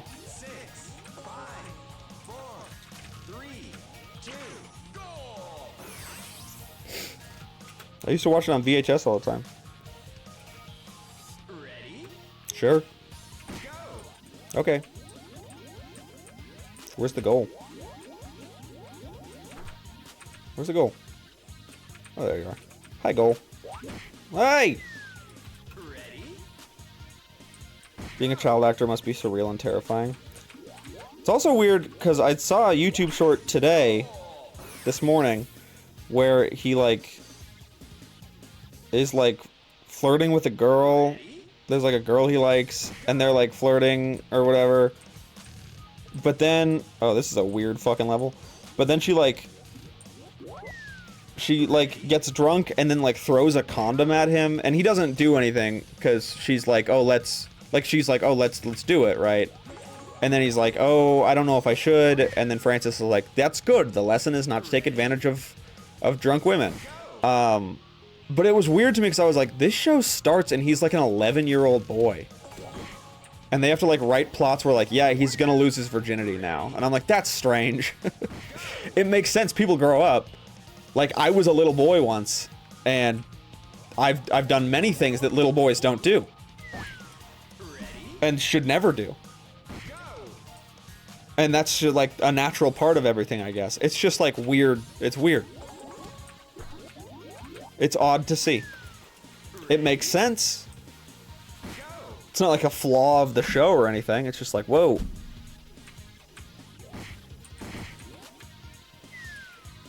Ready? Go.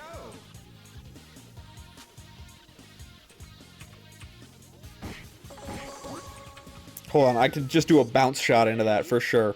For sure, I'll just do a bounce shot. Hold on.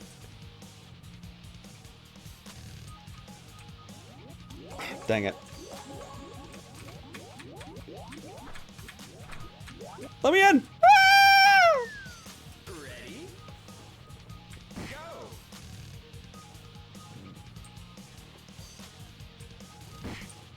Go! I want so badly to get the just like bounce in.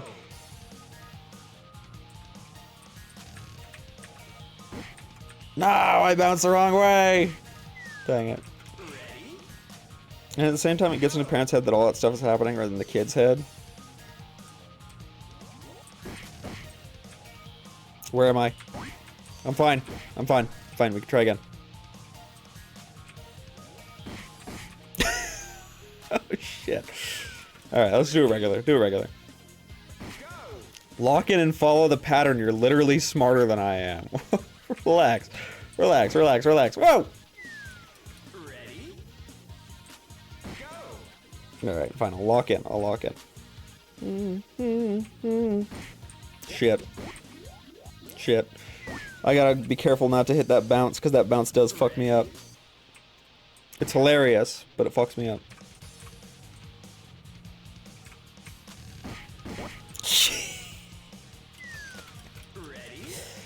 Alright, ready? Go!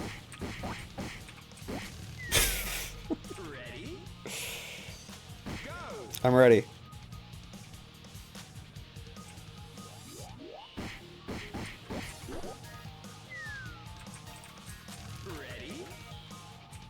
The timing is very exact.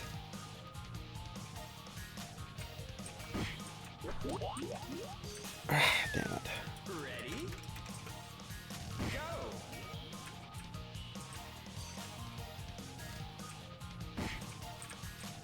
Land beneath me!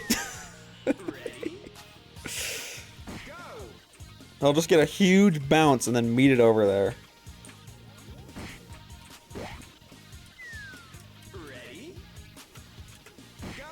You gotta be real smooth with it. You gotta be like butter.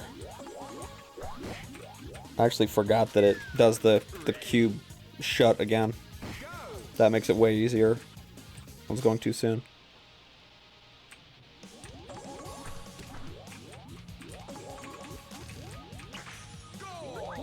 There.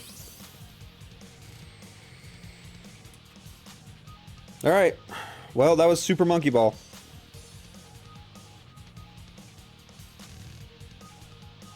Hurry up. 9, 8, 7, 6, 5, 4, 3, 2, 1, 0. Time over. Ready? You have more levels? Oh, Master. You won. Master. Let's see what these look like. Master. Whoa. I'm gonna try one. Ready? Let's try one of these. Ready? Go. But I have to go to bed. Ready? Go. These are the sick monkey fuck levels. Oh, these are slick. These are slick.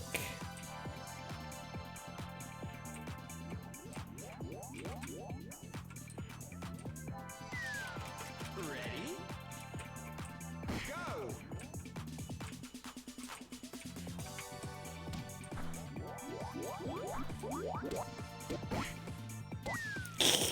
Ready? They slick for these ones. Ooh, they slick for that. Ready? Go. The slickness.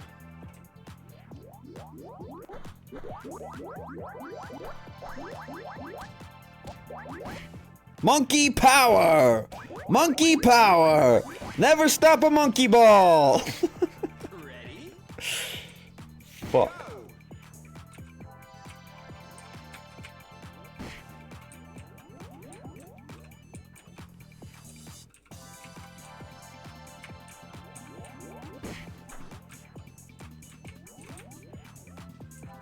Here we go, here we go, here we go, here we go, here we go, here we go, here we go, here we go, here we go, here we go.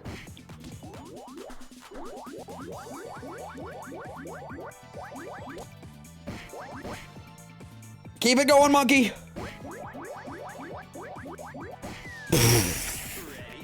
Huge jumps are happening here.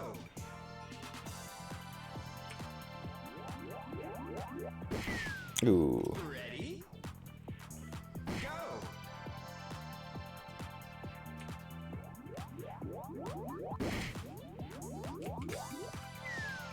Ready? Go.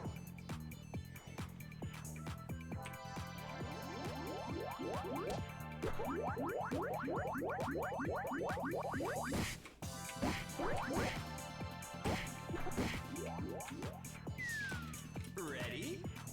I want to get at least this one. I want to get this one. It's cluster truck in ball form. It kind of is, yeah.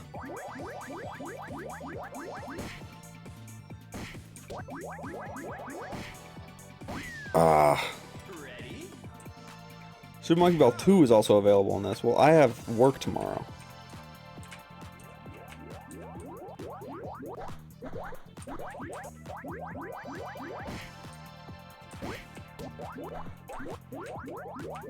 I think I just need to slow my roll a little bit and I'll be fine.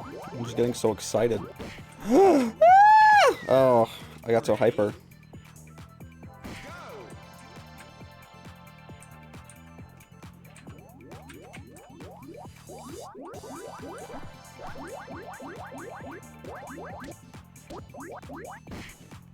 Where am I? Don't boo me.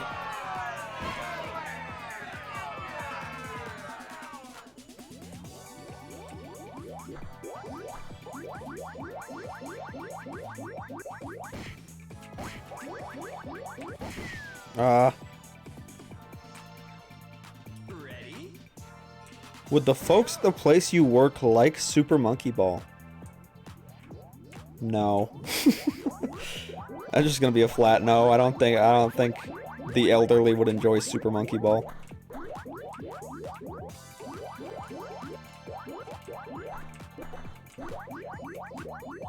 Alright, this game's easy. This game's easy. What's the next one?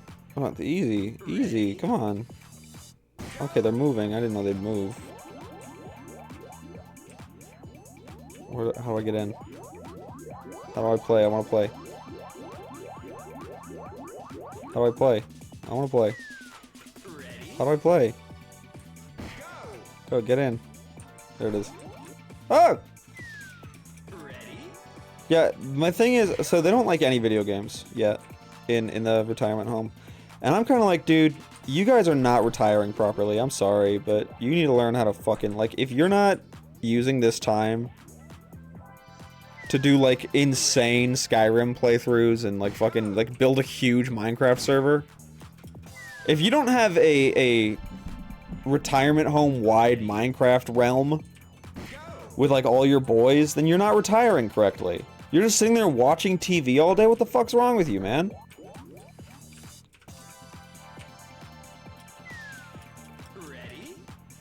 You don't think they'd like Pong? No, literally none of them like... They don't like any video games.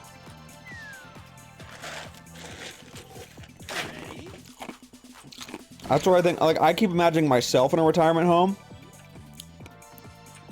And not much is different, but instead of fucking sitting there watching, like, the most depressing shit you've ever seen in a dark room, I will have a room with nice lighting. It will not have the fucking... It will not have the overhead lamp on at all. It will have lamps around, it won't have the big overhead light. And Breath of the Wild will be on the screen. And I'll be doing my, like, 800th Breath of the Wild playthrough. And I'll have dementia, so I'll have forgotten everything and I get to play it again for the first time. Ready? Go! But old people still enjoy bingo. Watching TikToks on a big screen. Yeah, I'm like, guys, there's better shit out there.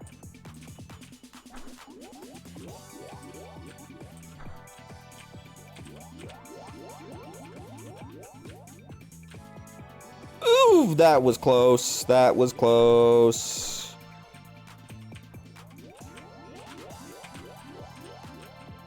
It's cool. Lock in, lock in, lock in, lock in.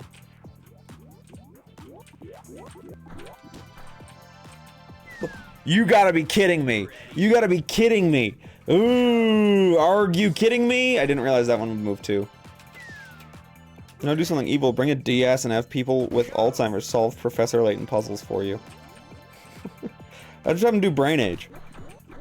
Oh, look, see? Your Brain Age is 4 years old. But you're 90, aren't you? But it says here you're 4. You're like a little baby, aren't you? All your lived experiences, and here you are. A little baby. That's how I talk to them.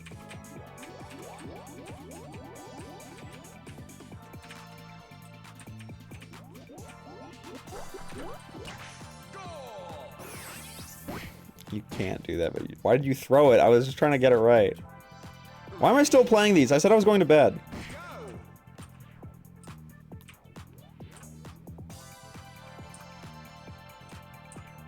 Oh, these levels are for sickos. I'm done. I'm going to bed. I'm going to bed. I did 2 master levels.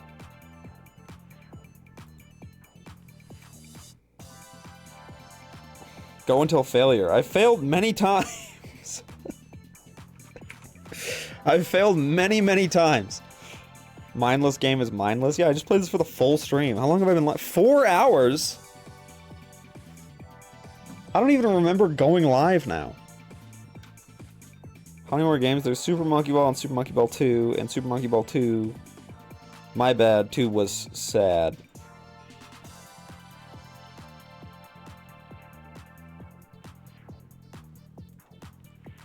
What is this? Whoa, Super Monkey Ball 2 has... It's kind of the same. Oh, the ball looks different, though. That's okay, there's a little bit more going on here. But it's pretty much the same game.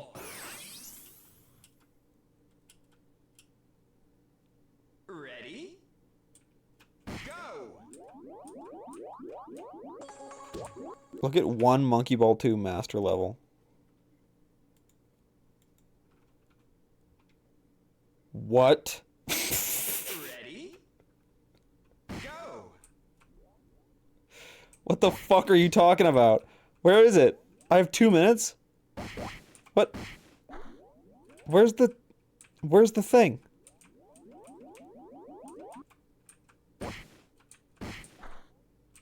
How do I get that? What? It's up there. How am I supposed to get that? Ready? It's right there. It's beneath us. How am I supposed to get that? It's I've already lost. Ready? Go! How do you get that? Are there other controls I should know about? Flip the map. What do you mean flip the map? I can't. Ready? Go! How do you flip the map? Gravity flip of some sort. Hold on. Controls. No, it's just WASD move. Your ball doesn't move, the map does. I know, but I can't. I can only do this much. I can't flip the full map.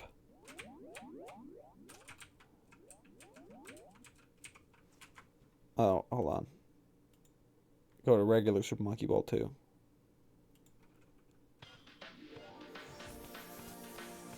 Ready? This is a master level on Super Monkey Ball 2. I got this. I was born to do this.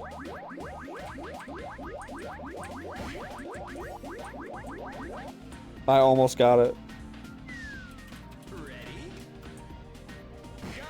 Ready? I was born to fucking do this. Hold on. I was born to do this one.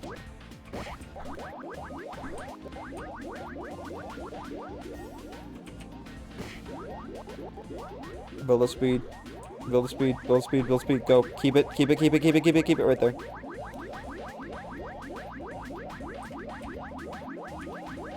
Oh wait, shit's flinging me out. I'm getting flinged. This is what I imagined the future would be like as a kid. I also did, dude. I thought the future would be this. I thought that at some point we would just start inventing pointless shit. And we did, but it's not interesting and pointless shit. It's pointless shit for sure. Come here, come here, come here. Shit, hold on, I gotta go around again. Oh, I gotta go around. Ah!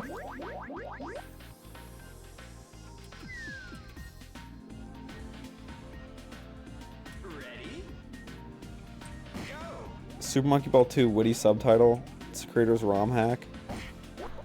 Whoa! I was born to do this. I was born to do this. I was born to do this.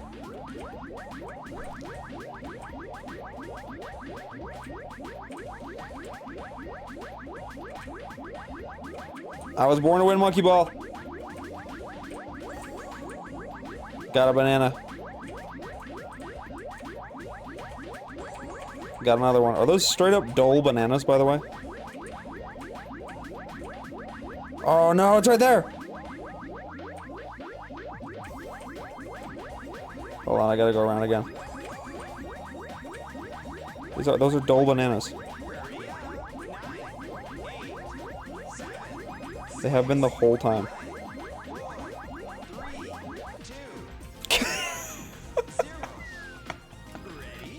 You go flying! What if I just time it right? Oh! Oh, that was close! Oh, that was close! Oh, that one was so close. Rip it!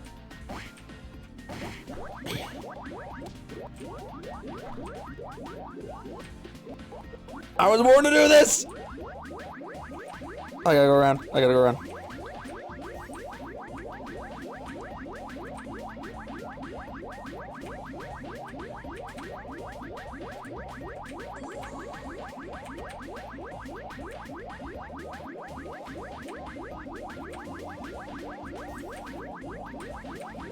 Here it comes, here it comes. No! Go around again.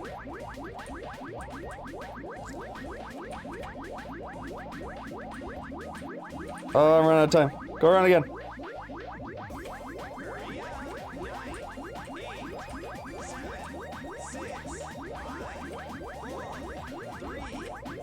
Let me in! Let me in! I want to play the Yakuza games. I understand that they're very good. I just haven't.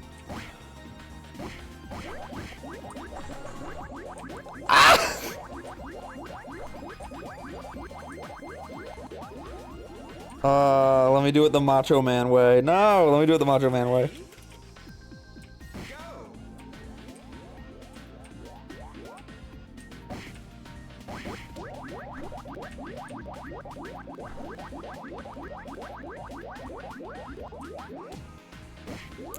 Most of them are under 20 hours, but isn't Yakuza 0 like a 100 million hour game?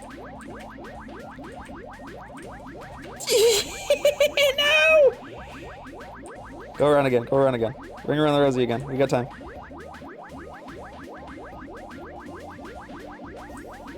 It's gonna be like right here.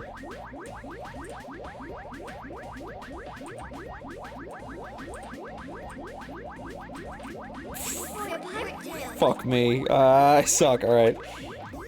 Restart it.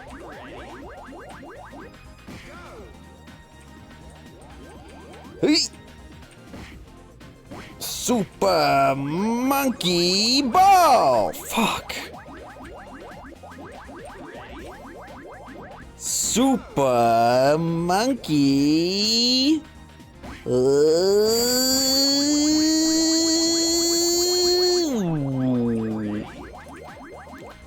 Super Monkey.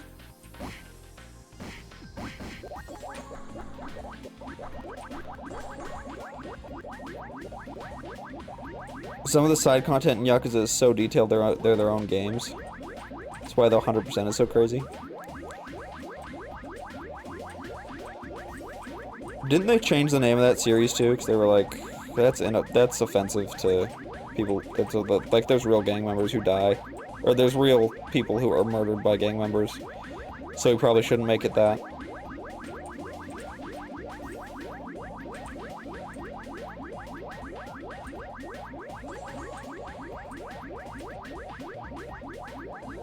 In Japan, it was always called Like a Dragon. Got it. I was born to do this. And this one I'm doing in one shot or I'm quitting. If I die, I'm turning the stream off.